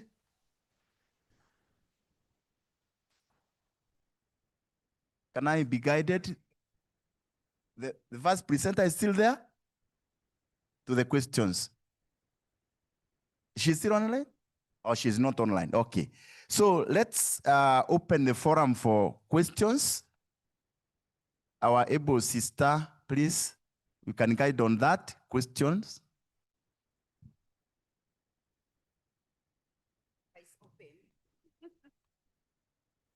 First of all, thank you very much, Mr. Nyaga, and thank you very much, the two presenters. It was excellent this afternoon. We heard you very well, and it woke up to be attentive. So we are now open for questions. We'll take first 3, and we are only going to have 10 minutes for that. And 10 minutes because we missed a presentation. So any reaction, or even those online, please. Any reaction from what we have heard? It's an afternoon, so we have heard a lot. Yes, both from lunch and you can imagine. Any reaction?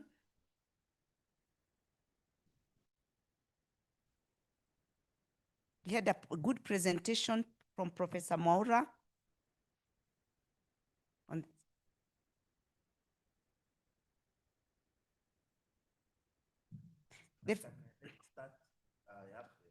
Allow me to start. I have a question for Professor Maura here.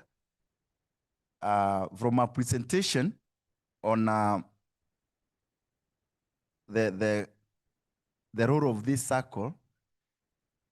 In fact, she mentioned about one of the approaches is to critique double colonization. Maybe she could elaborate what that means, that double colonization, so that because what I think the question of gender did not come with the colonialism. We know also in our African societies, we had gender issues, even the question of inequalities. So we can now talk about it from point of view of that double colonization, or do you want to say that question of inequalities, gender inequalities, came with the colonialism because it is one of their approaches?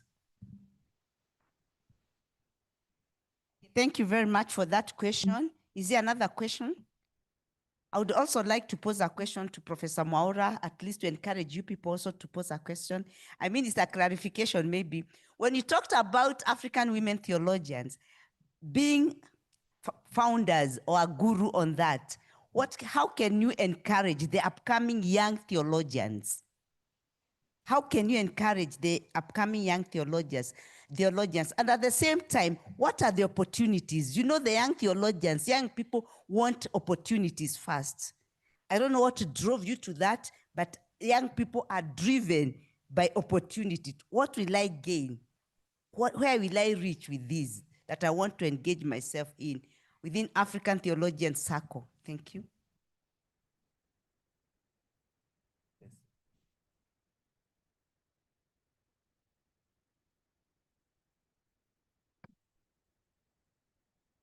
Thank you.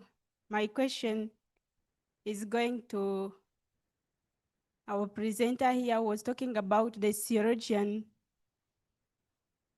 where she mentioned about the objectives to be the voice of the voiceless women.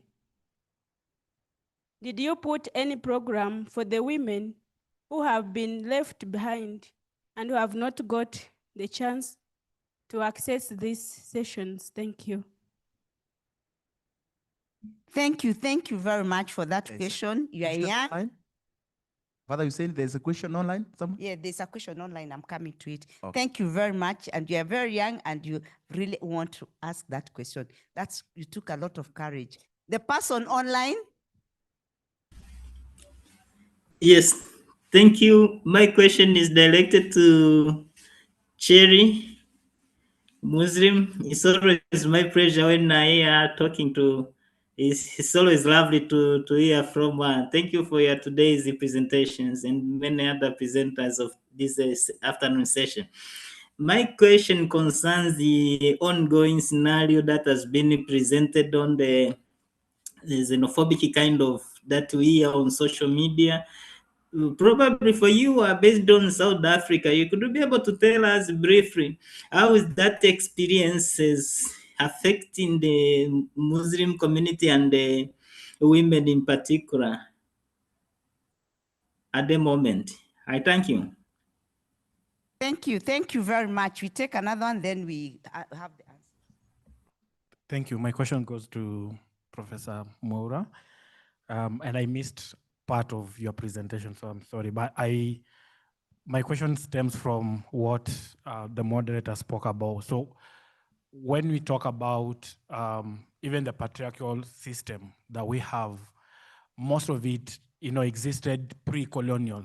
And so my question will be, as women challenge these systems, how do you balance respect, for example? Because we see that most of our system, be it, church or spiritual or faith system, or even cultural or family, the issue of respect is very delicate. And so where, women supposed to be submissive and all that. So how do we balance, the subject of respect when it comes to challenging of these norms and these systems within the faith formation? Yeah, thank you very much. Now we can ask the people address the question to respond. Thank you, sister. Thank you, moderator. And thank you all for the questions. The first question is on clarification about double oppression. Actually, the double oppression here meant colonization, which was patriarchal. Exactly. It wasn't egalitarian, the approach or the structure of colonial structures. And the other oppression is the patriarchal oppression within our own patriarchal societies. So that is the double colonization. So one reinforces the other. And so it becomes quite harmful to the women and the men. And it's not just women who are victims of patriarchy. Even men, not all men have power because they are men.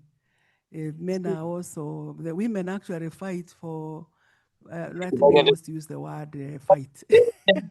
They advocate for justice for men, women, and other vulnerable groups include, and I've mentioned that, vulnerable men, children, people with disabilities. We've been talking about migrants. And we now have so many groups that are marginalized in society by various forces.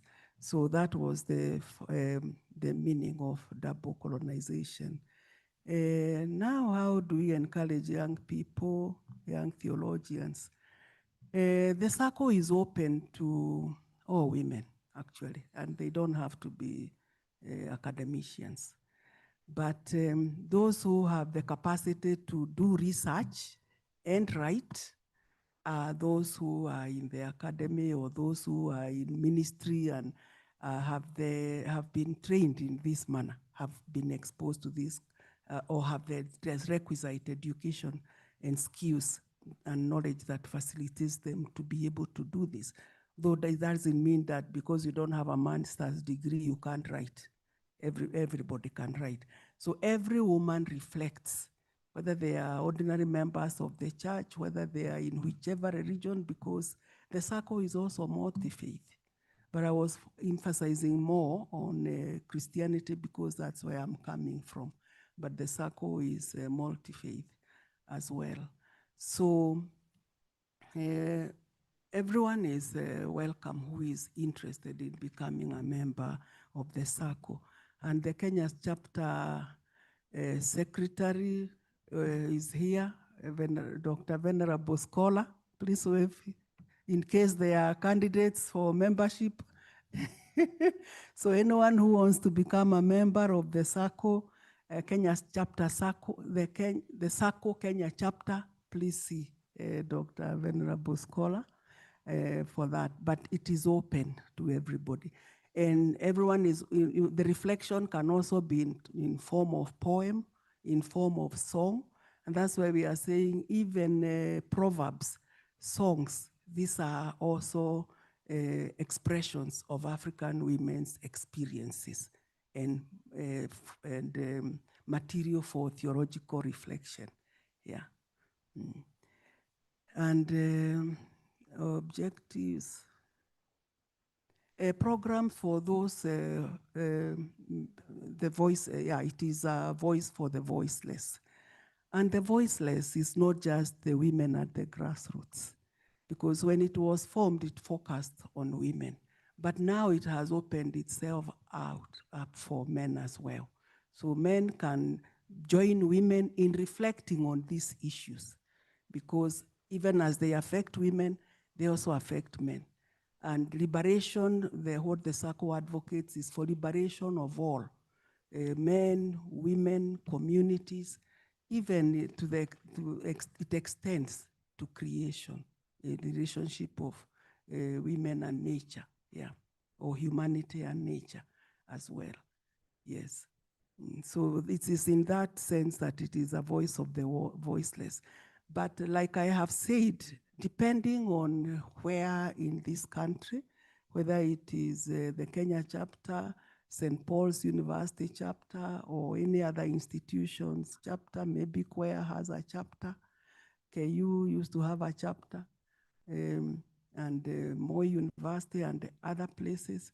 So they design for themselves activities that will reach to communities, the grassroots communities. St. Paul's, I saw they did research on gender-based violence, how it affects women in the church, in the communities. And women actually wrote their own experiences, which were captured in these in booklets. I even have a copy of that booklet, and it is also on sale. So there has also been advocacy targeting issues like gender-based violence, HIV and AIDS. Others are focusing on HIV and AIDS. There's also collaboration with other like-minded institutions and organizations. And so the impact is there, yes. It is not an intellectual, you know, in Kenya, we like to distinguish women between grassroots women and elite women. The circle bridges the gap. Yeah, it bridges the gap. So the opportunities are there, yes, and here we have our secretary. Yeah, patriarchal system. Yeah, the issue of patriarchal system, women challenging the system, how do you balance with respect? I don't know what to say. Because when you say submissive, are you talking of African culture? Or are you talking about submission in the scriptures? In Ephesians, as it is depicted in Ephesians? Because that is also contestable, you know. It is also not as black and white as it appears, because there are biblical scholars who even argue that St. Paul didn't write though that text. Maybe it was a result of interpolation, you know, a copyist making a commentary on the text, and then the next copyist included it in the text. Otherwise, St. Paul, from what we see in Galatians 3:28, he was an advocate for equality. He talked about there being no male or female in Christ Jesus, slave or free, Gentile or Greek, Greek or Gentile, Greek or Jew or Gentile, yeah, Jews or Gentiles. So it has been a contested text, yeah. But the submission if you go further within Ephesians, it talks about submitting one another to Christ. And husbands are called to die. Like Christ, to love the wife as Christ loved the church and died for them. So who is submitting to who? So it's not actually about domination and subordination, submission and another one forcing another one to submit. Yeah. So I think there has been an interpretation of this text. But the kind of gender justice that Sako is talking about, and this kind of theology, whether it is feminist theology, then the Sako is a feminist theology, and all these movements that advocate for justice, they're advocating for respect for one another, caring for one another. Gender justice is about, and this is the kind of equality, and equity comes before equality. Yes. Thank you very much, Pro. Can you go to Muslim? Muslim, can you be able to respond to a question that was directed to you? Thank you very much. Thank you, Valerius, for your question. I appreciate it, even though it's not connected to my presentation. So my answer is neither definitive nor informed. So this is really my opinion. And obviously what is happening now in South Africa is quite insidious, and I also see it as quite genocidal in terms of what's happening to the foreigners who are here in South Africa, and to a large extent parallels what Trump is doing in the US, and with all the foreigners, or foreigners in the in inverted commas. So in terms of it, how is it affecting the Muslim woman in particular, or affecting them in particular? I'll give you an example. Just a couple of kilometers from my home, there is a park between a community hall and a mosque, where there have been large marquees set up. And I drove past there on Wednesday afternoon, and there must have been at least 3,500 people who were congregating there.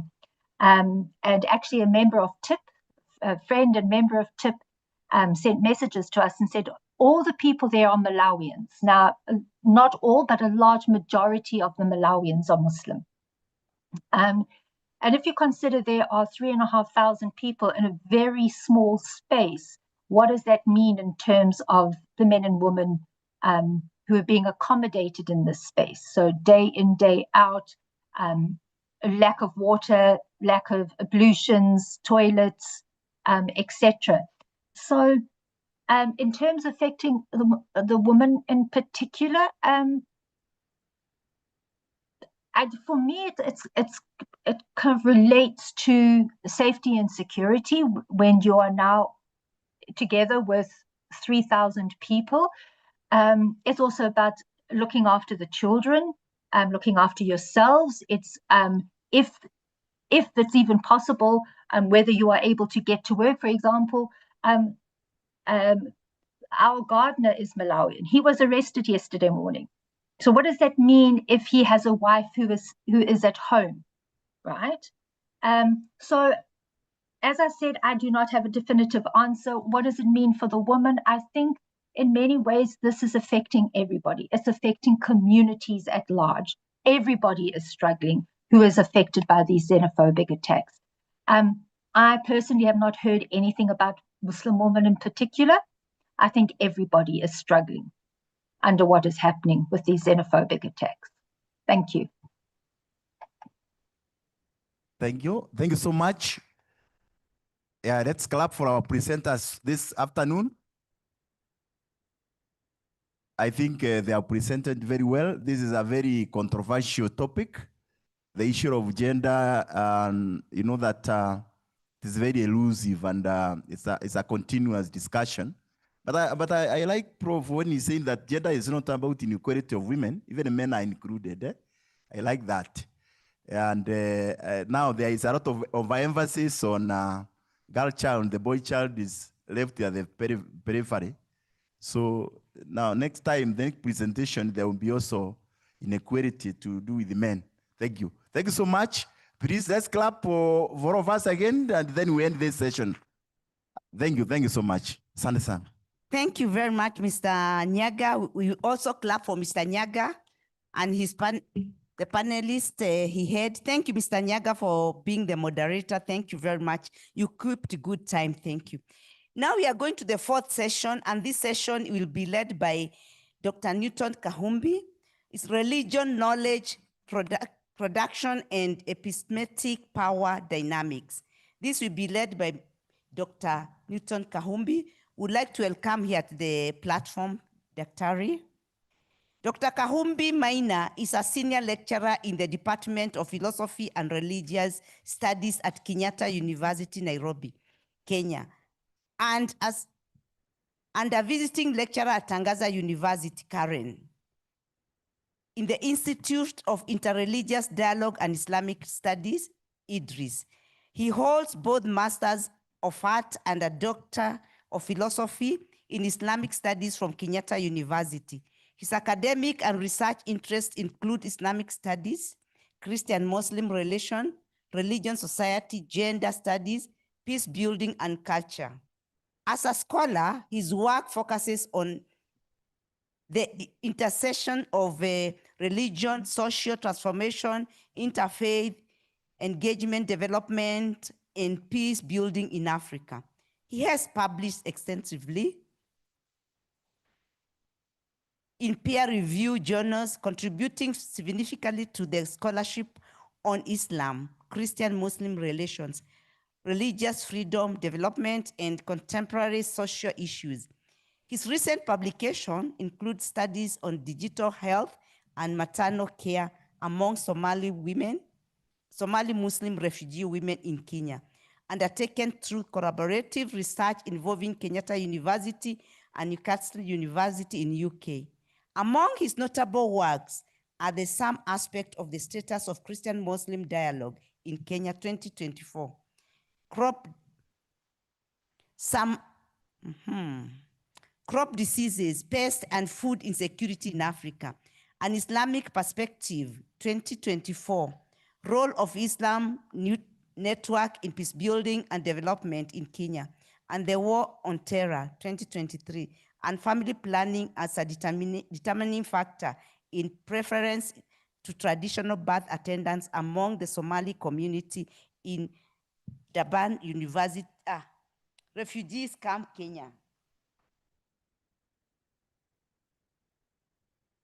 Earlier publication addresses themes such as religious freedom, Islamic history, and history of Christian-Muslim relations in Kenya. He is actively involved in research, teaching, mentorship, and interreligious dialogue, both national and international.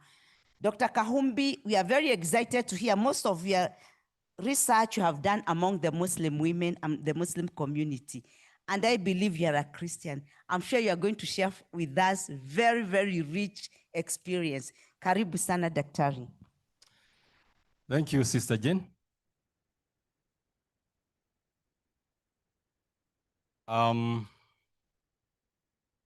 Good afternoon. I'll be a bit unorthodox. I want us to stand.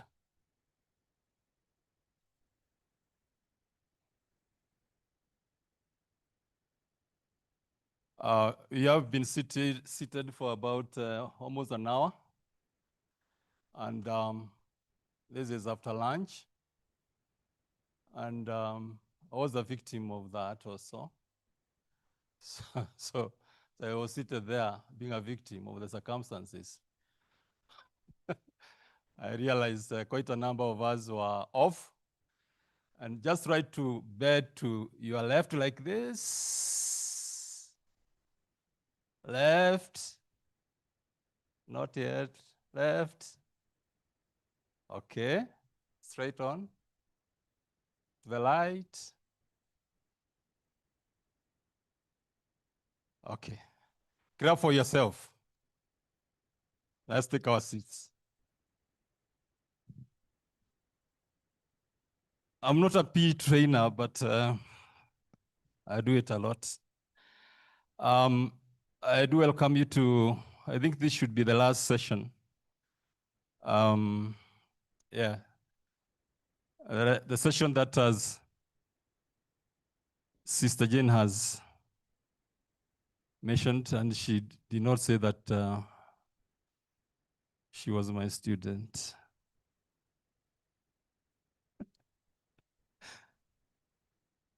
I interacted with her, and she's quite dynamic. Thank you, Sister Jane. Without much ado, let me introduce us to the people who are going to present this afternoon. And I also do welcome the online presenters and viewers. Welcome. We'll start with Father Innocent H. Maganya. Oh, karibu. Thank you. Welcome. Then he'll be followed by Lorraine Matthew. Don't know whether Lorraine is here or she's participating online. Or she's online. She's from the University of KwaZulu-Natal. And the last presenter will be Elena Esposito. I don't know whether she's here or she's online. Hi, She's I'm here. Okay. I'm online. Let me just say something brief about Father Innocent. Father Innocent Maganya is a lecturer at Tangaza University since 2011. He was a licentiate in missiology from Gregorian University in Rome. He is a PhD candidate for security and sustainable peace at Tangaza University College. He was head of Mission and Islamic Studies 2016 to 2019. He was director of the Institute of Interreligious Dialogue and Islamic Studies, IRDIS, from 2019 to 2023. Father Maganya is a member of the Network for Religious and Traditional Peacemakers and a member of the European Academy of Religion. He also chairs the biannual International Conference on Fratelli Tutti and a member of the Kenya Conference of Catholic Bishops Commission for Interreligious Dialogue and Ecumenism, and a member of the International Ecumenical Movement, Kenya chapter. Father Maganya is also a member of International Ecumenical Movement, Kenya chapter, and currently he is the Director of Institutional Advancement and Development Office at Tangaza University. In 2020, Father Maganya was awarded the title of Ambassador for Peace by the Universal Peace Federation for his involvement in interreligious dialogue for peace and social cohesion. His area of interest is the role of religion in society. So I do welcome Father Innocent to give us a presentation of the topic, Interpreting African Religion in Western Scholarship, Epistemic Power, Representation, and Inequality. Welcome, Father.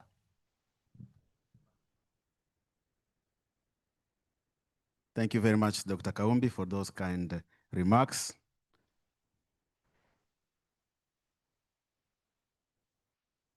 We are just the last panel. I hope you are still awake and still interested as we continue on with our conference. So, as an introduction, the main argument of this paper is that Western academic frameworks shaped by colonial histories, Christian normativity, and Enlightenment epistemologies have systematically mischaracterized African religion as primitive, irrational, or merely cultural rather than fully religious system. Such representations have not only distorted scholarly understanding, but have also contributed to broader hierarchies of religious legitimacy that privilege Western religious forms. The paper highlights emerging corrective approaches, including indigenous epistemologies and decolonial methodologies that seek to reframe African religion as dynamic, philosophical, and historically grounded. It advocates for epistemic justice in the academic study of religion through pluriversal frameworks that recognize African religious traditions as equal participants in global religious discourse. John Beattie argues that early anthropological and missionary accounts frequently portrayed African religion as underdeveloped, superstitious, or lacking coherence, thereby positioning them outside the category of world religions. Such representations were not only merely descriptive, but were embedded with broader colonial and intellectual projects that sought to legitimize European cultural and religious superiority, as Mudimbe argues. The Western academic frameworks, rooted in colonial histories, Christian theological assumptions, and Enlightenment rationality, have actively produced and sustained epistemic inequality in the study of African religion. These frameworks established normative criteria for what constitutes religion, often privileging textuality, institutional structure, and doctrinal systems, while marginalizing oral, symbolic, and experiential dimensions central to many African traditions. The significance of critically examining African religion within global religious discourse lies in the need to challenge these entrenched hierarchies and to resituate African religious traditions as legitimate, complex, and philosophically rich systems of thought. De Souza argues that such a re-evaluation contributes not only to the decolonization of religious studies, but also to broader efforts towards epistemic justice and inclusivity in knowledge production. Historical and epistemic foundations. The misrepresentation of African religion cannot be understood apart from the historical context of colonialism, which fundamentally shaped the production of knowledge about Africa. Colonial administrators, missionaries, and early anthropologists often interpreted African belief systems through Eurocentric lenses, thereby constructing knowledge that reinforced colonial domination. Actually, Mudimbe has two books, The Reinvention of Africa and Ideal of Africa. These knowledge systems were institutionalized within Western academia, perpetuating asymmetrical power relations between European scholars and African subjects. Additionally, Enlightenment epistemologies contributed to narrowing the definition of religion by emphasizing rationality, universality, and textual authority. As Tatal Assad argues, the modern concept of religion is historically contingent and deeply rooted in Western intellectual traditions. These assumptions excluded many African religious expressions that are embedded in communal practices, oral traditions, and lived experience rather than formal doctrines or sacred texts. Furthermore, Western intellectual traditions have historically constructed Africa as the other, a space of alterity defined in opposition to European modernity. This process of othering is well articulated by Edward Said, whose analysis of Orientalism can be extended to Africa, where knowledge production often served to exotize and marginalize non-Western cultures. In this context, African religion was framed as a relic of a primitive past rather than as a dynamic and evolving system. Misrepresentation of African religion.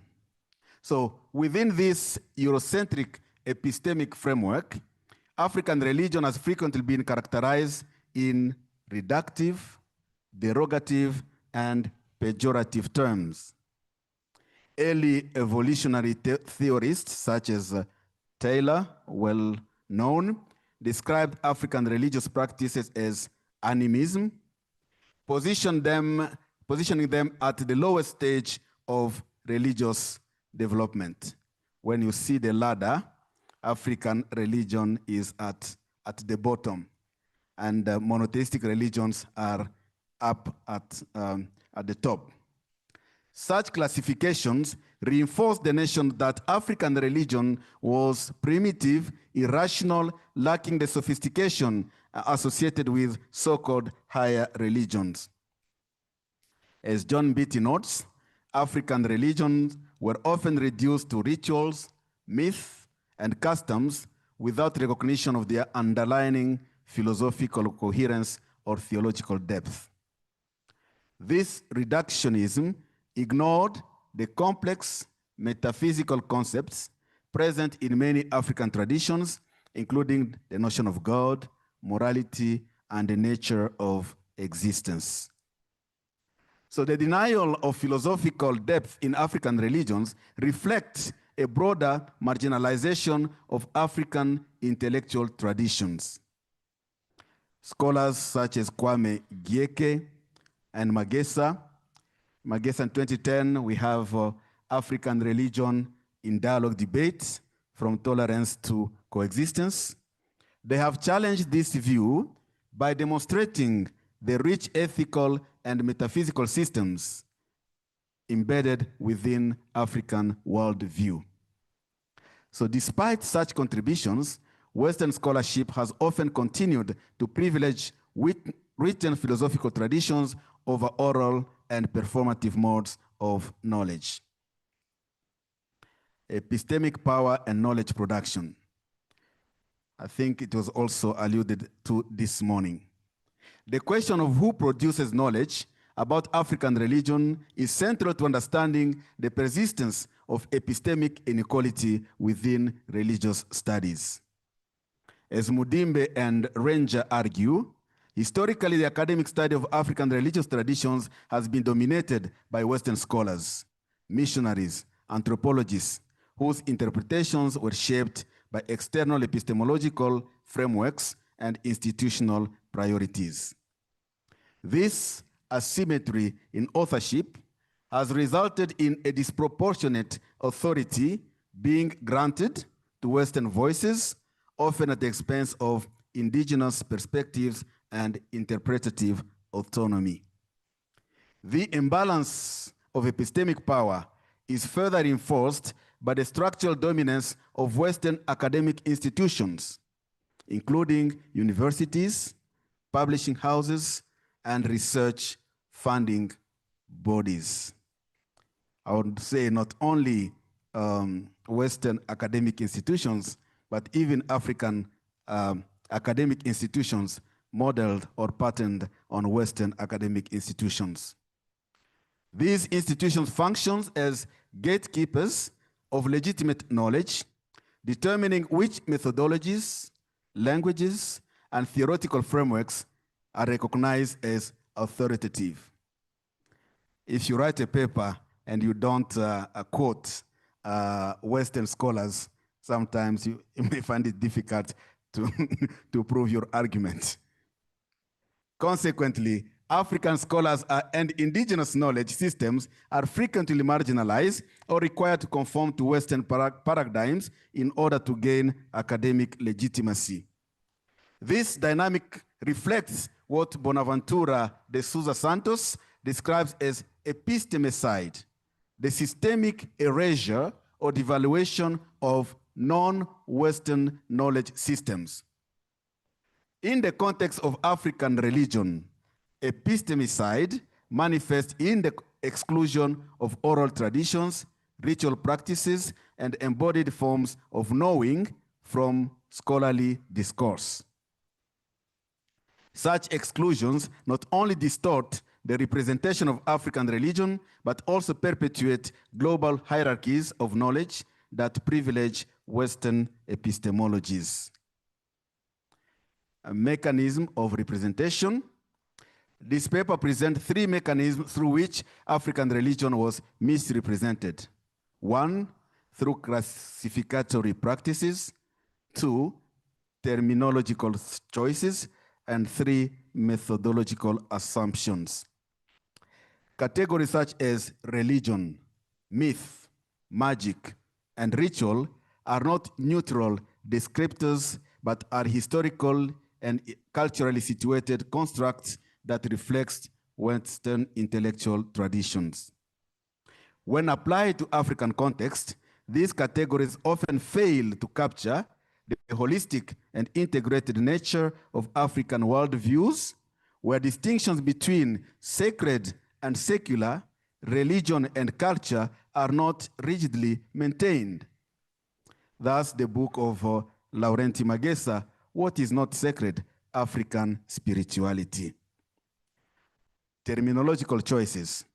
Language plays a critical role in shaping perceptions of African religion. Terms such as animist, fetish, primitive religion have historically been employed to describe African belief systems, often carrying pejorative connotations that reinforce notions of inferiority and irrationality. These terminologies are not merely descriptive, as we said, but are embedded with a broader discourse of colonial power and cultural hierarchy. What about methodological assumptions?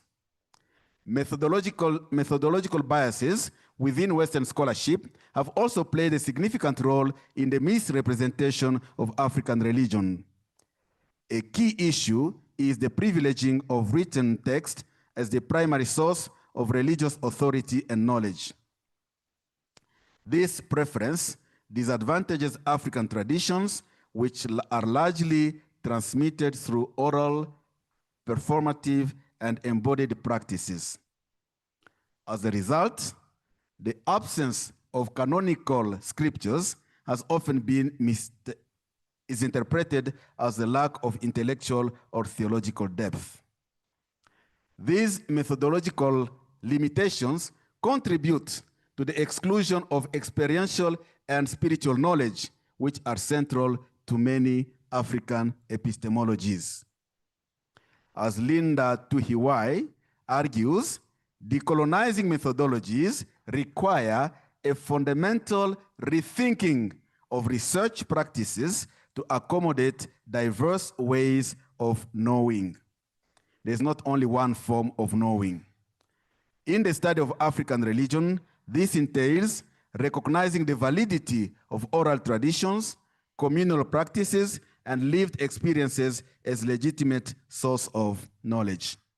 Actually, I have two colleagues in the PhD who are working on indigenous knowledge, epistemological theories. What are the consequences? This religious and epistemic inequality. The misrepresentation of African religion within Western scholarship has far-reaching consequences, particularly in the production of religious and epistemic inequality. One of the most significant outcomes is the creation of hierarchical frameworks of religious legitimacy in which certain traditions are recognized as world religions, while others are relegated to the status of folklore, culture, or superstition. These hierarchies are not a neutral classification, but reflect these embedded historical and ideological biases. By framing African religion as inferior or pre-rational, Western scholarship has contributed to internalize forms of epistemic subordination where African communities may come to devaluate their own religious traditions. And actually, Laurenti Magesa argues that the worst is that Africans themselves have internalized this misinterpretation of their own religious tradition in the Western scholarship. This process aligns with what Ngugi wa Thiong'o describes as the colonization of mind, whereby cultural and intellectual domination reshapes self-perception and identity. And Mugambi used to say, we have to write our own history. What informed this paper are the theoretical frameworks are the post-colonial theory. I'm not going into details, the decolonial thought, and the comparative study of religion. Now, there are emerging corrective approaches to this. In response to the enduring misrepresentation of African religion within Western scholarship, a growing body of literature has advanced corrective approaches that seek to reconfigure both the epistemological foundations and methodological practices of religious studies. Central to these efforts is the increasing recognition of indigenous epistemologies as legitimate and indispensable sources of knowledge. If you go to, you Google Ubuntu, Ubuntu is now being used in many fields as a theory, as a theory, mainly by non-Africans and less by Africans themselves. Indigenous African ways of knowing, rooted in oral traditions, communal practices, spirituality, and lived experience, challenge the hegemony of Western rationalist and text-centered paradigms. As a conclusion, we advocate for an epistemic justice. The pursuit of epistemic justice in the study of African religion requires a sustained commitment to transforming the structures and assumptions that govern knowledge production. At its core, epistemic justice entails the equitable recognition of diverse knowledge systems and the dismantling of hierarchies that privilege certain epistemologies over others. In this context, it involves acknowledging African religious traditions as legitimate and authoritative sources of knowledge rather than as objects of external interpretation. So in reaffirming the need for epistemic transformation, this study underscores the importance of moving beyond Eurocentric frameworks towards more inclusive and plural approaches to the study of religion. Such transformation requires not only the critique of existing paradigms, but also the active incorporation of indigenous epistemologies and recognition of African religious traditions as complex, dynamic, and philosophically rich systems. Ultimately, the call for epistemic justice is a call for reimagining of academic practice itself. It demands the creation of scholarly frameworks that are inclusive, dialogical, and attentive to the diversity of human experience. Thank you.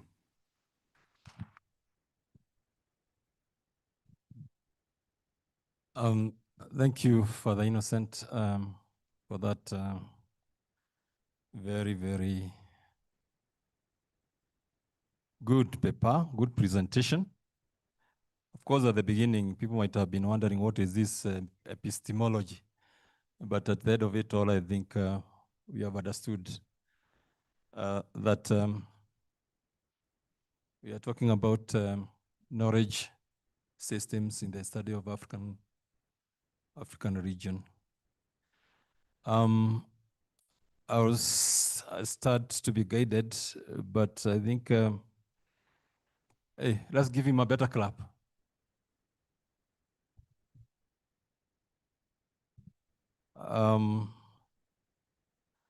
Sister Jane, I think we do the presentations and then, okay. In the meantime, if you have questions or remarks for the Innocence presentation, you can just reserve them until we have the next two presenters. Our next presenter is Elena Esposito. I hope I'm pronouncing that word. That's supposed to be pronounced that way. Elena Esposito holds an MA in, by the way, is she on? She is, yes. Hi. Oh, thank you. You have a rich bio, and probably I just read a few because of time. Elena Esposito holds an MA in modern philology with a specialization in historical sciences from the Catholic University in Milan. And her thesis focuses on the Catholic journalist and feminist Eriza Salen. I'm supposed to be having my reading glasses, but I forgot them. And the presence of women in religious studies. Academic training is based on historical research, especially through archives with a focus on the history of women's movements, changes in the church, and new methodological paths. In particular, the post-colonial and decolonial approaches and intersectional lens. She also obtained a diploma on the topic of women and the church from the Regina Apostolorum University in Rome, where she engaged in international academic exchanges on the issues regarding the presence of women in the Catholic Church, the outcomes of the last synod, and future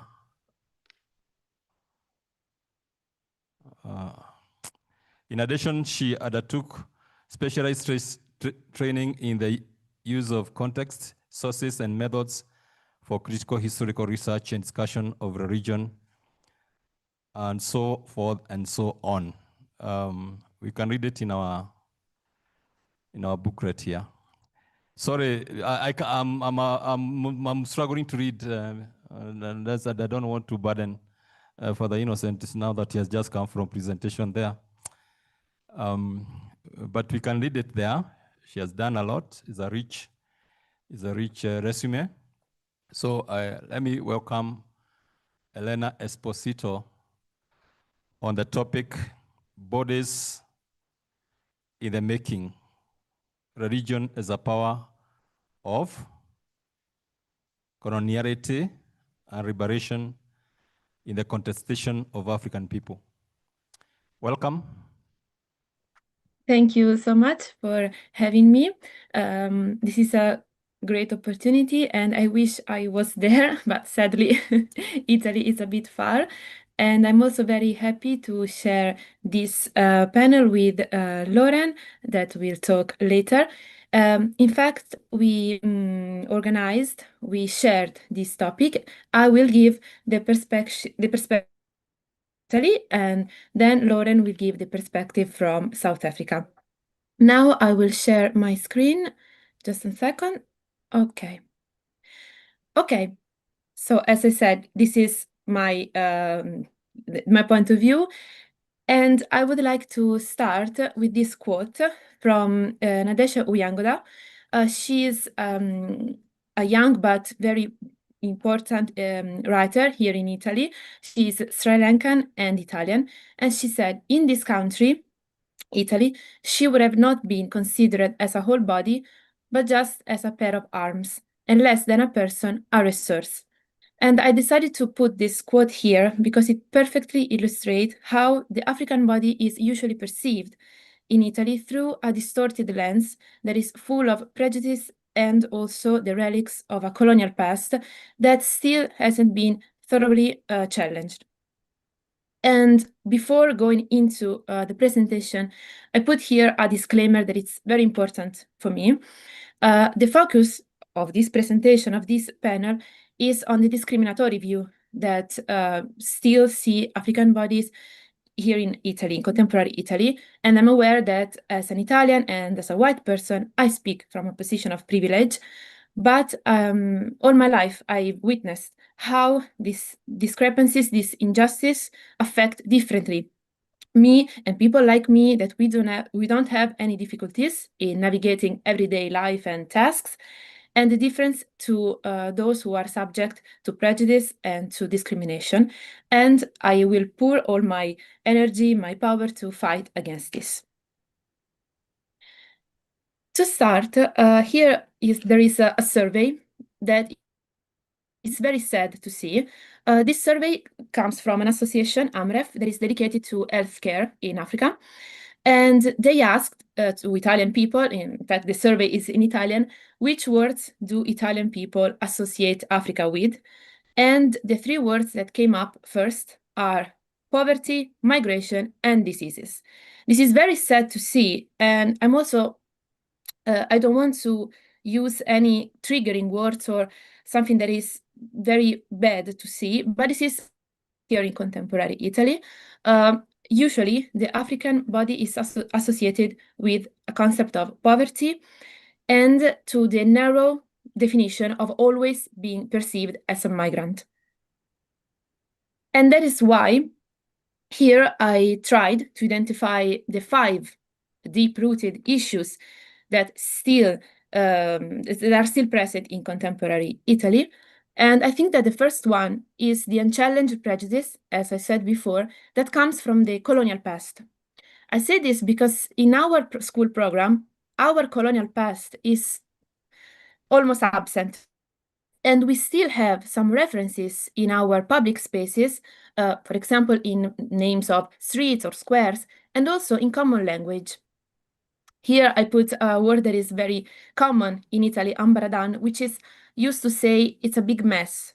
But it comes from the 1936 massacre from the Italian forces on Ethiopians during the colonialist period. So to make an ambaradan means to make a big mess. But now Italian people don't really know this origin of the term, and it's very important to acknowledge this. And also, as I said before, the African bodies is often perceived as poor, something other than the accepted, let's say, norm. And this goes to a tendency to speak for and not listen to the embodied experiences of African people in Italy. And also, when the intentions are good, for example, in volunteering context, usually there is a difference between the volunteer that speaks from a position of power, of knowledge, and the migrant person that is perceived in a sense of needing help from somebody else and not capable to provide for themselves. And also, there is a big lack of representation in media and at institutional levels of spaces. Spaces usually become segregated and they're lacking spaces to connect with local communities and to create bonds in this sense, and also expertise on African bodies. For example, here in Italy, it's very rare to see a hairdresser that knows how to treat African hair, just an example, or also in medicine. There is a lack of research. A problem that we are facing now with this government is the discrimination and hate speech at the institutional level that provoke and promote harmful narratives that describe African people as a problem and that make them invisible. And if they are invisible, they don't have a voice. And this is also to the religious aspect of the issue, the difficulties for religious communities, for African religious communities, to find a place and a voice in institutional and public space. There is a phenomena that is the only Black person in the room. If you enter an hospital, a school, any kind of public space in Italy, it's very common to see that there is 1, maybe 2 Black people in the room, and the other are doing the job that Italian people don't want to do.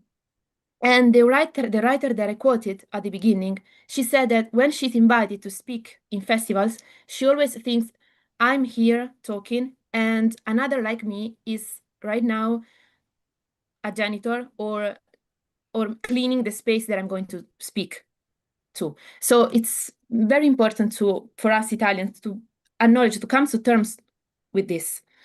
Because the only Black person in the room is destined to represent all the, let's say, minorities and to be not the subject, but the object of discourse.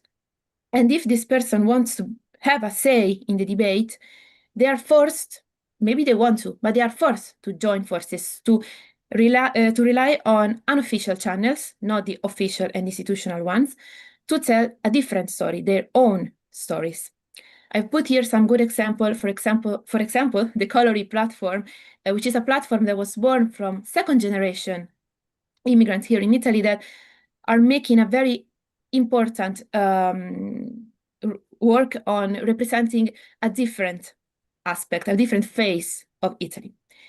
And then, as I said, the segregation of places that become separated, and this can provoke anti-Black microaggression, racism, and the systemic erasure of these realities. And the harmful narratives that before I referred to, I ask myself, why those who move for various reasons, for a various number of reasons, from the global north to other places in the whole world are called expats, and those who move from the global south are caged in a discriminatory and permanent definition of migrants. For example, if I go to another place to study, I'm perceived as an expat.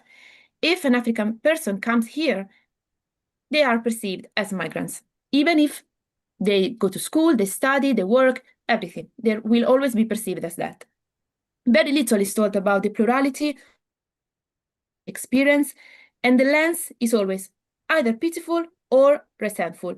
But the problem is that there is a very weak correlation between the perception of arrival migrants and the headlines. The headlines are always emergency, urgent, problem. In reality, there is a weak correlation on that. And in media, in newspapers, on TV, Africa is always relegated to the bad news.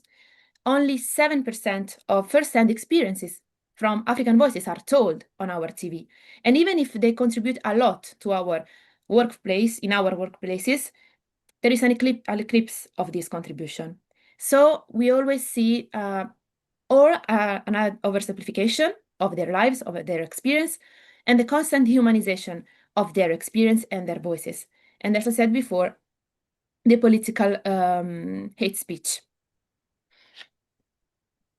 So on the religious aspect, as most of you probably know, Italy is perceived as an almost mono-religious country in the sense that the majority of people are Roman Catholics, but the numbers of migrants and people that come here bring with them religious pluralism. So the religious landscape is changing. But this sadly is often perceived as a threat rather than an opportunity. And also we see a very big discrepancy between, let's take as an example, the Mass, the Catholic Mass, or other religious ceremonies. In Italy, they are often more silent. People do not move a lot.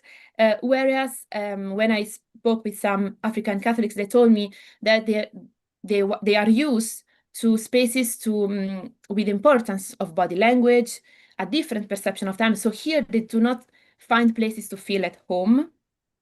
And also the constant prejudice and discrimination and marginalized status, of course, increase the risk of isolation.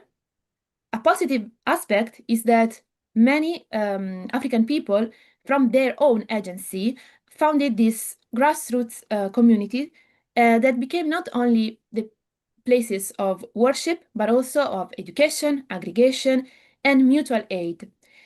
And also a kind of redemption from the invisibility that they experience on the workplace. I do not want to end this presentation on a negative note, but rather on a positive one. And so with the last two slides, I wanted to put here some new perspective and hope for the future. For the first part, the more social and political one, I think that we, as Italian, we should emphasize the sense of community. Sometimes we lack a lot of this aspect. When I spoke to Lauren also about the approach in schools, for example, I have some experience in teaching in schools, and here everything is very impersonal. I think that we should empathize the sense of community communication. Listen to experiences rather than speaking for, as I said before, and incorporate more embodied practices, not be afraid of really be within people. We should promote the diasporic realities that present Italy as it's a reality, full of Afro-descendant and African people. They are young, they want to bring change to our society, and we should put them in a position of power. in production for media, in information that should be plural, equal, and that should really, really fight against the institutionalized hate speech and also all this harmful narrative. And on the religious aspect, of course, we should see religious pluralism as an opportunity for social cohesion and exchanges, not a threat, of course. And also, I put here in brackets, just very small thing. I've been teaching at an elementary school, and there have been some protests because the religion teacher decided to bring some classes to a mosque, to visit a mosque, because there are many Muslim kids in the school, and so she said, since it's important for other children to see what their peers believe in and experience, let's bring them. And this created a protest, headlines, news about, oh no, we shouldn't impose this on children. It's very important to see this pluralism as an opportunity. And the grassroots communities should be officially acknowledged in order to make them part of the relationship between institution and civil society and to create together and dialogue. And last, explore how our shared search for either the spiritual or the religious could help in reimagining these harmful views and create a space for dialogue and real encounter. Thank you, and also for your time, of course, but also for challenging me in my point of view, in my experience, and to broaden my horizon and to see everything with open eyes and arms. Thank you.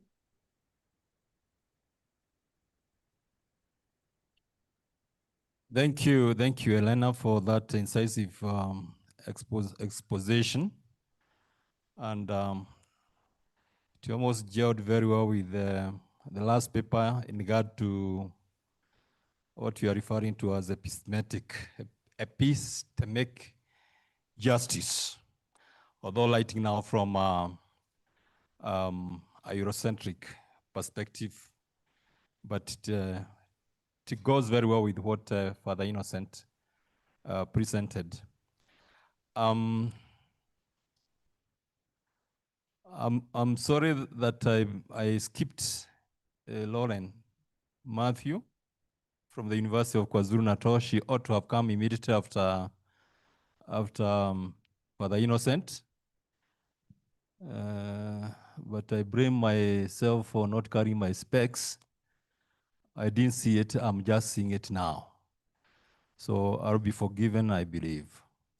So for this evening, in terms of presentations, let's give another hearty clap for Elena Esposito. Another one. And then if you have comments or questions, just hold them until we get the last presentation of the day, of this session rather. This is, and I think she's online, virtual again. Lauren Matthew, are you with us? Yes, I am. Yeah. Of KwaZulu-Natal. She's currently a PhD candidate and contract lecturer at the University of KwaZulu-Natal, in which they specialize in decolonial and queer approaches to sociology of religion and systematic theology. Lauren is also an ordained minister within the Methodist Church of Southern Africa, in which she is a member of the Gender Justice Task Team within the office of the presiding bishop. Outside of the church and academy, Lauren is also the chairperson of Inclusive and Affirming Ministers, a non-government organization that advocates for LGBTQ AQ rights and inclusion in Africa through critical engagement with faith spaces, civil society, and grassroots communities. Can you put your hands together for Lorraine? Welcome, and let's know about your topic. Great. Hi, everyone. I know that this is probably the last presentation of a very long day, But I hope that this will be connect with both Father Innocent and Elena's work, and I'm excited to share some ideas with you. So I'm going to just share my screen.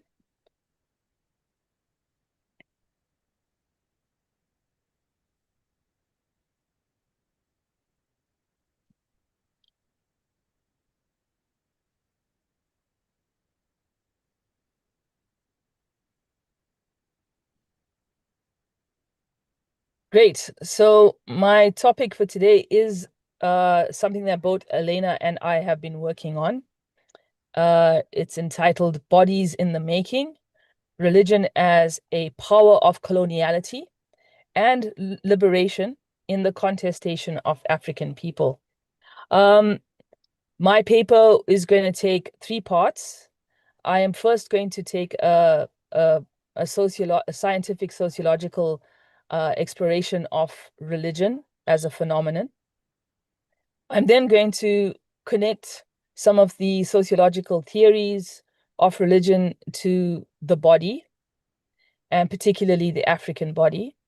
And then I'm going to bring you some decolonial quests or insights into this question around bodies and religion.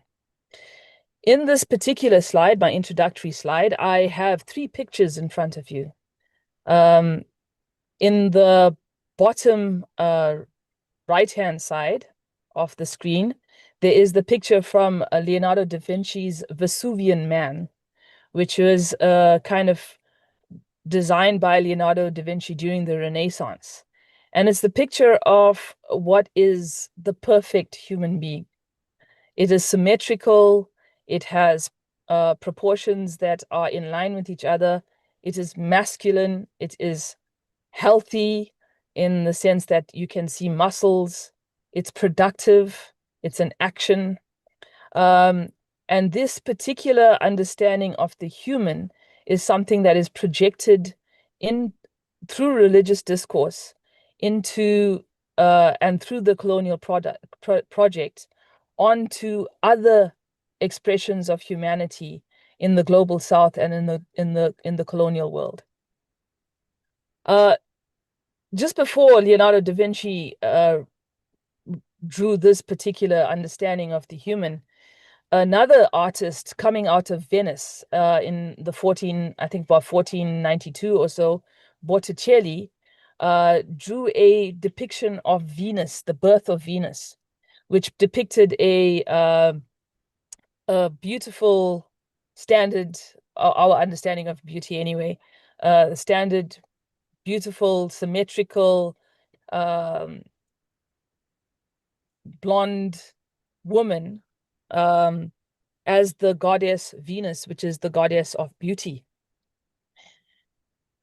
Over time, that particular picture has been reproduced in various different ways. And in the pictures in front of us, there is the picture of the one right above with colonial soldiers looking on and examining her, is the picture of Sarah Baartman, who was a Khoi and San woman from South Africa, who was taken to England first and then to France and put on exhibit as the Hottentot Venus.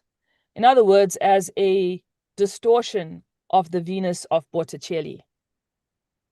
Below that picture is the picture of Caster Semenya, who is a South African sprinter, 800-meter specialist, who identifies as queer, as a lesbian, but who in her presentation was questioned as a woman firstly, and also had her body contested in the same manner that Sarah Baartman had her body contested, as a almost abomination of what it means to be truly feminine or truly female or human. Now, these particular things around the body are often cast aside and placed under gender studies when we talk about LGBTQ issues. But I believe that religion and the body is a space in which very little research has been done, and it's critical to the conversations of religion in Africa, and particularly the decolonization of religion. And so to begin, I'm going to take you through the three phases. First, to look at definitions of religion, then relate that to the body, and then bring you a decolonial understanding. I'd like to share two very prominent schools of thought on the social scientific approach to religion. The first is Emile Durkheim. And Emile Durkheim basically had the sociological aspects of religion in his definition. And he defined it as a unified system of beliefs and practices relative to sacred things, which unite followers into a single moral community called the church. The second is a bit later on. So we're looking Emile Durkheim writing in the 1800s and Clifford Geertz writing in the 1980s. And he comes across with this particular understanding, also a sociological understanding of religion, as a system of symbols that acts to establish powerful and pervasive, long-lasting moods and motivations in men by formulating conceptions of general order of existence and clothing these conceptions with such an aura of factuality that the moods and motivations seem uniquely realistic. Now, these two particular definitions obscure the power play of race and class within them. And from these particular critiques or critiques that have come to them, we have developed another understanding of religion, which we often use when we teach comparative religion in universities and in schools, which is called the world religion paradigm. Now, the world religion paradigm, like with Emile Durkheim and like with Clifford Geertz, centers Western Christian perspectives and understandings of religion, particularly Western Protestant perspectives of religious experience and religious production. And so the world Western paradigm has a few properties that we put together to define what is religion. And is used to kind of classify what religious experience is, as opposed to cultural experiences, as opposed to folklore, as opposed to mythologies, right? So the first is that religious systems have a sense of belief that is creedal. They have foundational books which determine orthodoxy. They are focused on inner private experiences and rituals more than public. Their organization reflects hierarchical structures that are controlled and based around religious specialists, which we often call, in the Christian framework, priests. In Islam, we will call them imams, right? Now, the thing about the world religious paradigm and Emile Durkheim and Clifford Geertz is that they do not relate, or they obscure the understandings of race that are inherently inbuilt within these systems, and how power is kind of distributed within these definitions. And so when we use the world religious paradigm, we begin to recognize that religion, as defined within the parameters of the world religious paradigm and within the definitions of Emile Durkheim, for example, right? These ideas legitimize and they provide logic, and they also give language to the othering of difference. Now, the othering of difference is really important in religion because it is that determines what type of religious category you fall into. And the religious category is important because that ranks you within a hierarchy of being. Now, I put this hierarchy of being down here in this triangle, where I have separated the zone of non-being with a little line that forms the base of the triangle, and the zone of being that forms the apex of the triangle. And this is, I borrowed this from Frantz Fanon's work on Wretched of the Earth.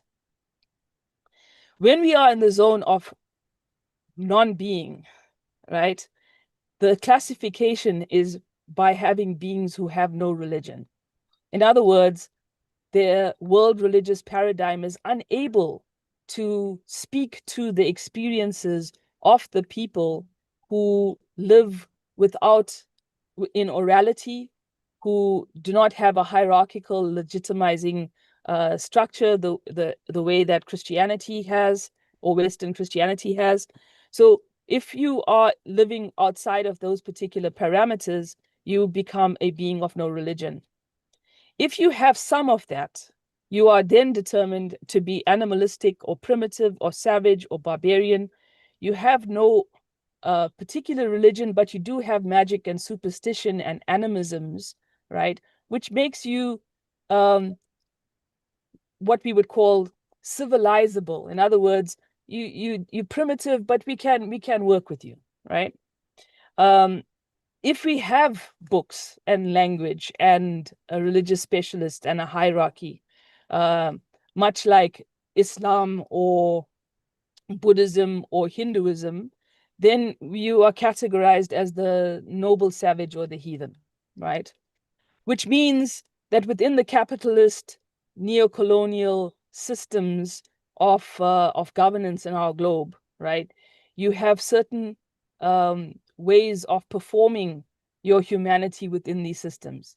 If you are a being of no religion, that means you have no right to your land, no right to your body, and no right to your own knowledge. If you are a person who is considered superstitious or barbarian, having animisms and witchcraft, that means you can be civilized into something that is more sophisticated, i.e. the Enlightenment principles, Christian world views and morality, and whiteness as a construct. If you are a noble savage, you can fall into either being classified as a terrorist in terms of Islam, that's often being used, or you can be subsumed within the capitalist system. These are really important because even though we don't often see it as obvious classifications within religion, they are there lurking within the infrastructure of religious discourse.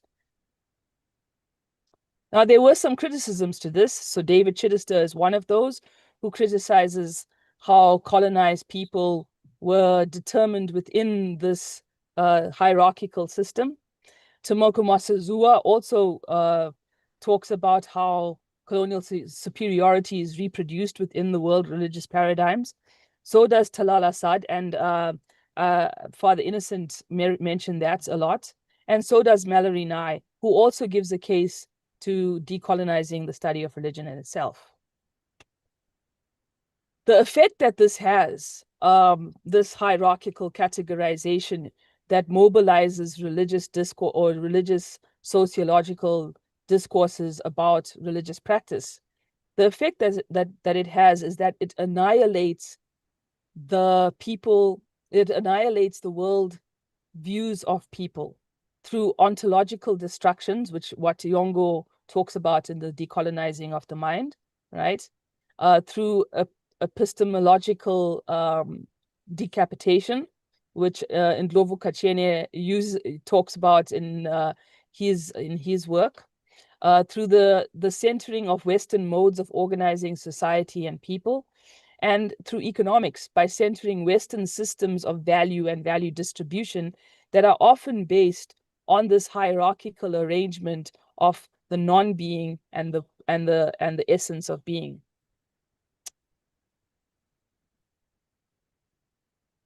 Now, David Chittister makes something really brings up something really important, that often when we talk about this arrangement, we are only looking at this in terms of epistemological justice, right?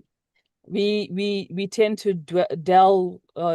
kind of overemphasize the intellectual side or conversation about religion and religious discourse, right? But David Chittister points out that this is primarily written on the body. So he says, from his 2005 work, as a material site, malleable substance, and a shifting field of relations, the body is situated at the center of the production and the consumption of religion. So what does he mean here, and how does it relate to those particular hierarchical structures? Now, Charlene van der Walt, who is a queer scholar, part of the circle of concerned women theologians, and a very critical hermeneutical contributor to a decolonial hermeneutical contributor to biblical interpretation, says this, that our stories and our bodies are sacred texts. The most significant way to instill fear is to destabilize and violate the body.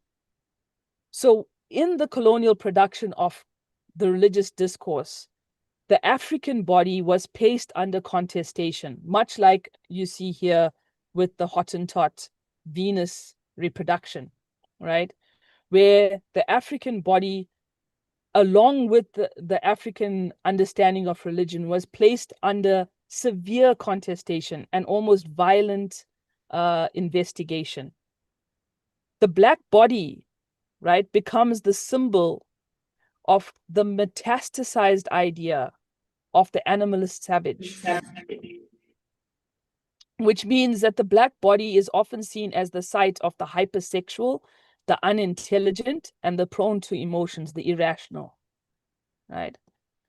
This is important in the construction of the other, as you will see with Orientalism and Edward Said's work, right? In order to construct the perfection of whiteness, right? You have to have a controlling other, right? And that other happens to be the Black body. Now, this is particularly important for Black women's bodies, because Black women's bodies become a tool that is often used to reinforce colonial ideas of the hypersexualized, the unintelligent, and the irrational, the prone to emotions. Along with this comes the imposition of the male-female Western binary, which is used as a tool to centralize Western colonial social norms. In other words, the social norm of male and female in a monogamous relationship. Hello? Lorraine? Yes? Could you please, one minute, just summarize? Sure. If you don't mind. That's fine, right? But anyway, right? So the body becomes the site through which the colonial understanding of the design of God is articulated, right? This means that religion is written on the body before it is written in a textbook. And when the African body is demonized and pathologized, what is actually being demonized and pathologized is the African way of being, the ontology, which is found within religious expression, and it becomes a way to entrench Western central ideas of the human, but also to begin to disintegrate the African mind and to make it impossible for the African person to decolonize their mind. What happens in the writing off of the body is the exploitation of the mind-body divide, the body-spirit divide, which has the other effect of dividing the human from creation and from the land. And when one does that, we then divide the African sense of being from the land, and with that, from their own economic liberation. Now, there are some important decolonial feminists that speak to this. One is the African Circle. The other are three very important scholars that we need to listen to in Africa. Ori Onke Oyewumi, Ife Amaduyumi, and Sylvia Tamale, who do amazing work at the retrieval of African religion from within African religion itself. In other words, they do not do the retrieval of African religion from a Christian perspective, but from from their location within African religion itself. In this way, African knowledge and spirituality is being unpathologized almost, and not dressed up in Christian-centered ideas of decency. The other important person to listen to is Maria Legones, who does this work also, but in South America. These are some decolonial quests. This is my last slide. The decolonial quests ask us in our conversations and in our discourse on religion is to reclaim the African embody and embodiedness. It's not just about reclaiming stories. It's also about reclaiming the body of the African. It's about decentering the gender binary and racism. And doing this is important because we have to understand how the gender binary and racism are co-generative, interconnecting power arrangements birthed within coloniality that we as Africans reproduce upon ourselves. This will cause us to ask, is Africa only patriarchal? And how is it that Africa and Africans have only become to be portrayed as patriarchal? For me, the gift to Africa is queer people. And by asking this question, is being queer in an un-African, is it being un-African? What we are actually doing is destabilizing and making visible the gender binary and racism and how it's interconnected. We have to begin by recognizing that religion is a colonial project. And when we do this, we can destabilize the pathologizing that has been affected onto Africa. We can refrain or begin to undo the demonizing of African religions and ontologies. And we can begin to reclaim African religious knowledge, both within African traditional religion, but also within the gift of African Christianities and African expressions of Islam. In doing so, we get to reclaim the text, reclaim our history, and rewrite our theologies. And I will stop. Thank you so much. Let's give her a clap.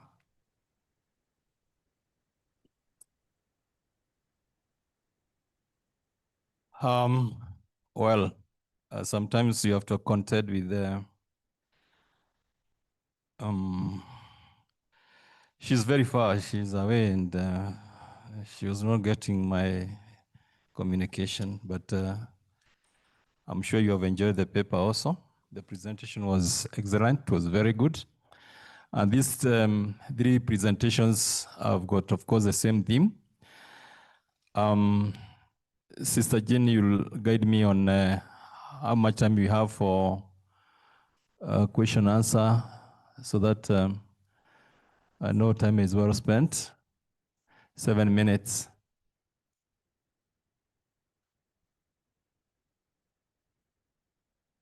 Okay, and be specific and address the question or the query to the presenter.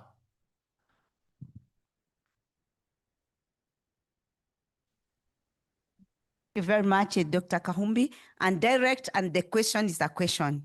What you really want to ask, not what you'd have loved to know.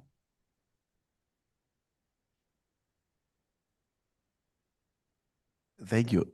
Thank you. Direct. I have a question for Father Maganya there. It's a very general question, Father. You are interpreting African religion in Western scholarship. Why Western scholarship? Because most of the time, I'm talking also from my perspective as an African. When we try to write our own philosophy, our own religion, we have always to say what they have done to us. So it's like also we lament a lot. I'm just putting in a general. So why can't we have another approach? Approach of not seeing what they have, how they have criticized our traditions, how they have said that we are irrational, we are primitive. Now, why don't we prove how we are not that? without even pointing finger at them. Thank you, Mr. Nyaga. Another one? Another question? Father Maganya is with us here, the other two presenters up there. Okay, in the meantime, Father Maganya, we can be able to respond to Mr. Nyaga. Thank you very much. I think at the end of the paper, I was talking about emerging corrective approaches, and we are talking about indigenous epistemologies, where now we speak about ourselves, not vis-a-vis what others have said about us. But we situate ourselves in a decolonial project, and we have to admit the harm that colonization did to the African mind. Unless we acknowledge that, we continue to reproduce the same framework. That's why we have to begin from there. We have to begin from there. And that's what Ngugi wa Thiong'o calls decolonizing the mind. And Laurenti Magesa will say debunking, yeah? So we have to acknowledge that. And it's not an easy, we keep on reproducing the same model and the same pattern. So the first process is to acknowledge what has been written, what has been said, and we have internalized that as a truth, as a reality. But what you are advocating is the other way around, yeah? Actually, we said, okay, so let us now, instead of others talking about us, let us now talk about ourselves, okay? In the line also of what Lorraine is saying. That's the reality. When I teach African theology, I say that's where we begin. And the student, no, we are not. But at the end, they recognize that really they know little about themselves because we have internalized these. And then when I teach African religion, I start by deconstructing all these so that we start now building up something new and in a positive way where we are talking. Thank you. Just give a clap to Father. He has really responded very, very well. And thank you very much. Any other question that's coming up?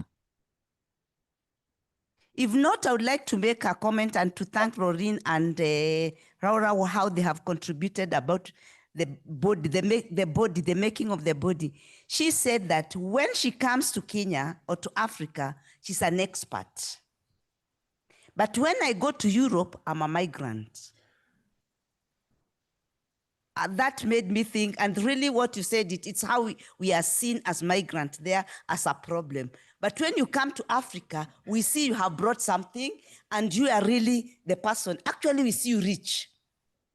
So that is something, a mentality, what Father Innocent has just concluded, decolonization of the mind.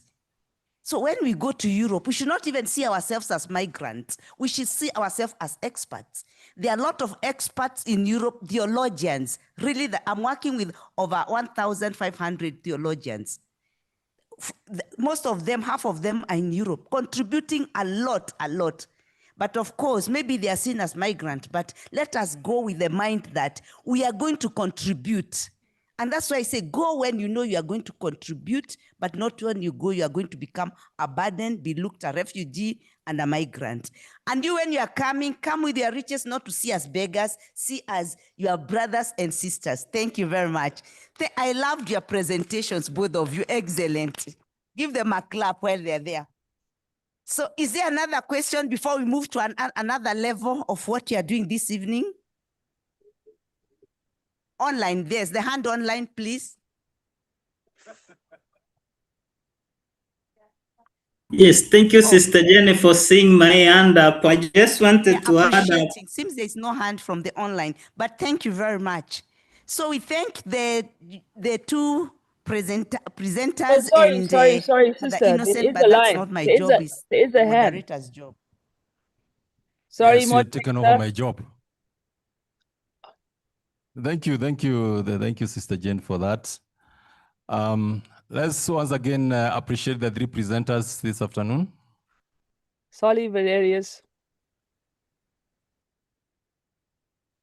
Okay, clap for me if I led you well.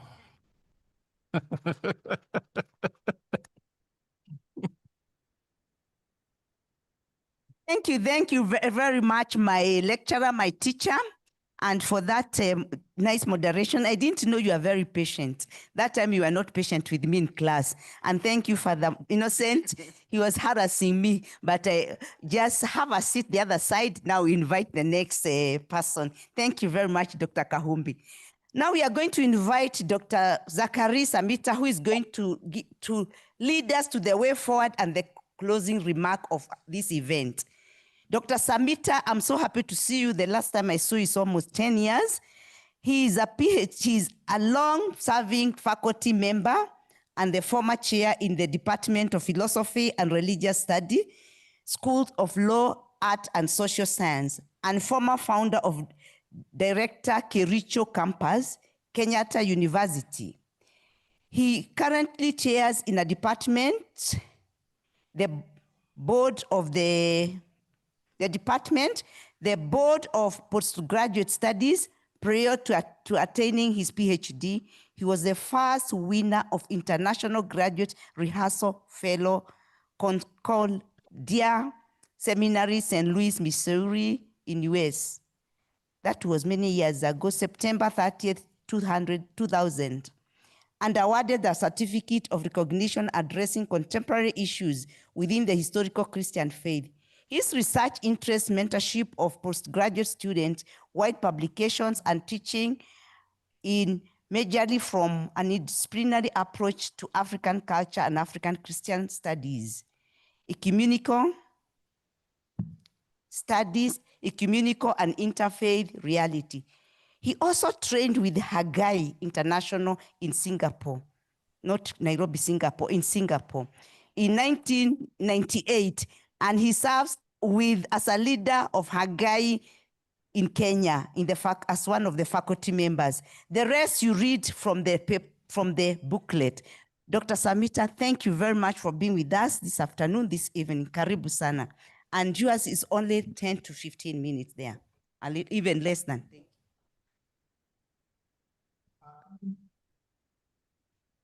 Good evening. Is it good afternoon, evening? I think sometimes the difference is very blurred. Woe unto you if you are the last speaker and people must go. But I'll try to be as brief as possible because I'm just sharing. I'd wanted it to be interactive, but I don't think it will be possible because of the time limits. Are you able to share the screen for me? Is it the one? All right. So I want to thank everybody. We thank our presenters. We thank the organizers, Tangaza University. I'm not giving a vote of thanks, but I'm just saying we are very grateful that all of us had something to contribute to the success of this conference.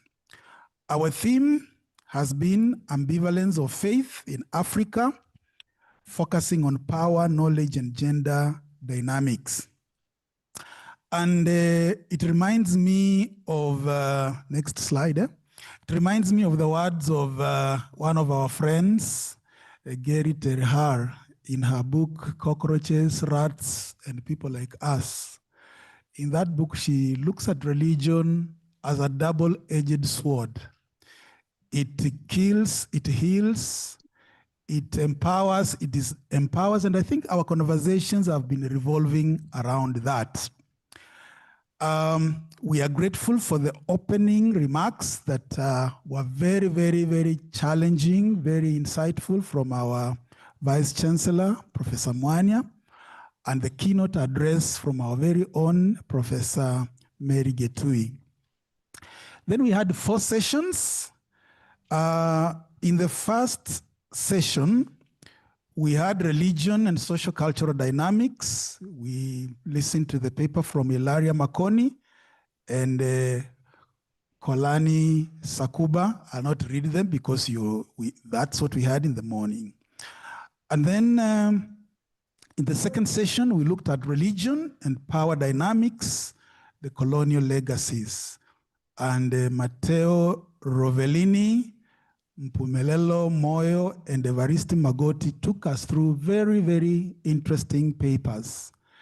In the third session, we had the Professor Philomena Mwaura and the Cherry Muslim, and I'm sure you still remember those very powerful discussions.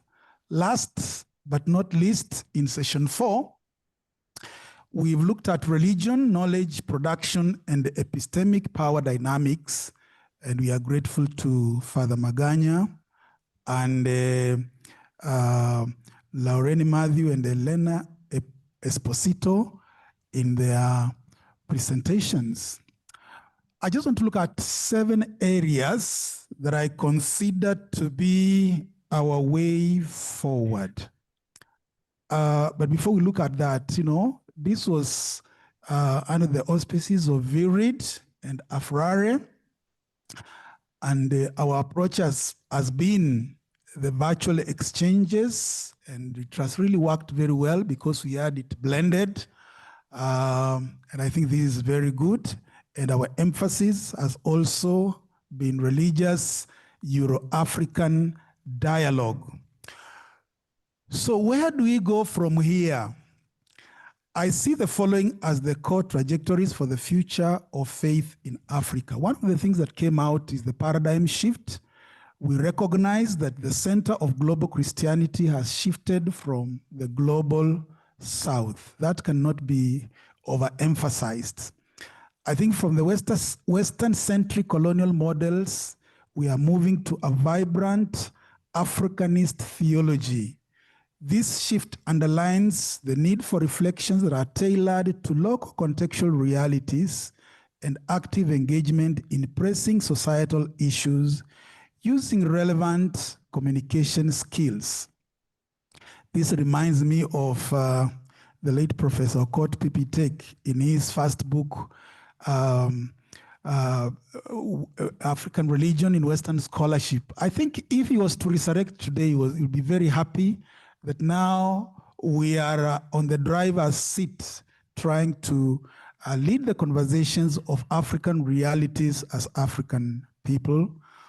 It reminds me of Michael Kirwen, a household name in Tangaza, and his passion about taking Africanist approaches in our studies. The other issue that I see forming our discussions is decolonization and profound formation. That as African scholars, researchers on religion, we need to read, to study and interpret scripture and define faith through our own contextual cultural worldviews. We must go beyond the quick fix kind of approaches like the prosperity gospel and invest in comprehensive programs and strategies that are very objective, that will be able to come up with profound findings. 3, it has emerged that as a way forward, we need to emphasize appropriate theologies and studies, the use of tools of theology and scholarship to generate grounded theories, to objectively understand and counter and critique religious extremism, violent theologies, cults, and address prosperity gospel, among others, by providing solid historic and theological religious foundations for contemporary people of faith in Africa, critiquing social-cultural, economic, and political ambivalence. We've talked about the Shakahola, among many others. Many of you will remember even the restoration of the 10 Commandments, and the list is endless. So we need to come up with appropriate theologies that will be able to counter this. The issue of interfaith dialogue is critical, given the fast and vast evolving pluralistic religious landscape. Peaceful coexistence and interfaith dialogue are critical.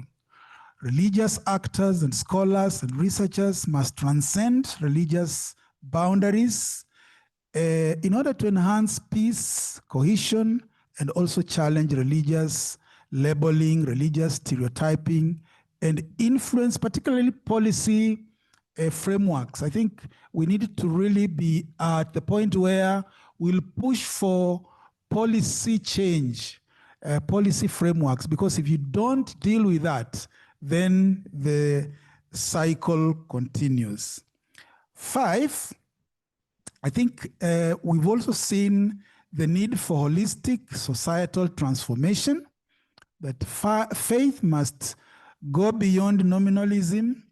It must push for integral social, cultural, economic, and political development, bringing on board active engagement in landscape restoration, in climatic justice, besides promoting civic action and human rights.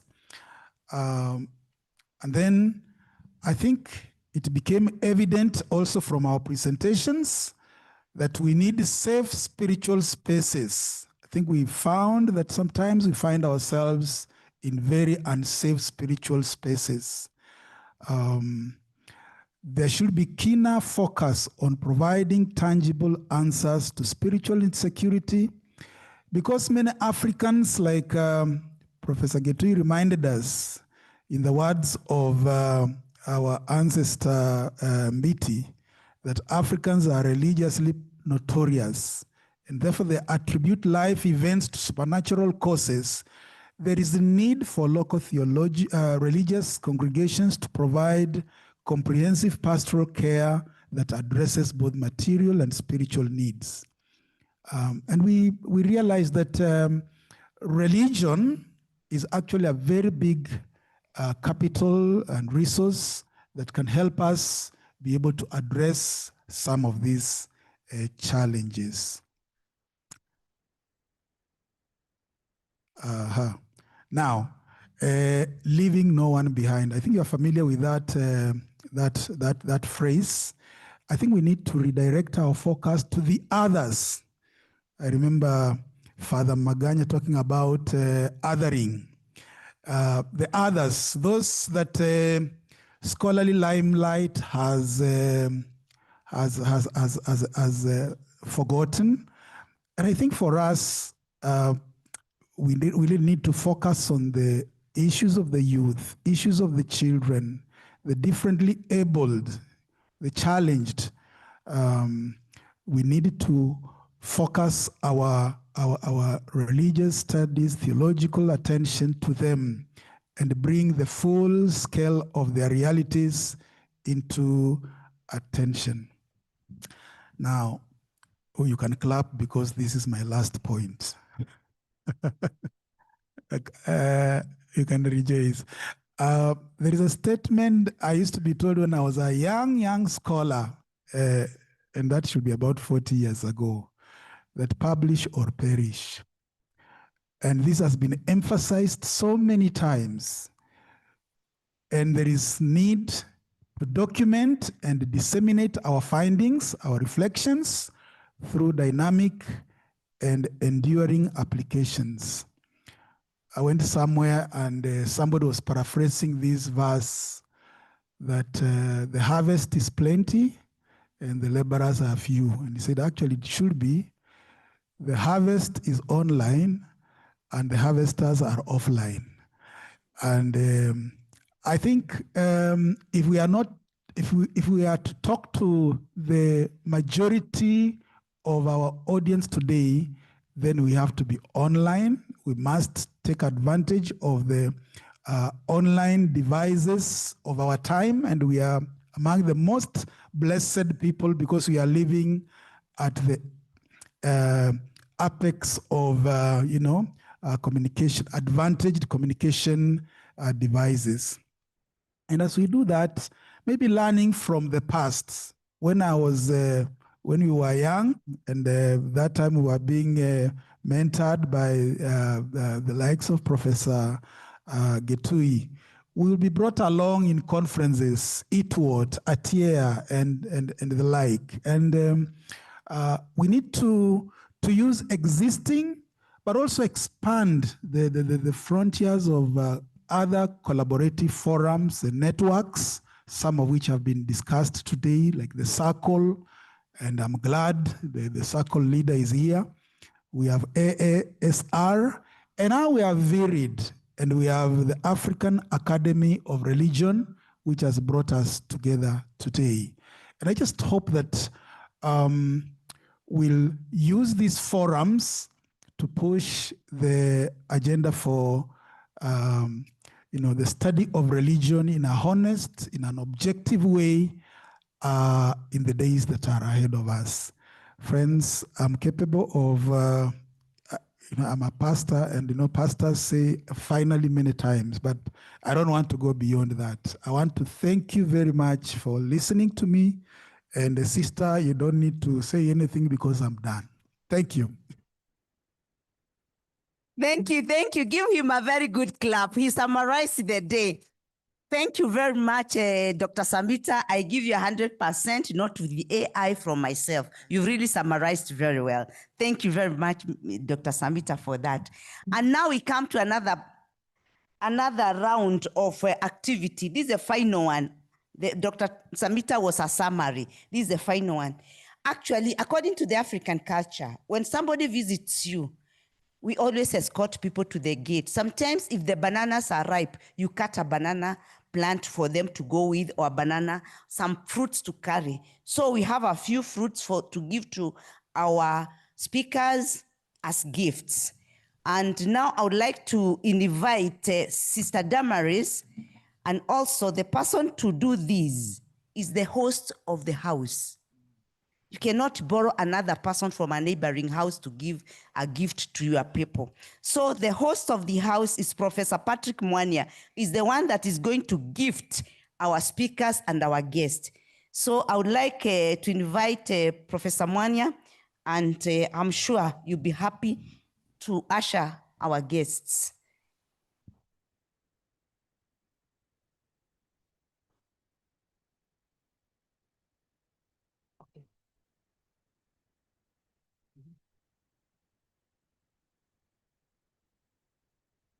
Thank you very much, Father Innocent, for reminding me that.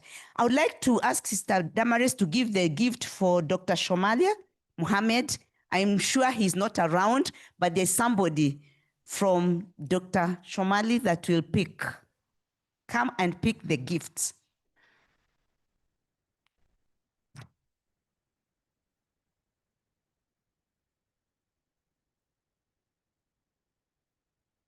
It's a very beautiful African bag.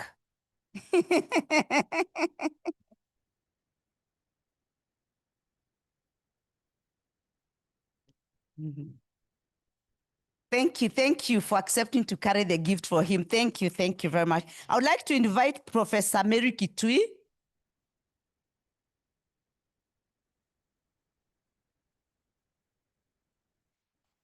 Thank you.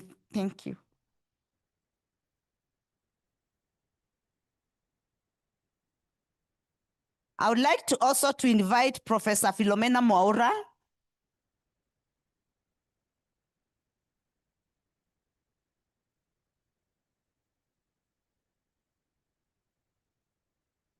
Thank you, Professor, even for accepting to come. Thank you very much. Thank you.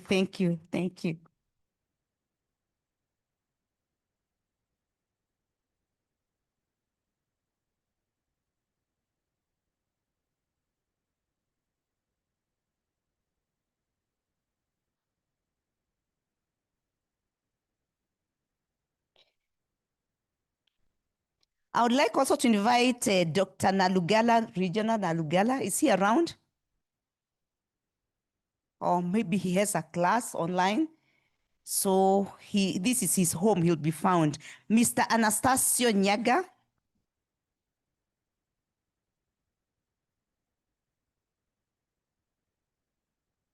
Thank you very much. Thank you. Followed by Dr. Newton Kahumbi.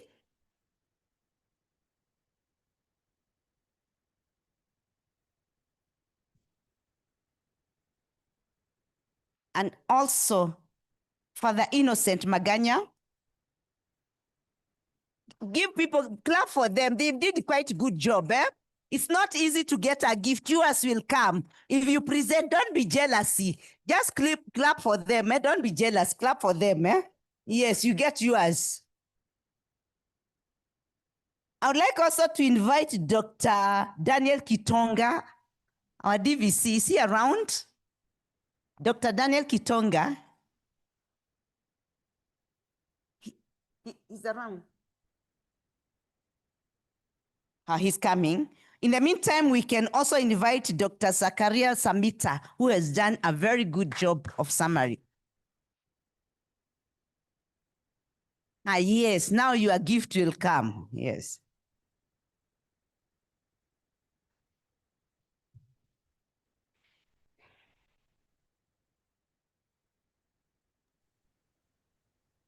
Is Dr. Kitonga nearby?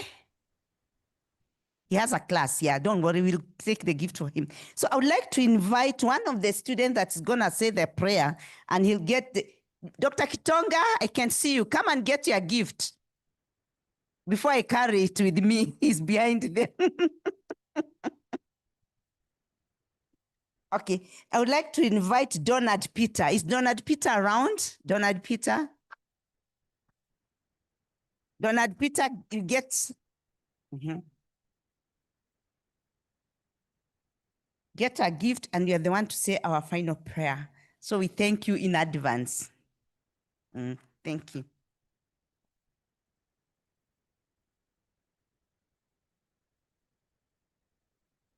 I also take this grand opportunity to ask Professor Mary Getui to gift Professor Patrick Mwania. Professor Mary Getui to gift Dr. Patrick Mwania.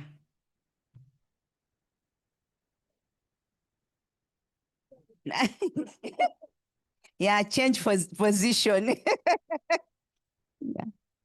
Thank you very much. Thank you.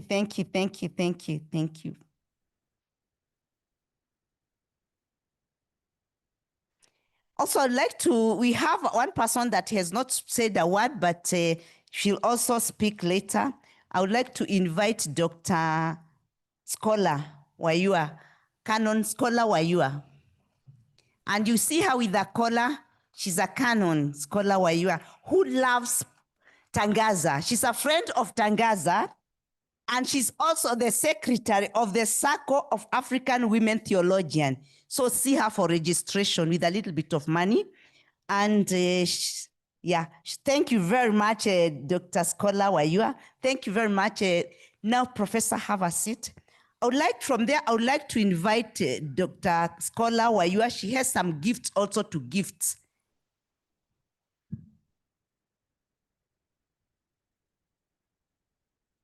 She is at St. Paul's University. Good evening to the Vice Chancellor and all protocols observed.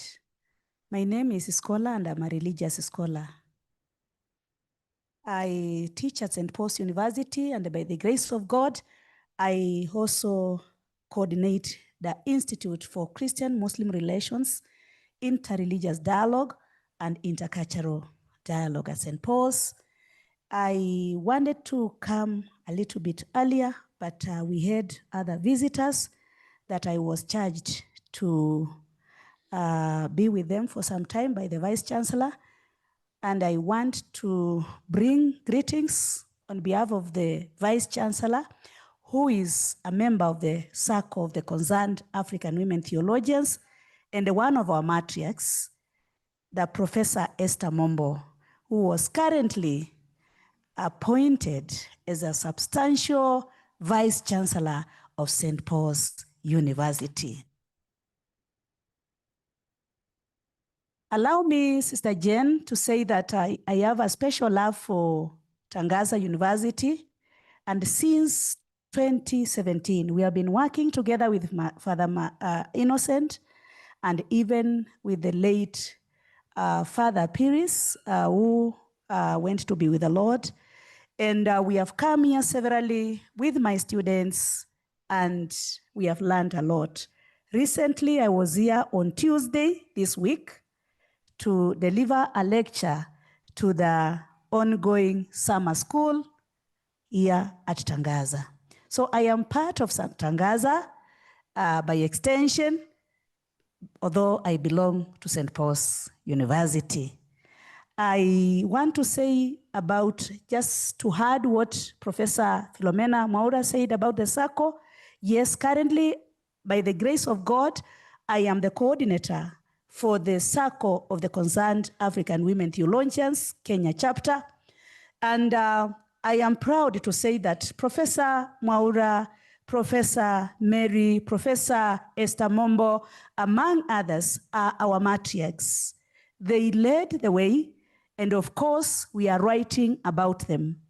And we have what we call the rising stars. I am among the rising stars, so at least they mentor the rising stars, and now we lead them. You see, they are seated here, but when I call the meetings, I sit in front. By the grace of God, welcome. This, as you have heard, it belongs to all women. Sisters, karibuni sana. Reverends, students, welcome to the Circle of the Concerned African Women Theologians. And in 2028, in 2029, we are having our continental conference, which probably would be at either Tanzania or South Africa. And we provide an opportunity for publishing. My first publication was enabled by the circle. So welcome and God bless you. And as I was coming, just like Sister said, and I'm also a member of the Pact Pan. Yes, I'm a member of the Pact Pan and a contributor. So I want to bring greetings from St. Paul's. And of course, also in Africa, we don't go empty-handed. We also carry gifts. And so I have 3 gifts. Allow me to give 3 people to represent all of us. And the first person is Dr. Shomali.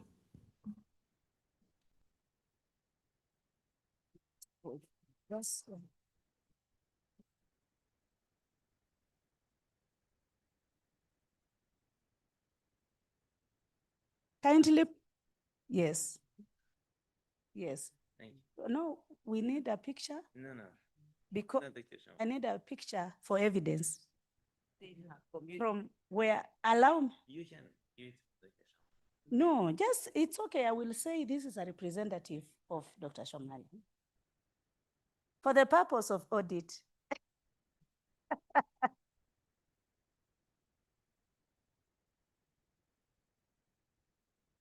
Prof, you can take me. Okay, thank you very much. And then the next person is the keynote speaker, Professor Mary Getui.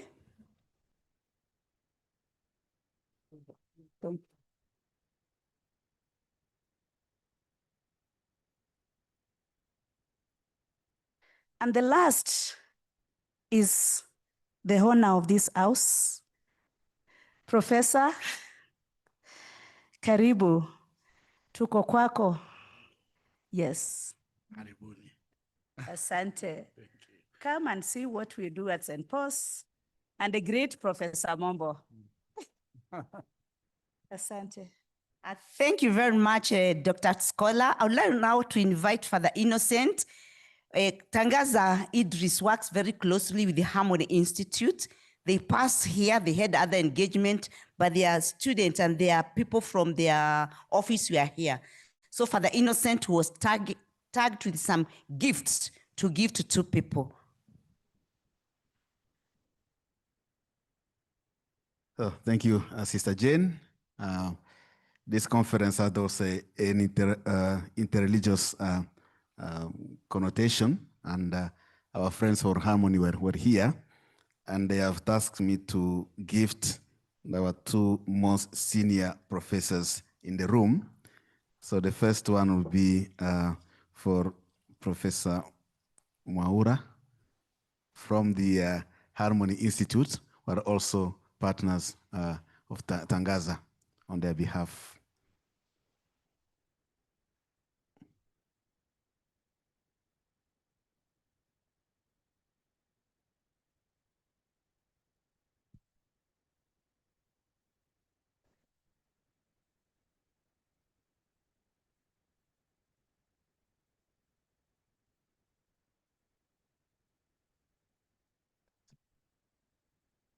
And the second one is for Professor Mary Getui.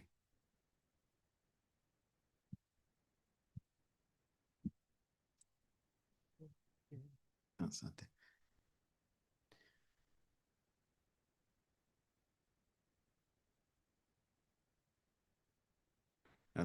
Harmony Institute, they are involved in interreligious dialogue, that is Harmony, but they have also the education, the Light Academy, who are our neighbors here. They have also a charity, Omeria Foundation. And I know that most of us have benefited in one way or another, some kind of gift at major feast of the Muslim. Thank you very much. Thank you very much, Father Innocent, soon Dr. Innocent. And you see now, schooling, education is very important. And being learned, you see we have gotten gifts. Nah, that's what I mean. So I would like to invite Irara just to say a word to us before we close, and I give you just 1 minute, if you are there. Yes, I'm here. I hope you can hear me and see me. I just congratulate all of you for this amazing conference you put together. Unfortunately, my heart is with you. I would have loved to go back to Kenya after now 5 years I left the country. But I know my heart is with you. Thank you very much, Sister Jane, Sister Damaris, and Father Innocent, and all of you for supporting this Euro-African dialogue. Thank you again, and God bless you all. Thank you very much, Dr. Professor, and we miss you. Hope to see you soon. Now, I'd like to invite the person saying the final prayer. And before I say that, I know maybe I not have an opportunity. I would like to take this opportunity to thank the Secretariat, to thank the people that did for us registration, and Sister Damaris and Father Innocent, that we are first in front of this organization to organize this event. And also we thank for the people that cooked for us. I'm seeing very beautiful faces.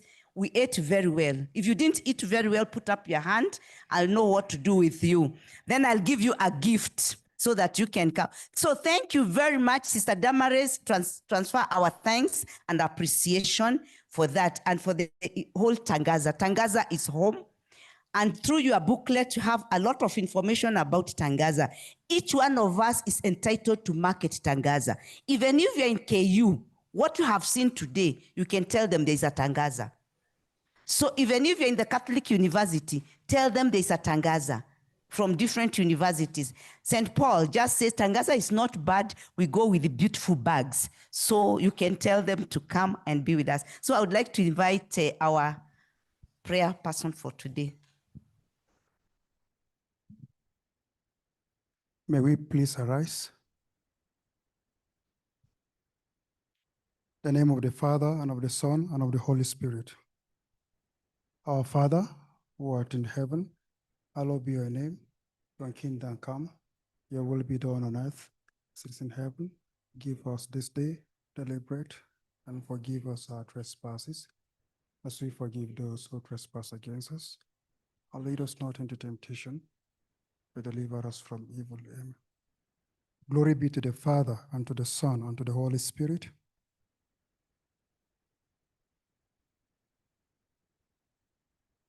Eternal Rock of Ages, we thank you for the gift of this day. We thank you for the gift of this moment. We thank you for your presence from morning till this hour. We thank you for the organizers of this occasion. We ask you to bless them. We thank you for our presenters for the day. We ask that you bless them. We thank you for all who have patiently participated in this program. We ask for your blessings upon them.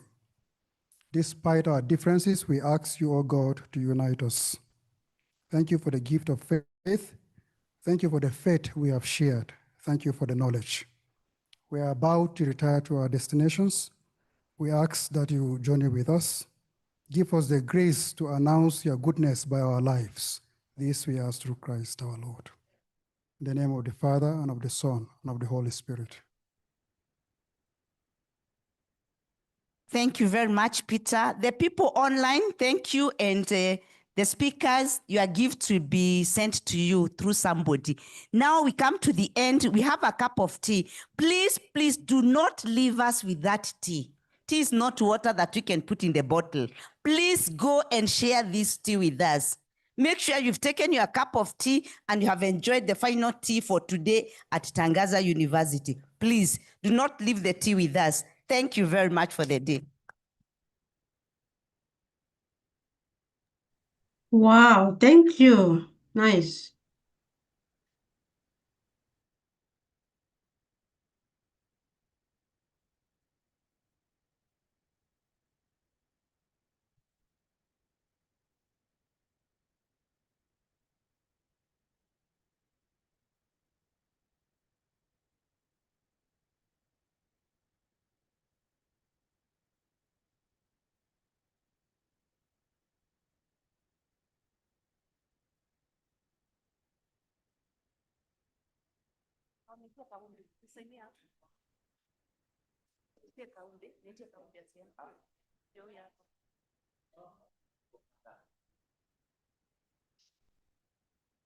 Sister, thank you. What drink do you want?